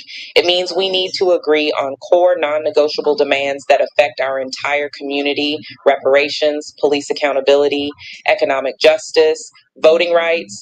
These should be universal priorities that we pursue with unified political action, not as Democrats or Republicans, but as Black Americans pursuing Black American interests. The Quran tells us in Surah Al-Hujurat, the believers are but brothers, so make settlement between your brothers, and fear Allah that you may receive mercy. Unity among believers, unity among those committed to justice, is essential for achieving our objectives. We must settle our internal disagreements and present a unified front to those we're negotiating with. Here's the opportunity before us. We can transform Black political engagement from reactive to proactive, from begging to negotiating, from weakness to strength. The delineation movement and strategic rest have given us the foundation. Now we must build on that foundation by making clear demands, following through with consequences, and remaining independent of both political parties until one or both of them deliver what we require. But this only works if we're serious. It only works if we're disciplined. It only works if we remember that we are not on anyone's team except our own. We are Black Americans first, and our loyalty is to our community's advancement, not to any political party. If Democrats deliver, we support them. If they don't, we rest strategically and let them face the consequences. Black America, we are finally in a position of power because we stopped being predictable, we stopped being attached, and we started being strategic. The delineation movement gave us clarity. Strategic rest gave us leverage. Now we must use that clarity and leverage to extract real policy outcomes that transform our lives materially. This moment will not last forever. Political dynamics shift, demographics change, opportunities open and close. Right now, today, we have leverage, we have power, we have the ability to extract real concessions from those who need our votes. But only if we remain independent, only if we stay delineated, only if we continue practicing strategic rest when necessary. All right. Any thoughts, bro? Or we just keep it moving? Keep it moving. Okay. Let's do that. We got 1, 2, 3, 4. And it's not going to take long. We're just going to keep it moving. All of these X, it's not that long. So I really appreciate you sticking around, and it's worth it, man. So I'm up. I'm not going to sleep, taking a little nap like I did before. Let's get it. Because you can smell the panic in the air if you're paying attention. And no, it's not just political theater, it's demographic math. The global white population is shrinking, and the folks who've been running this planet like it's their personal monopoly board are starting to realize their majority forever fantasy was just that, a fantasy. Let me break it down for you. In Europe, birth rates have been below replacement level for decades. Countries like Italy, Spain, and Germany, they're looking at more empty cribs than full ones. Over in the US, census after census shows the same thing. White population growth has stalled, aging is high, and projections say there'll be a minority in their own majority white nation within a generation. Australia and New Zealand, same boat, just a little farther from the dock. The UN's own data puts it plainly. By the end of this century, Africa will be home to a huge share of the world's young people, while Europe's population will be grayer than a storm cloud. And you think the elite aren't losing sleep over that? Please. These are the same folks who built entire immigration policies, economic systems, and cultural propaganda around the idea that their numbers, and by extension, their control, would never dip. Now, every chart and graph they see looks like a cliff dive. This ain't just about race as skin color either. To them, white is an identity tied to power, resource control, and global influence. When those numbers start shrinking, they don't see it as a normal demographic shift. They see it as a threat to everything they've designed. Imagine being used to walking into any room and knowing your group runs it, then realizing that in a few decades, that room might not even have your people in the majority. That's the insomnia they're dealing with. And they've been here before in smaller doses. Look at history. Every time there's been a hint that they could lose dominance, they've moved quick to reset the board. Immigration quotas in the early 1900s, that wasn't about keeping undesirables out for moral reasons. It was about freezing the racial mix so European-descended folks stayed in control. Apartheid in South Africa, a brutal attempt to lock in white minority rule when the numbers were against them. The U.S. backlash after Reconstruction, white elites' new black political power plus growing numbers was a recipe for them losing grip. So they flipped laws, terrorized communities, and rewrote history books to keep us boxed out.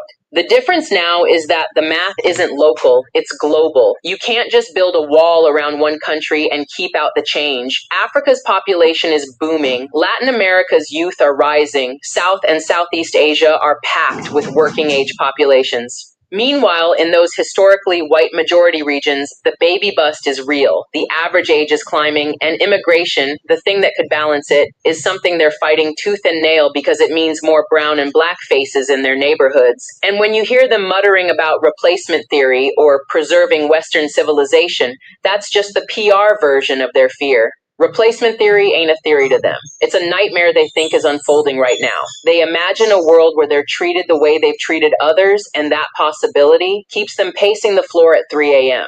Let me be clear, this isn't every white person we're talking about. This is about the elite class, the ones who measure everything in terms of control. The boardroom bosses, the political kingmakers, the media owners, the folks whose family fortunes were built off centuries of resource extraction and labor exploitation. They look at demographics like a CEO looks at a quarterly report, and right now their projections say, trouble ahead. So what do when the numbers start slipping? They start adjusting the rules. They tighten immigration from non-white countries while quietly increasing it from white ones. They spin news stories to paint immigrants as dangerous drains on the system. They attack reproductive rights for some while incentivizing higher birth rates for others. They pour money into think tanks that crank out studies warning of cultural collapse if the demographic balance shifts. It's not random, it's strategy. And make no mistake, they see the black population as the cultural accelerant in this whole equation, because it's not just about how many of us there are. It's about how much influence we have. From music to fashion to political movements, our culture moves the needle worldwide. The idea of a planet where black and brown youth dominate the numbers and the culture, to them, that's not just a shift. That's a revolution waiting to happen. So yeah, the title's right.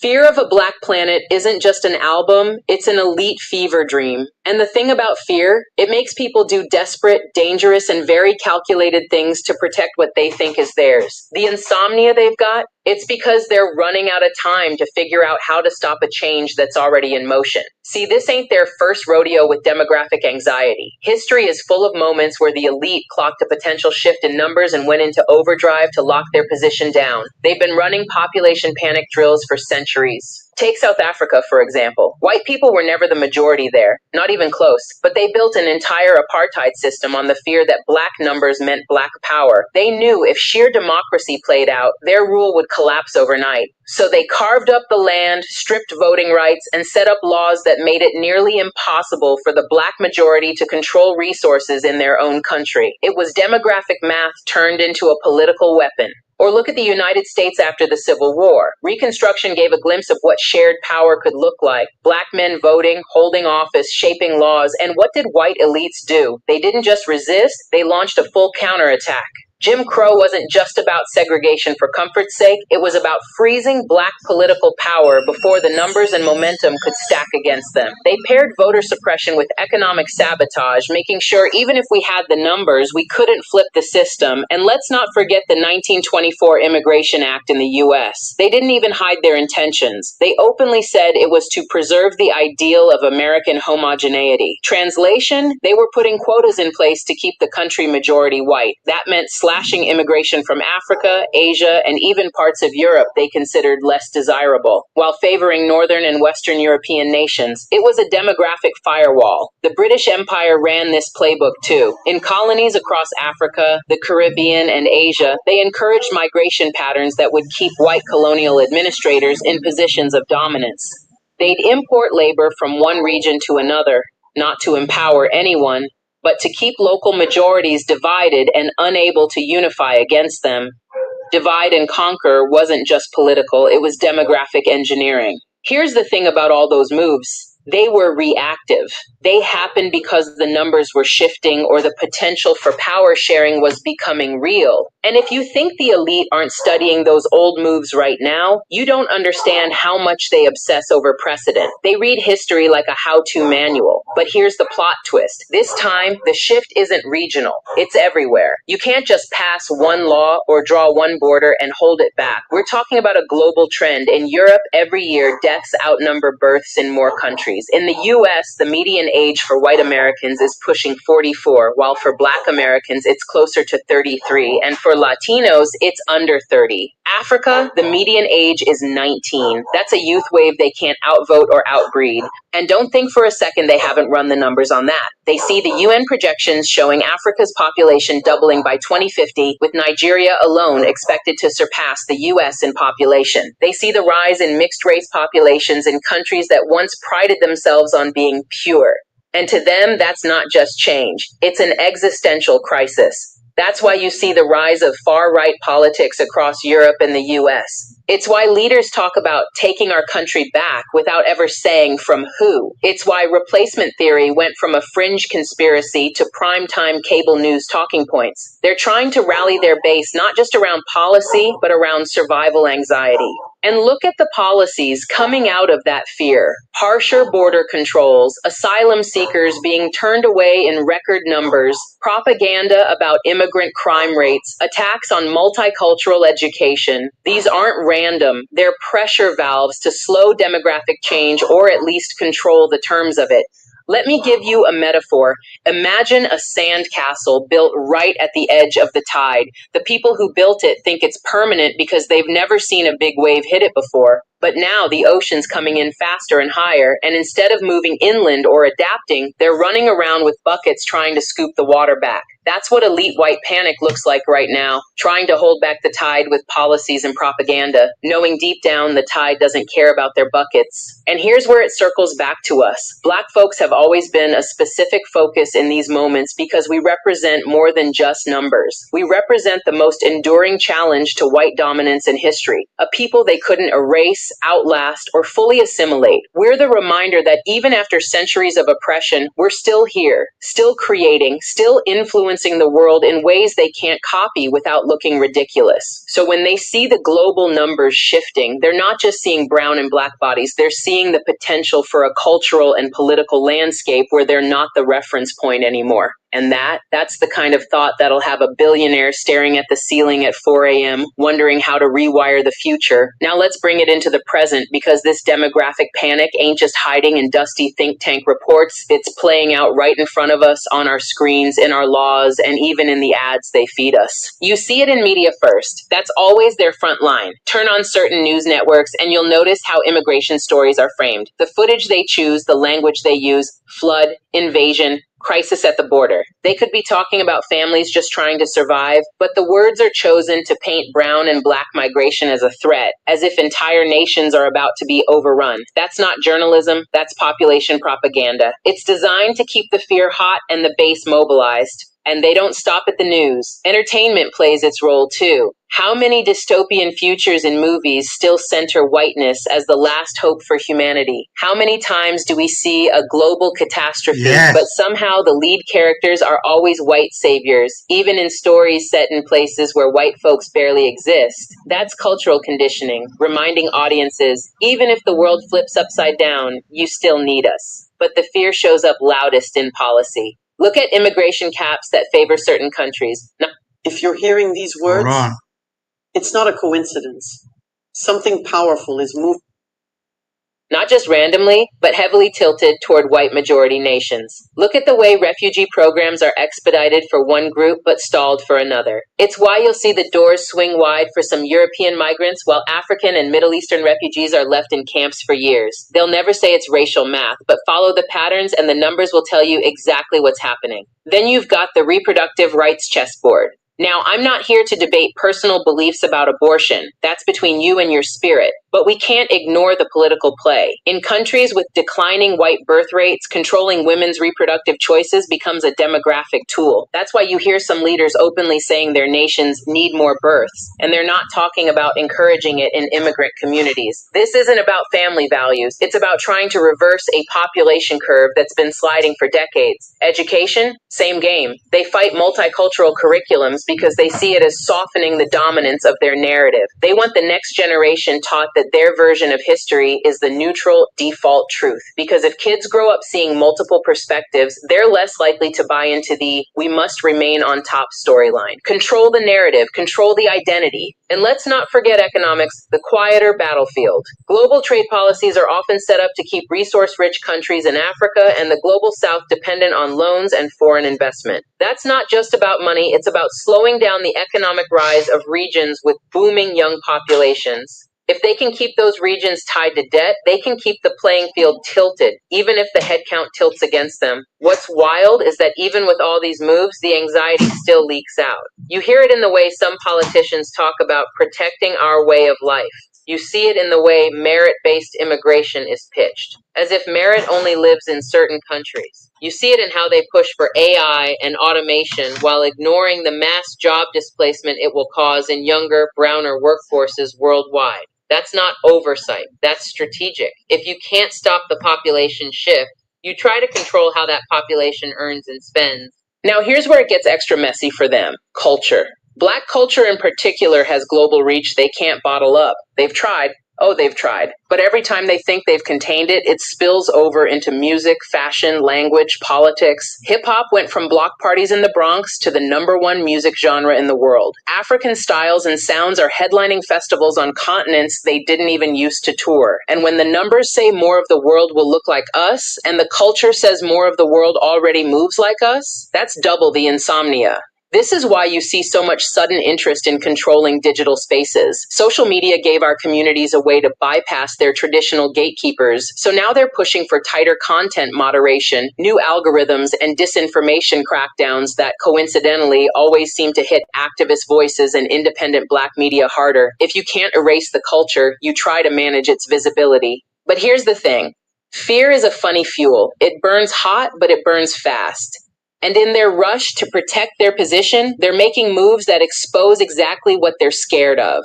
They're showing us the pressure points. They're showing us where the levers are. And for people who know how to organize, how to strategize, that's valuable intel. So here's the part they don't want to hear. Their fear doesn't have to be our fear. Matter of fact, it can be our opportunity. Because while they're up at night counting numbers like beads on a rosary, we can be wide awake building the kind of future they've been trying to keep out of reach. First off, let's get one thing straight. A shrinking global white population doesn't automatically mean a better world for Black folks. Numbers alone don't guarantee justice. We could outnumber them 10 to 1, but if we're still playing in systems they designed, we're still moving on their terms. That's why the conversation has to be about power, not just population. And power is built intentionally, strategically, brick by brick, in economics, in politics, and in culture.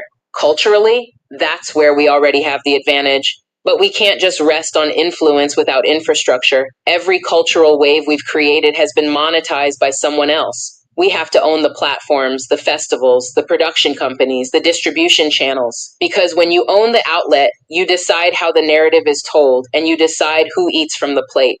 Now, about their insomnia. When someone's afraid of losing control, they get sloppy. They overplay their hand. They start making moves that reveal their strategies, from the bills they rush through to the media talking points they repeat like a script. And that's when we can see the blueprint and start writing our own plans. This is where I want us thinking like strategists, not just reactors. Instead of only responding to their fear-driven policies, we need to be running our own plays in parallel. If they tighten immigration rules, how do we strengthen ties between diaspora communities so goods, services, and culture keep flowing regardless? If they invest in new tech to control the narrative, how do we build our own tech that sidesteps their choke points? If they try to lock up resources, how do we create supply chains they can't touch? We also have to remember, fear makes people imagine the worst version of the future. For the global white elite, the worst version is a planet where their say-so isn't law, where their image isn't the default, and where they can't extract from others without consequence. But for us, that sounds like possibility. That sounds like a crack in the wall we've been pushing against for centuries. Here's the kicker. They know the shift is inevitable. Even with every policy tweak, every propaganda push, every desperate attempt to manipulate birth rates, the numbers are moving. Africa's youth population is exploding. Diaspora communities are connecting faster than ever through technology. Cultural influence isn't flowing from the center anymore. It's flowing from everywhere at once.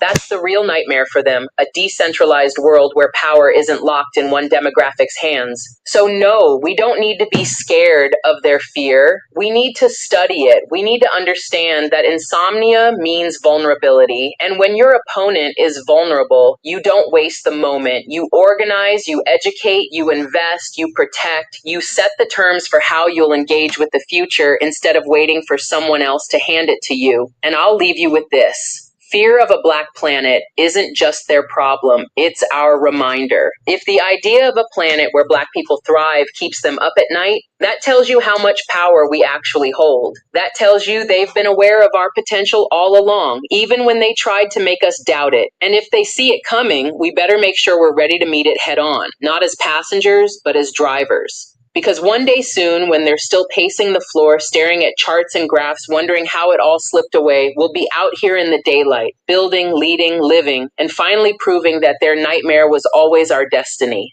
There it is. God damn, there it is. Any thought, bro? Or we just keep it moving?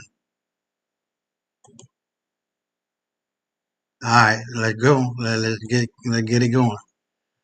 All right. And prison bars built like factories. Hold on, let me try this over.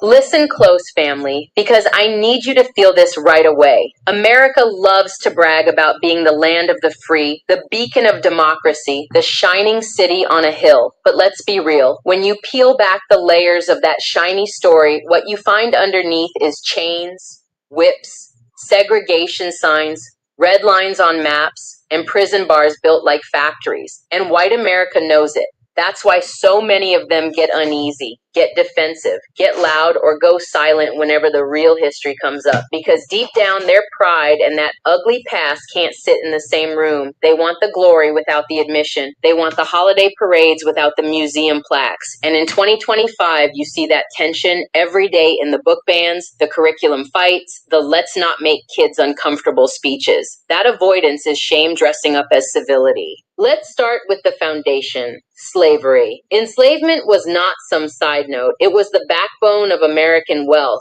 Cotton, tobacco, sugar, railroads, banks, plantations, all of it soaked in the sweat and blood of our ancestors. For 2.5 centuries, Black bodies were bought, sold, whipped, raped, and worked without pay.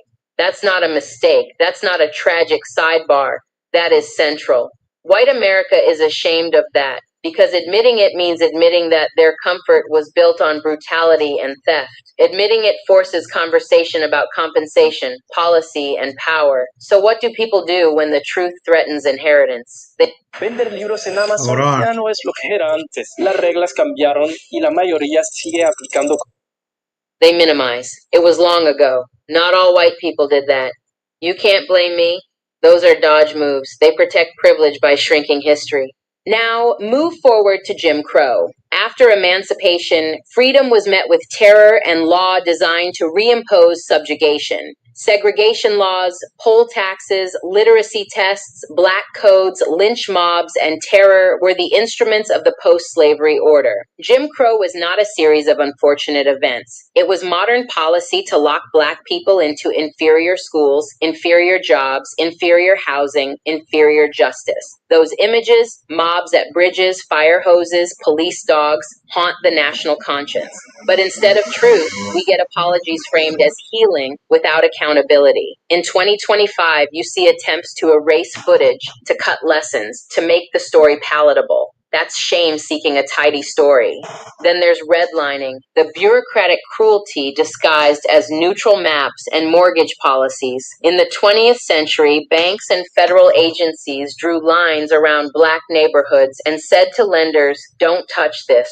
The result was decades of disinvestment that kept property values low, mortgages rare, and opportunities scarce. While white families bought homes, built equity, and passed down wealth, black families were steered away or denied. Generational wealth was not an accident, it was policy. And that policy's effect is still living in the numbers today, in house values, in school funding, in bank portfolios. White America is ashamed because this one doesn't let you blame a distant past. It's modern and traceable. Confronting it means admitting that suburban stability for some was subsidized by systematic exclusion for others. That admission is heavy, so many prefer silence. Mass incarceration is the new Jim Crow in plain clothes. After civil rights victories, the system found other ways to contain black life. The war on drugs, mandatory minimums, 3 strikes laws, and the expansion of policing in prisons. Whole neighborhoods were swept up, parents jailed, livelihoods broken, prisons turned into growth industries with contracts, fees, and lobbying power. The face of criminality on the evening news often matched the neighborhoods they wanted to collapse. White America doesn't want that mirror. It's easier to say law and order than wrestle with how policy choices created the crisis. In 2025, the pushback against reform is often defensive rhetoric rooted in the same shame that resists confession.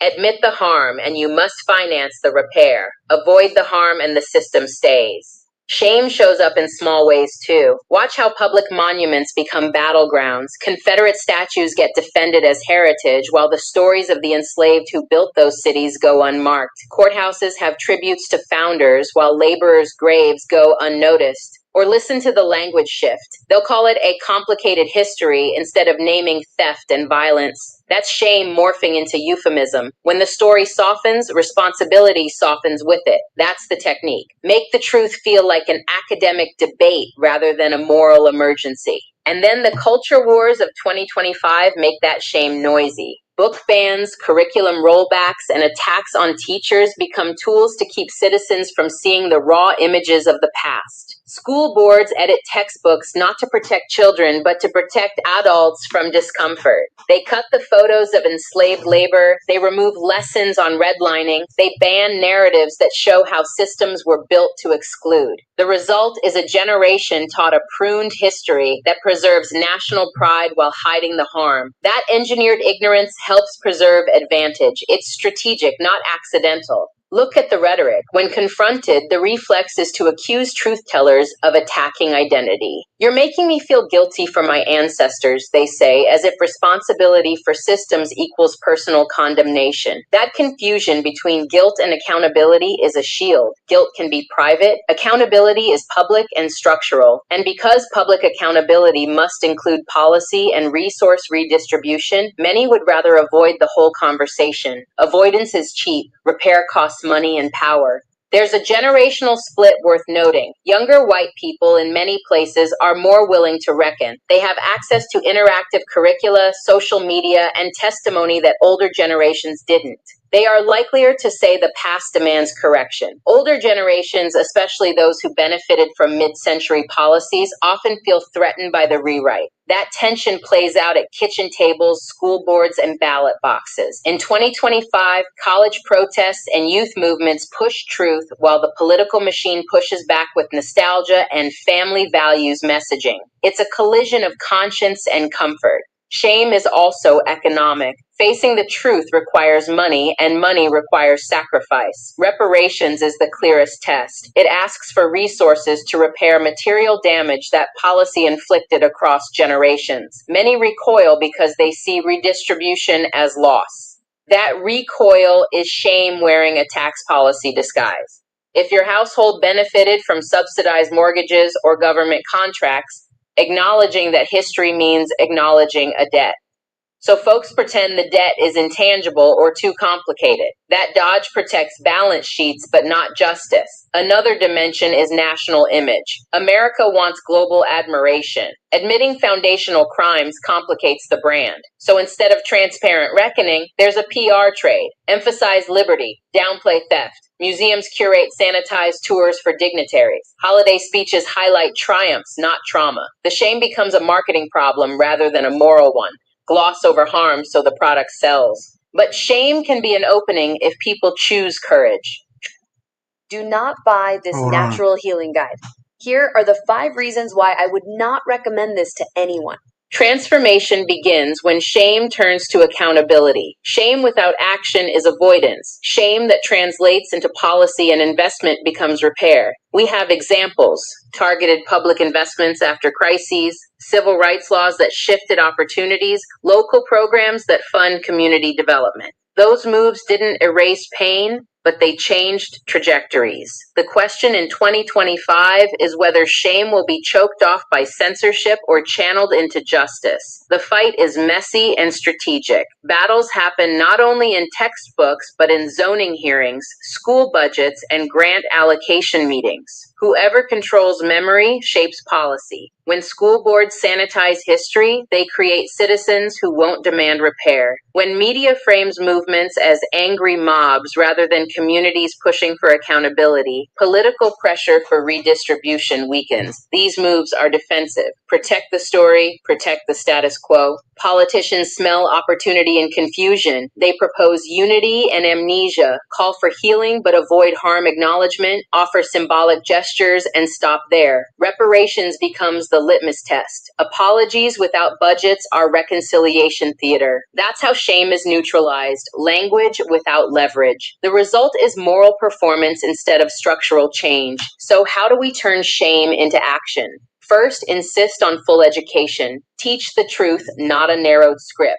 Kids deserve history that is honest and accountable. Second, mobilize policy that targets damage. Homeownership programs, small business capital, education endowments, criminal justice overhaul. Third, build political muscle. Support candidates willing to fund repair and hold them accountable with budgets and metrics. That is how shame becomes governance. There's a cultural strategy too. Storytelling that humanizes the past without shaming individuals. Make history relatable so people see the human cost and the economic mechanisms. Shame softened into empathy becomes motivation for action. Replace defensive slogans with narratives that show how infrastructure and wealth were built on exclusion and how fixing that benefits everyone. That is coalition building, not witch hunting. Don't forget accountability and mercy can coexist. Calling out systems doesn't require vilifying every person alive today. It does require policy and redistribution. White people who feel shame can become allies by using that feeling to fuel action. Support reparative budgets, back community investment, defund punitive systems, and push institutions to return value to harmed communities. Channel shame into generosity and policy, and it becomes national repair rather than paralysis.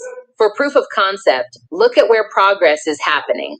Grassroots movements pushing for truth and policy, school districts expanding curricula, some institutions funding housing initiatives and criminal justice reforms. But alongside that are bans, censorship campaigns, and attacks aimed at freezing progress. The next steps are a test of national character. Will shame produce action or calcify into culture wars and denial? The answer depends on whether citizens pressure officials, support honest education, and demand budget line items, not just hashtags. Let me give you specifics so this ain't just talk. In city halls and state capitals, push for ordinances that create local reparative funds, money for housing trust funds, community land trusts, and grants to help Black entrepreneurs buy their first commercial space. In school districts, insist on curricula with primary sources and local history projects so students can see how policy choices shaped neighborhoods. For criminal justice demand, prosecutors track racial disparities, end cash bail where it functions like a two-tiered system, and require diversion programs and re-entry funding so families aren't permanently destabilized. Use public records as a weapon against shame. Ask for redlining maps, urban renewal files, developer agreements, and beneficiaries of historic tax breaks. When you point to paperwork, the argument shifts from emotion to evidence. Transparent budgets make it harder to pretend harms were accidental. When dollars are tracked, denials become untenable. Coalition building matters. This is a democracy fight. When poor white neighborhoods, indigenous groups, immigrant communities, and labor unions see exclusion mechanisms, they can join the push for repair, build alliances around affordable housing, quality schools, and healthcare access. When a broader constituency demands redistribution, political appetite shifts. Private discomfort turns public pressure into policy. In the culture wars, take action. Flood school boards with testimony when books are removed, propose curricula that require full historical representation, and empower educators as allies. Give children truth in age-appropriate ways and train teachers to handle tough questions. Don't let age appropriateness become cover for erasure. Use parents and community groups as partners in truth-telling. Anchor the conversation in economic literacy. Reframe reparations as programmatic investment, housing, education, health, business capital, not as an imaginary lump sum overnight. Show job creation, ROI on community investment, and comparative gains in places that receive targeted funds. When the economic case is clear, moral panic softens. Repair is solvable when communicated with clarity. Insist on legal accountability, require impact metrics, sunset clauses, and audits for reparative programs. Track unemployment, home ownership, business formation, graduation rates, and health outcomes. Treat reparations like infrastructure because that is what it is. Long-term capital investment in human infrastructure damaged by policy. Invite allies into action so shame becomes fuel, not retreat. Ask those who feel discomfort to support budgets that repair, volunteer in community projects, fund scholarships, and pressure officials to pass deliverables. Make allyship accountable with timelines, budgets, measurable outcomes. Turn private guilt into public service. Remember, history is living. The stories we tell shape the politics of tomorrow. If we allow sanitized versions to stand, we sign consent for continued inequality. If we insist on full truth backed by repair, we change the trajectory. When someone squirms over slavery or redlining, use that moment. Ask hard questions, name harms, demand a balance sheet, convert shame into justice. Here are concrete moves that shift shame into action. Create municipal reparations pilots that fund home repair and down payment grants, seed community land trusts to lock in affordable ownership, and launch business capital pools paired with technical assistance for Black entrepreneurs. Push universities and foundations to fund scholarship endowments tied to community benefit agreements so students don't graduate with crushing debt. Demand corporate reparations in the form of apprenticeship programs and supplier diversity with enforceable benchmarks. Use tax incentives to encourage local hiring and require measurable community reinvestment as a condition of large public subsidies. Shame can be a doorway to accountability or a closet to hide in. Choose repair, restitution, and a future built on honesty. Let's get to work. All right, let's keep it moving. What happens when power gets nervous? Hold on. The empire is crumbling faster than they can hide it, and 2026 will be the year desperation turns into acceleration. Watch what happens when power gets nervous. Assalamu alaikum, it's Sister Samila. Today we need to talk about something that the mainstream media will not tell you, something that Western leaders are desperately trying to mask with propaganda and distractions. We need to discuss why the decline of the Western world, which has been happening in slow motion for decades, is about to hit accelerate in 2026, and why their own desperation will be the catalyst that speeds up their collapse. Allah says in the Quran, Surah Ar-Rum, verse 41, "Corruption has appeared throughout the land and sea by what the hands of people have earned, so he may let them taste part of what they have done that perhaps they will return." The West has sown seeds of exploitation, domination, and injustice for centuries, and now the harvest of their actions is coming due, and it is bitter. Let me paint the picture clearly so you understand what we are witnessing. For the past 500 years, the Western world, primarily Europe and the United States, has maintained global dominance through a combination of military force, economic manipulation, political interference, and cultural imperialism. They colonized nations, extracted resources, enslaved populations, installed puppet governments, and created financial systems that kept the global majority in perpetual debt and dependency. This was not accidental. This was strategic. This was the foundation of their wealth and power. But empires do not last forever. History shows us this pattern repeatedly. Rome fell. The Ottoman Empire fell. The British Empire, on which the sun supposedly never set, fell. And now we are watching in real time as the American Empire and its European satellites enter the terminal phase of their decline. The signs have been visible for years. Crumbling infrastructure, declining life expectancy, rising inequality, political polarization, loss of manufacturing capacity, mounting debt, endless wars that drain resources without producing victories, and populations that no longer believe in the institutions that govern them. These are not signs of strength. These are symptoms of systemic decay. But here is where it gets critical. Declining powers do not go quietly. They do not accept their diminishing status with grace. They do not step aside and allow a multipolar world to emerge peacefully. Instead, they get desperate. They get aggressive. They lash out. And that desperation, that aggressive flailing, accelerates their own collapse. Look at what the United States just did to Venezuela. They imposed brutal sanctions designed to strangle the Venezuelan economy, starve the population, and force regime change. Why? Because Venezuela dared to assert sovereignty over its own resources, dared to challenge American hegemony in its own hemisphere, dared to build relationships with countries like China and Russia that the U.S. considers rivals. The cruelty was intentional. The suffering was the point. The message was clear. Defy us, and we will make your people suffer until you submit. But here's what the architects of this strategy failed to calculate. The world is watching. The global majority, the billions of people in Africa, Asia, Latin America, and the Middle East are watching the U.S. weaponize starvation, weaponize medicine, weaponize the financial system against any nation that refuses to bow. And they are drawing conclusions. They are recognizing that the so-called rules-based international order is nothing but a euphemism for do what we say or suffer the consequences. This recognition is accelerating the formation of alternative systems. BRICS is expanding. Nations are conducting trade in their own currencies instead of the dollar. Countries are building infrastructure partnerships that bypass Western institutions. The global South is organizing in ways that were impossible a decade ago because technology and communication have advanced, and the illusion of Western benevolence has been shattered completely. Assalamu alaikum, bro. How are you? Walaikum salam, alhamdulillah. Good. Hold on, what's that noise?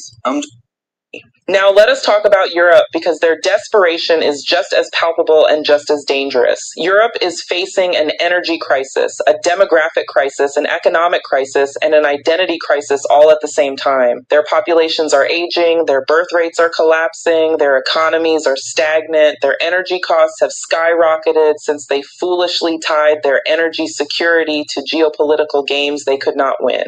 So what is Europe doing? They are getting more aggressive in Africa. They are trying to reimpose neo-colonial relationships under new names. They call it partnerships and development aid, but it is the same old extraction with a fresh coat of paint. They are trying to control African resources, African labor, African markets, because without Africa, Europe has no path forward. Their entire economic model depends on cheap resources and exploitable labor from the global South.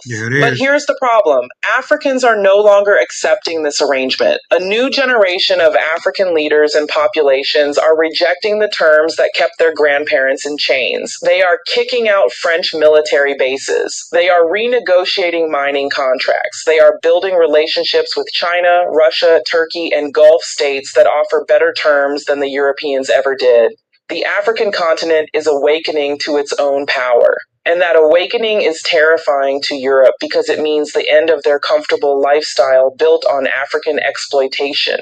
Allah tells us in Surah Al-Imran, verse 26, "Say, O Allah, owner of sovereignty, you give sovereignty to whom you will, and you take sovereignty away from whom you will. You honor whom you will, and you humble whom you will." The sovereignty the West once held is being redistributed, and their humbling has begun. Now let me explain why 2026 specifically will accelerate this decline. We have several converging factors creating a perfect storm. First, the economic contradictions in the West are becoming unsustainable. The United States is carrying over $35 trillion in debt with no credible plan to address it. Their solution is to print more money, which devalues the dollar, which undermines confidence in the currency that has been the foundation of their global power. Every nation watching this is calculating their exit strategy from dollar dependency.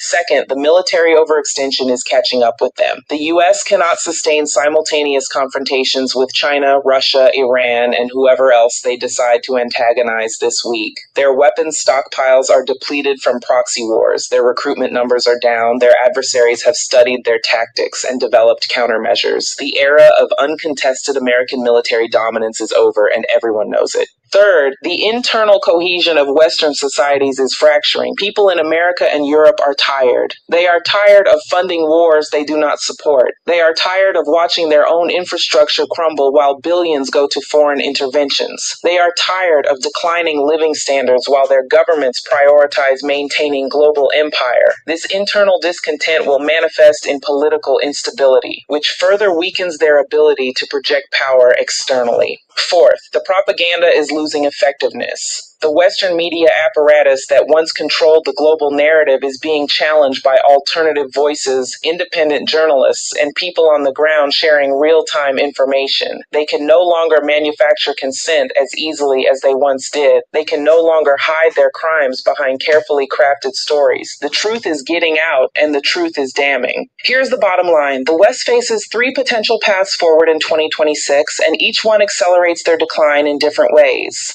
Option 1, they escalate aggression in a desperate attempt to reassert dominance. This means more sanctions, more coups, more military interventions, more economic warfare. This path accelerates their decline because it forces the rest of the world to unite against them faster, builds alternative systems more rapidly, and depletes their own resources more quickly. It is the path of the drowning man who drags others down in panic. Option 2, they attempt to negotiate a managed decline, accepting a multipolar world where they are one power among many rather than the hegemon. This is the rational choice, but it requires humility they do not possess, and a willingness to accept reduced living standards at home that their populations will resist violently. This path still leads to decline, but potentially with less global catastrophe. Option 3, they double down on internal repression and external chaos, attempting to maintain power through increasingly authoritarian measures at home and increasingly reckless actions abroad. This is the most dangerous path because cornered empires with nuclear weapons and nothing to lose make catastrophic decisions. This path accelerates decline into potential collapse with massive collateral damage. Based on current behavior and historical patterns of declining empires, option 1 blending into option 3 seems most likely. They will escalate aggression, face resistance, escalate further, face more resistance, and the cycle will continue until something breaks catastrophically. What does this mean for those of us watching from the global majority? It means 2026 will be turbulent. It means we will see more desperate actions from Western powers trying to claw back control. It means we will see more sanctions, more coups, more propaganda, more violence directed at any nation or movement that challenges their authority. But it also means their grip is weakening. Every desperate action reveals weakness rather than strength. Every overreach accelerates the formation of alternatives. Every act of aggression pushes more nations toward independence. For Black folks specifically, both in America and in the diaspora, this decline creates both danger and opportunity. The danger is that we will be scapegoated as the empire crumbles, blamed for internal failures, targeted with increased repression. History shows that declining empires often turn their violence inward toward marginalized populations. The opportunity is that the global reconfiguration creates space for new alliances, new economic relationships, new political possibilities. As the West weakens, Africa rises. As dollar dominance fades, alternative trade systems emerge. As Western propaganda loses credibility, our voices gain platforms. We must be strategic. We must be organized. We must build relationships across the global South. We must invest in our own institutions, our own media, our own economic networks, our own political education. We must prepare for turbulence while positioning ourselves for the world that emerges after the current order collapses. The decline of the Western world will accelerate in 2026, not because of external enemies, but because of their own contradictions, their own greed, their own refusal to accept a world where they are not dominant. They built their power on exploitation, and exploitation is not sustainable. They built their wealth on extraction, and the wells are running dry. They built their influence on propaganda, and the lies are being exposed. Allah reminds us in Surah Al-Qasas, verse 83, that home of the hereafter we assign to those who do not desire exaltedness upon the earth or corruption, and the good end is for the righteous. The exaltedness the West pursued through oppression is coming to an end, and the righteous who oppose their corruption will inherit the future. Watch carefully what happens in 2026. Watch how desperation manifests in policy. Watch how decline accelerates through overreach. Watch how the global majority responds to aggression with unity. And position yourself accordingly, because we are living through a historical transition that will define the next century. All right, let's get at it. This is 12 minutes, down to the last one. We'll get all of these in. Let's go. If these folks love bragging about their so-called high IQ, then why is America drowning in $37 trillion worth of debt? Where's all that intelligence at when the bill collector shows up? Don't worry, I'll tell you what's coming next. They'll look around, shrug, and try to blame black people for a crisis we didn't create, didn't control, and didn't cash in on. But baby, this time we're calling the receipts out loud. Now let's set the stage. You've got Charlie Kirk and his crew walking around with puffed up chests, talking about intelligence, IQ, and how their crowd is supposedly more logical, more disciplined, more financially savvy than the rest of us. They'll go on podcasts, panels, and rallies trying to convince America that conservatism equals higher brain power. But let's pause for the math. $37 trillion in national debt. 37 trillion. That's the current reality of the United States of America. And family, if high IQ was supposed to prevent disaster, then clearly somebody's calculator is broken. Because what's really happening? They're pointing fingers at everybody but themselves. And when the money runs low and the receipts start piling up, guess who's the easiest scapegoat? United States. Black America, the people who never had a hand on the checkbook but always get blamed when the account is overdrawn. Now let's really break this down. Where does the national debt come from? Military spending. Trillions poured into endless wars, weapon systems, bases around the world. America spends more on the military than the next 10 countries combined. That's not black people's decision. That's Congress, presidents, defense contractors, and lobbyists fattening their wallets. Police budgets, billions poured into policing, tanks for small towns, surveillance systems, militarized gear for officers. None of that is coming from us. Black folks don't control city budgets. We don't greenlight $11 billion NYPD budgets or $4 billion LAPD budgets. Tax cuts for the wealthy. Hold on.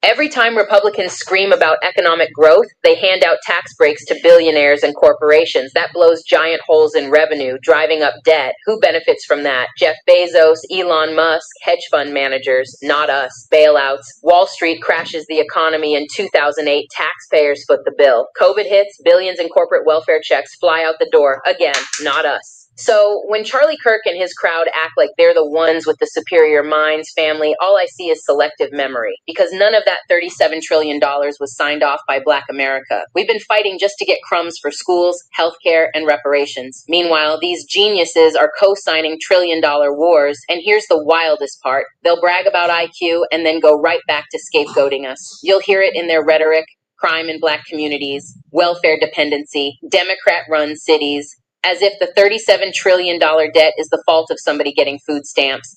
Baby, be serious. Food stamps didn't tank this economy. The Pentagon did, Congress did, Wall Street did. But see, scapegoating... And they stole tens of trillions. $20 trillion came up missing when the missile or airplane hit the Pentagon. I rest my motherfucking case. Us is the easiest play, because when folks are broke and angry, they want a villain. And it's always simpler to point at Black America than to tell the truth about trillions wasted on bombs, surveillance, and tax breaks for billionaires. Family, let me give you a clapback you can use next time somebody tries it. If you're so smart, if your IQ is so sky high, explain why the world's greatest country can't balance its own checkbook. Explain how the geniuses managed to rack up $37 trillion but still can't afford universal health care, still can't afford debt forgiveness, still can't afford reparations. That's not intelligence. That's arrogance in a suit.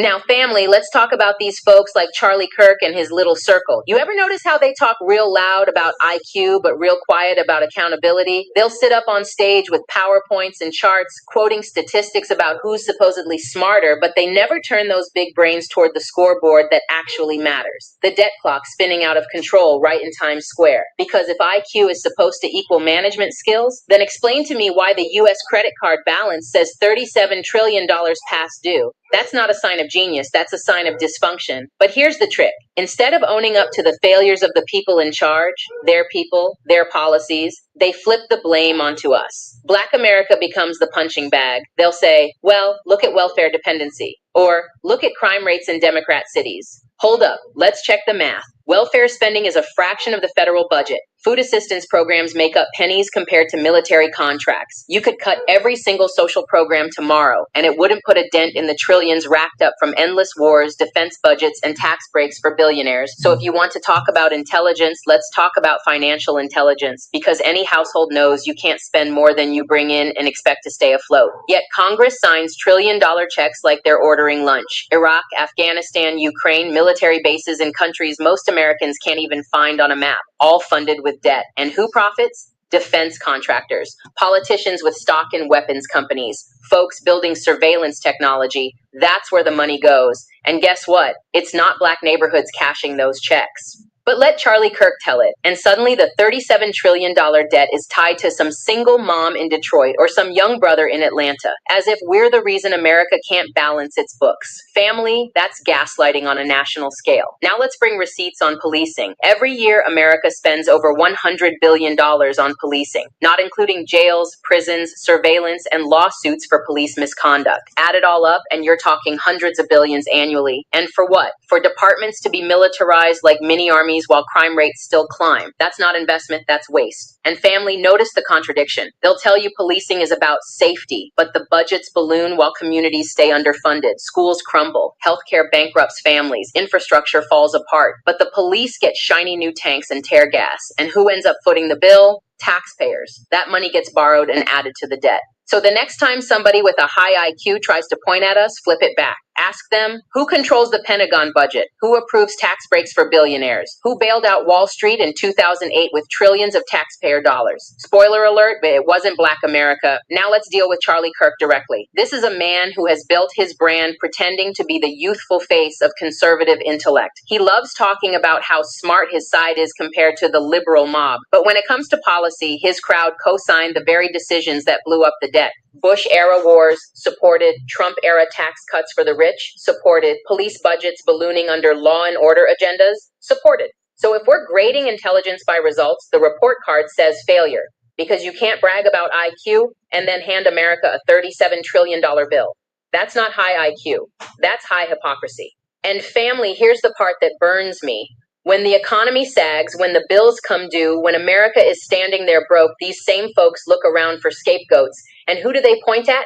United States, Black America, the smallest slice of the pie with the least political power, the group still fighting for equal pay, equal schools, equal health care. Somehow we're the problem? That's projection, plain and simple. They created the crisis, but they want us to carry the shame. But let's not fall for it, because the numbers don't lie. The Pentagon's budget for 2024, $842 billion, policing across America, over $100 billion, tax breaks for corporations and the wealthy, trillions in lost revenue. Compare that to food stamps, less than $70 billion, Medicaid and housing assistance, pennies compared to military and tax cuts. The receipts speak for themselves. So family, when Charlie Kirk and his high IQ fan club start running their mouths, we need to respond with 3 words: show the math. Because all the brain power in the world doesn't mean a thing if the bill collector is still calling. Now family, let's really talk about why this happens. Why is it that every time America racks up debt, mismanages money, or stumbles on the world stage, somehow the blame trickles down to Black folks? We didn't sit at the table when trillion-dollar wars were signed off. We didn't write the legislation that gave billionaires tax cuts. We didn't design the budgets that pour billions into police tanks while schools beg for pencils. But the minute things go sideways, here comes the scapegoating. That's not random, that's psychology. Scapegoating works because it's convenient. It gives frustrated people someone easy to blame. And in America, Black folks have always been the convenient scapegoat. When wages stagnate, blame us. When crime spikes, blame us. When schools fail, blame us. And now, when the debt balloon hits $37 trillion, just wait. They'll find a way to make us the villain. Charlie Kirk and his circle lean into that playbook heavy. They call themselves high IQ conservatives, bragging about logic and intellect. But notice how their logic always ends with us as the problem. They'll tell you America's broke because of welfare dependency. But who gets the largest welfare checks? Corporations, subsidies for oil companies, tax breaks for the wealthy, bailouts for Wall Street. That's welfare with extra zeros. But they don't call that welfare. They call it stimulus. They call it relief. When black folks get a sliver of assistance, it's suddenly the downfall of civilization. That's why we have to flip the script. Because the receipts say different. America isn't $37 trillion in debt because of Section 8. It's not drowning because somebody used an EBT card. The debt exists because this country spends like a shopaholic at the Pentagon and then hands billionaires the receipt. And family, here's the insult layered on top. While they're mismanaging trillions, they still want us to fight for a system that never fought for us. They want us to put on the uniform, pay the taxes, obey the laws, and then sit quiet when the bill comes due. And if we speak up, suddenly we're ungrateful. We're not ungrateful, we're clear-eyed. We know where the money went, and we know who wasted it. So let's ask the hard question. If your IQ is so high, why does your system always end with debt, destruction, and deflection? If you're so smart, why can't you balance the budget? If you're so intelligent, why are you running the same scam decade after decade? That's not genius. That's generational gaslighting. Now let's flip this toward empowerment. Because family, we can't keep playing defense against scapegoats. We have to call out the truth loud and consistent. Black folks didn't create America's debt crisis. We've been surviving inside it. We've been the ones making something out of nothing while the so-called geniuses were writing trillion-dollar checks to defense contractors. And here's what we need to do. Keep receipts handy. When folks try to spin the narrative, drop the facts. Pentagon budget versus food stamps. Tax breaks versus social programs. The numbers always expose the lie. Challenge the high IQ narrative. Intelligence is not about test scores or smug speeches. Intelligence is about outcomes. And the outcome of their leadership is $37 trillion in debt. That's failure, not brilliance. Refuse scapegoating. Don't let anybody pin national failures on us. We've carried that burden for centuries. From slavery to Jim Crow to mass incarceration, we've been the excuse for white America's dysfunction. Enough. Push for accountability. If America can spend billions on bombs, it can invest in reparations. If it can bail out Wall Street, it can fund our schools. If it can bankroll the police, it can bankroll healthcare. Don't tell us there's no money. Tell us the truth about where the money went. Family, let's close this out the way we started, with clarity. These folks love bragging about their IQs, but you can't brag about intelligence when your books are bleeding red ink. You can't call yourself a genius when the nation you run is buried under $37 trillion of debt, and you definitely can't point that finger at us. Because black people didn't create this crisis. We've been surviving in spite of it. We've been paying taxes, building culture, raising families, creating wealth against the odds. And the one thing we're not going to do in 2025 is sit quiet while Charlie Kirk and his circle try to scapegoat us for America's overdraft notice. So the next time somebody flexes their high IQ, just remind them, smart people don't run up 37 trillion tabs and then look for somebody else to blame. That's not brilliance. That's bankruptcy with arrogance on top. All right, we're getting down to the wire here, bro. You got anything to say? Not really. That must have been before Charlie Kirk got killed because she spoke about him in the Yeah, present. That's right, yeah. right. Well, All right, let's get like I was saying to you earlier, with the advent of the internet, for those who would research and look these things up, all those myths have been abolished for years now. So if you still believe in welfare queens, and we know the numbers, the percentages of white folks is on more welfare than any of us could ever have. And then on top, they get all the added benefits that we don't get in the hood. You know what I'm saying? We talking about them rural people in Appalachia. mucho tiempo ya. Well, my wife is complaining. Yeah, my wife is complaining. I gotta get on off here, but let's go through all of these. It ain't gonna take that long. So that's all you right there, brother. Okay, run it. Right. I don't want you to get beat up, so I'm gonna shut up. Yeah. So now we got J.B. Stratford, the Black Wall Street. He's the man who threatened the narrative of their inferiority. Know your history.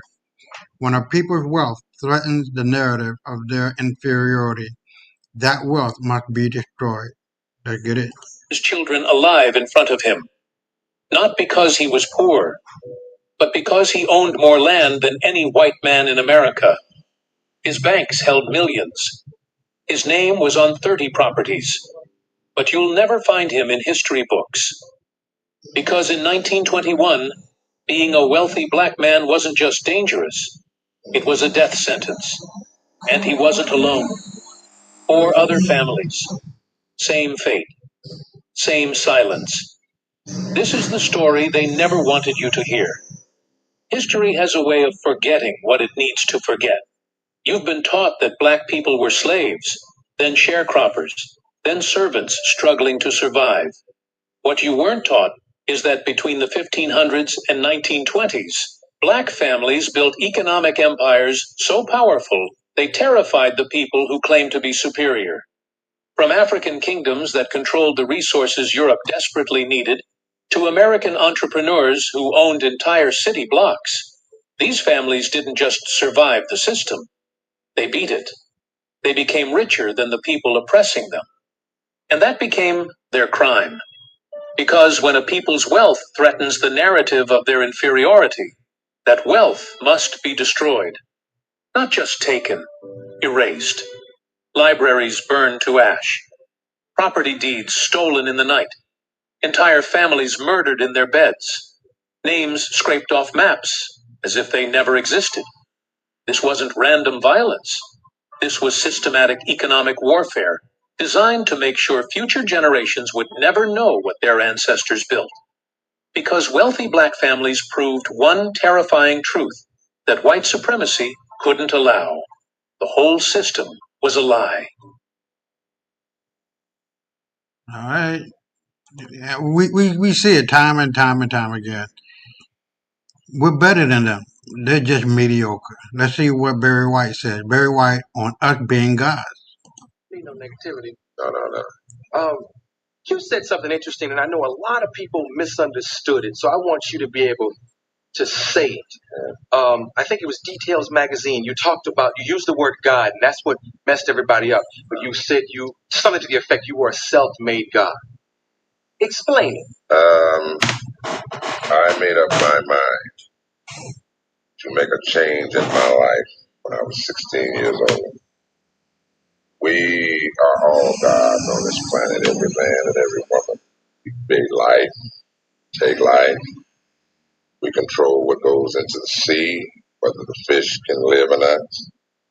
We decide if the trees can grow tall, decide if the children will eat. We are very powerful beings on the planet Earth. And when I said a self-made God, I meant just what I said. Barry White changed his life. So you right. Yeah. And people criticize the statement? No, not to my knowledge. It's the first time I'm hearing about it. Yeah. But, people tend to play down our power. But don't worry about it. This next guy do it unless there's God above to do it. There's a lot of things that has to change on this planet Earth that only we can change. And until we embrace the fact that we are as powerful as we are as beings, we're going to continue to make the mistakes and allow the mistakes to be made from our children to our adults to our elderly to whatever situation we want to talk about. Okay, we got to run to a quick commercial, and they're going to do a cut from the. All right, let's keep it moving because my old girl is kind of out here. Listen, I'm not going to take long. Didn't Kanye say the same? Didn't Kanye West say the same thing about 7 years ago? Oh yeah. He said the same thing. We've all been saying it. Like I said to you a little while ago, earlier, we are gods and we will do greater and better things. It says that in the Bible. I'm not telling you what I said. Right.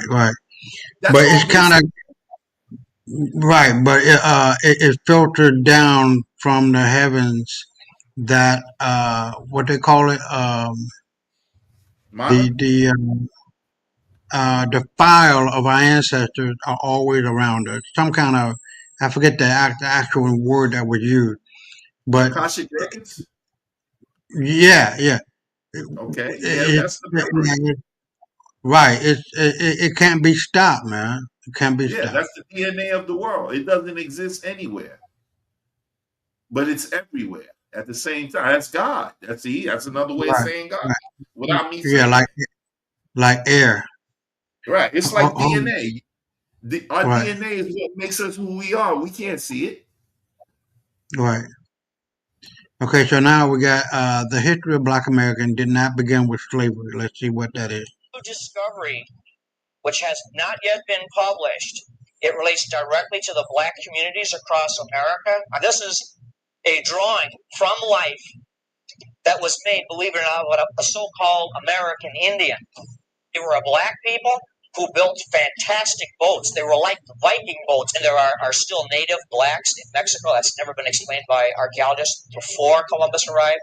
DNA tests done on them.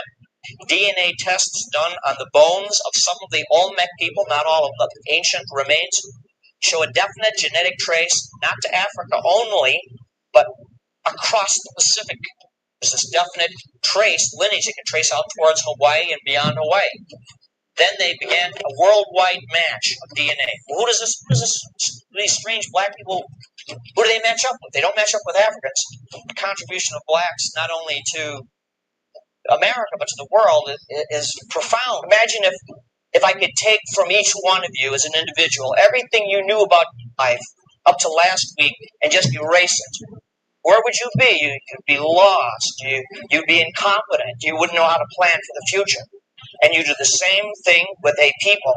If you erase their history, or you don't tell enough about their past, they also become incompetent and they can't fulfill the future.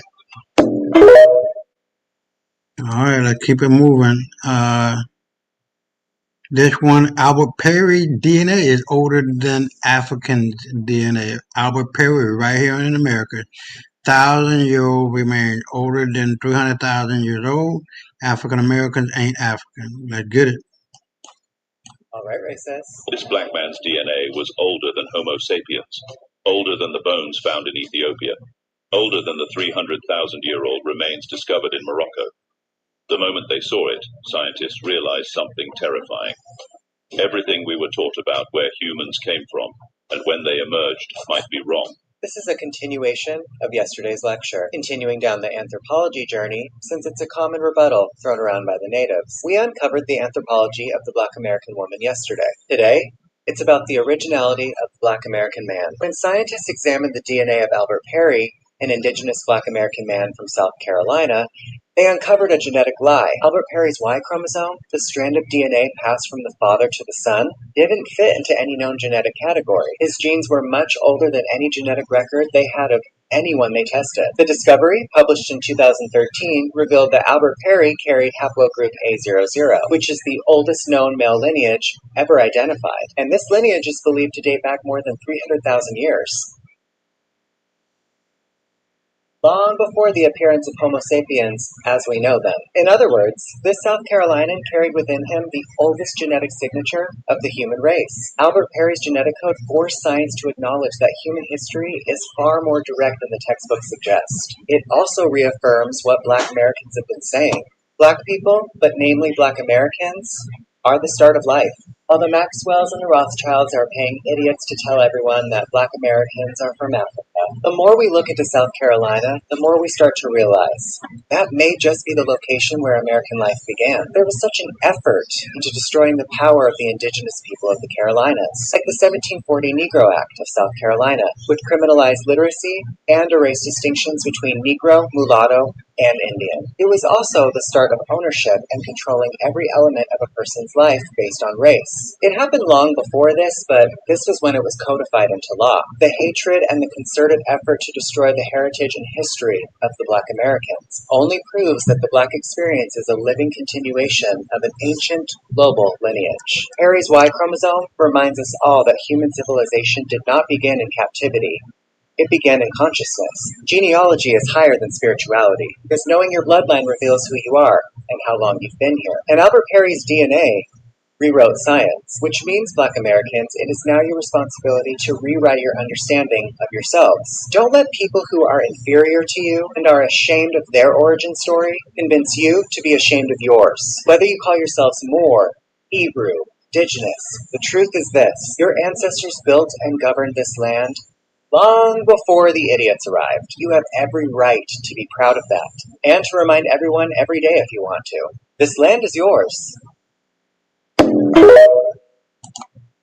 Alright, let's get at it. A black person in the United States during the Jim Crow era face second-class citizenship, disenfranchisement, barriers to voting, barriers to education, barriers to employment, and barriers to housing. Then we had the 1964 Civil Rights Act and the 1965 Voting Rights Act, which stated we can no longer do any of this.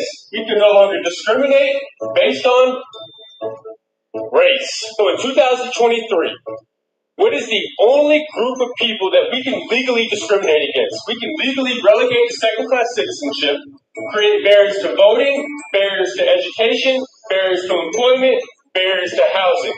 If you answer convicted felon, you are absolutely correct. In 2023, a convicted felon is the only group of people that we can legally do all this to. Now, do you believe it's a coincidence that 1 in 3 black males carry this label as convicted felon as opposed to 1 in 17 white males? If you answered yes to that question, let's take a look at what's happened since the dismantling of the Jim Crow laws. We've had a 700% increase in our prison population. We've gone from 300,000 inmates to as high as 2.3 million. Now, I do believe we're back down to about 1.8 million today. We had the law and order agenda, which was an increase in police spending and a decrease in school funding, which created the school to prison pipeline. We also had the war on drugs, which we now know was a war on people. We had the 1986 Anti-Drug Abuse Act, and we had the 1994 Crime Bill.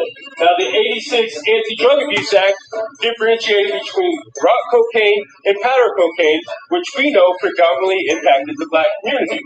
And the 94 Crime Bill created harsher sentences, lengthier sentences, and minimum mandatories. We also know that black people make up 53% of all exonerations, 69% of exonerations for drug crimes, and they're 7 times more likely to be wrongly convicted.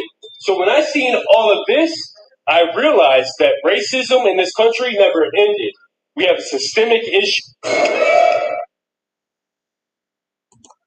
Now, one of the things that I want to point out too is that school to prison pipeline and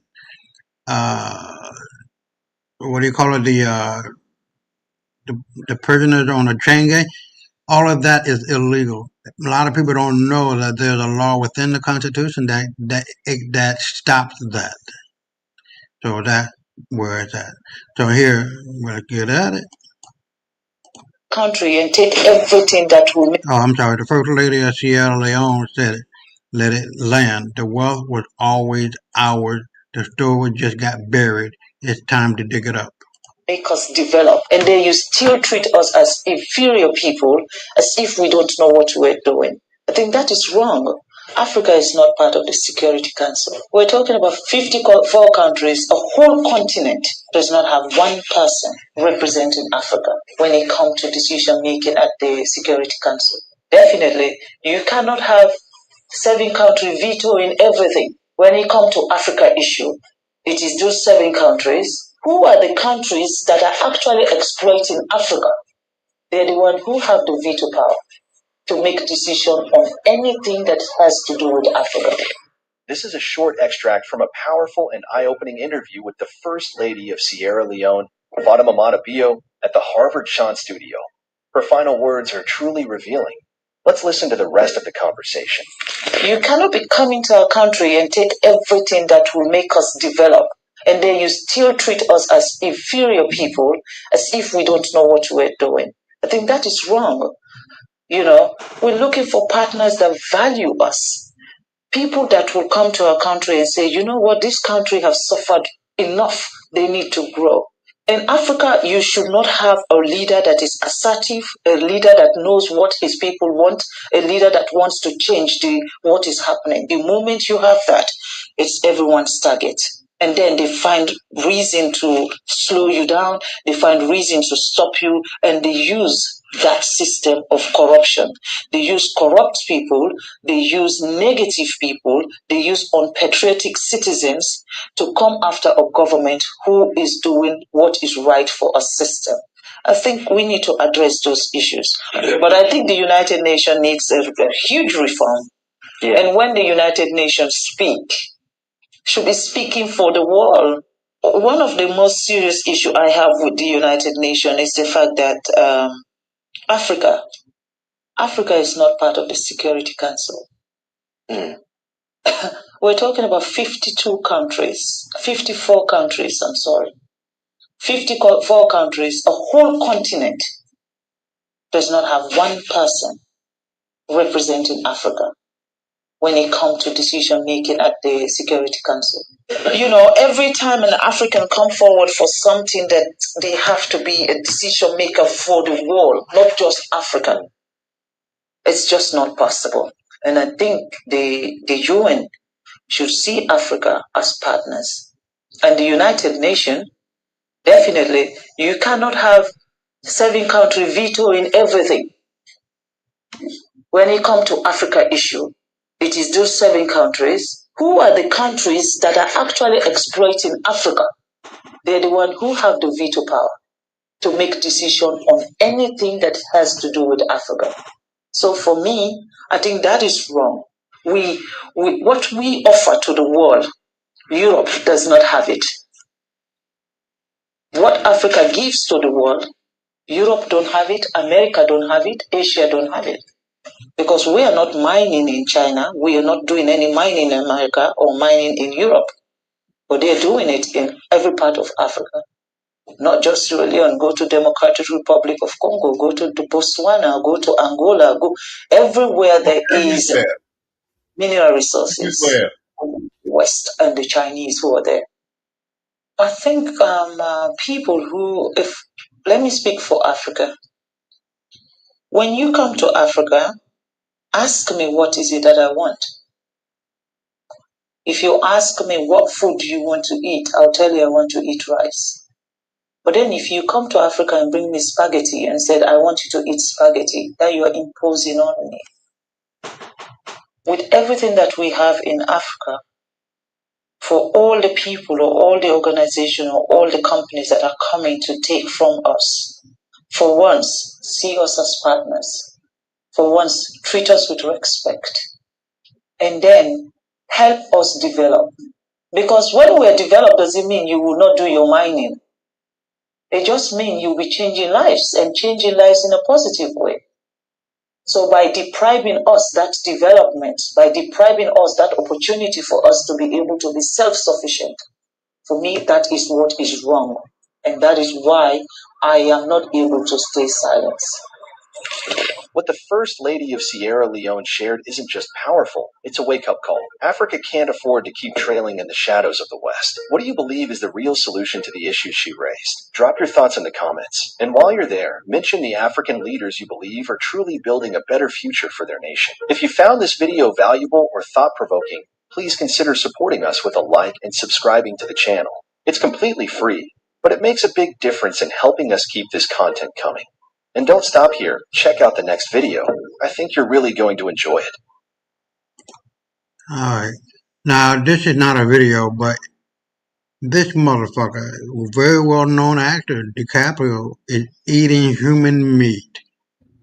New African file revealed that Leonardo DiCaprio ate over 70 pounds of child meat as part of a cannibalism diet. There's a bitch-ass motherfucker like he got a restaurant saying that they serve human fucking meat. Yeah, it's White legal. folks, white folks are fucking crazy. Mm-hmm. White folks are fucking crazy. And this motherfucker, along with a lot of these bitches, has serious mental problems. But didn't Rabbi Finkelstein tell you that on that interview he had with that Protestant preacher or pastor or whatever the fuck, like maybe 20 years ago? Man, look, these motherfuckers are not real Jews that we know. They're not real anything. They're fucking cannibals as they were in the beginning when they first got here. They're fucking animals. Anybody that eat anybody else is a fucking animal. I don't give a fuck how nice and polite and civil and all this other bullshit. That's just an act. Yes, sir. These motherfuckers are crazy. And let's listen to this brother. Yes, They're sir. viruses. You want me to say something? Fine. I'll say something. You people. You're not a race. You are a virus. virus. You destroy the world. Everything beautiful you poison. You drag us from our homes, you rape our daughters, murder our sons. You crack our spines and do all you can to break our will. You stab us. Then you put the knife in our hand and tell us it's our fault. And if you don't do it yourself, you stand by, close your eyes, and pretend there's nothing wrong. And then you pray to your God to silence our screams so that you can enjoy the happiness that we built for you with our blood. But it's not your fault. It's the only way you know how to be.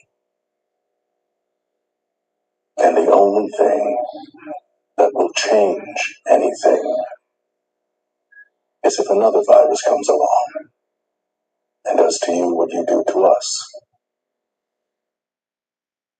That virus is justice, and it's here.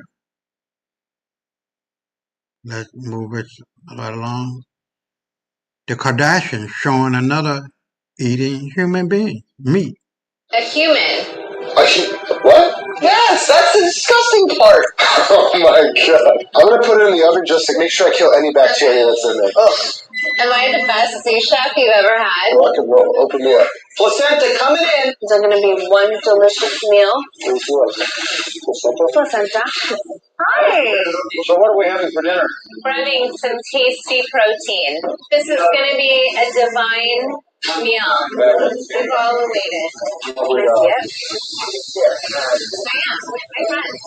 You know white folks can't cook. Yeah. Here, guys. This is the grand finale. Oh my god. Is it a brisket? Yeah. Oh, it's nice and tender. That neck just melts right through. It's only the first taste.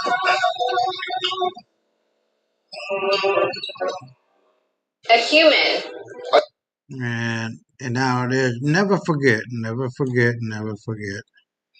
When these motherfuckers eat, white culture is evil. White men use our black babies as alligator bait. During slavery, there were horrifying accounts that enslaved black babies were used as bait to lure alligators. This reflects the brutal, evil reality of black babies' exploitation and dehumanization. Did you know there was a time in America when black babies were used as alligator bait? It sounds like a horror movie, but it was real. In the late 1800s and early 1900s, hunters in the South would tie black infants near the edges of swamps.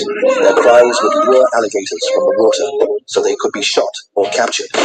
Florida, Louisiana, Mississippi. Local newspapers wrote about it like it was entertainment, even selling postcards with smiling white men and dead gators beside black children. They called it sport, they called it tradition, but it was pure evil. Proof that in that era, black life was seen as disposable. And for decades, people tried to call it a myth until the old photos and news clippings started surfacing. This wasn't folklore, it was advertised cruelty. So the next time someone says, that was a long time ago, ask them why America turned the pain of our children into postcards. Some truths aren't myths, they're just buried. Never fucking forget. When you see stuff like that, how can you think that adrenochrome laboratories are set up all over the world, knowing that they say 800,000 children disappear from the United States, never to be seen again? Of course, man. This shit goes so fucking deep. It is ungoddamn real. But let me run through these and then we'll close it out. Hold on. Okay. So we got two more to go. Now look at this. The chances of you seeing this video are so rare. There's 500 million users on TikTok, and we'll probably never see my account again. But I'm not gonna ask you to follow me. One more. Now this is the ravenous motherfuckers who they're just natural born killers, man. Hold on this one white second. boy. Yeah, go ahead. People need, when we see stuff like this, we need to remember movies like They Clone Tyrone. I'm done. Oh yeah. Hmm. Right. Hold on. So let's get through this one. It's only 15 seconds. He killed a dad over a video game. How are you holding up, please?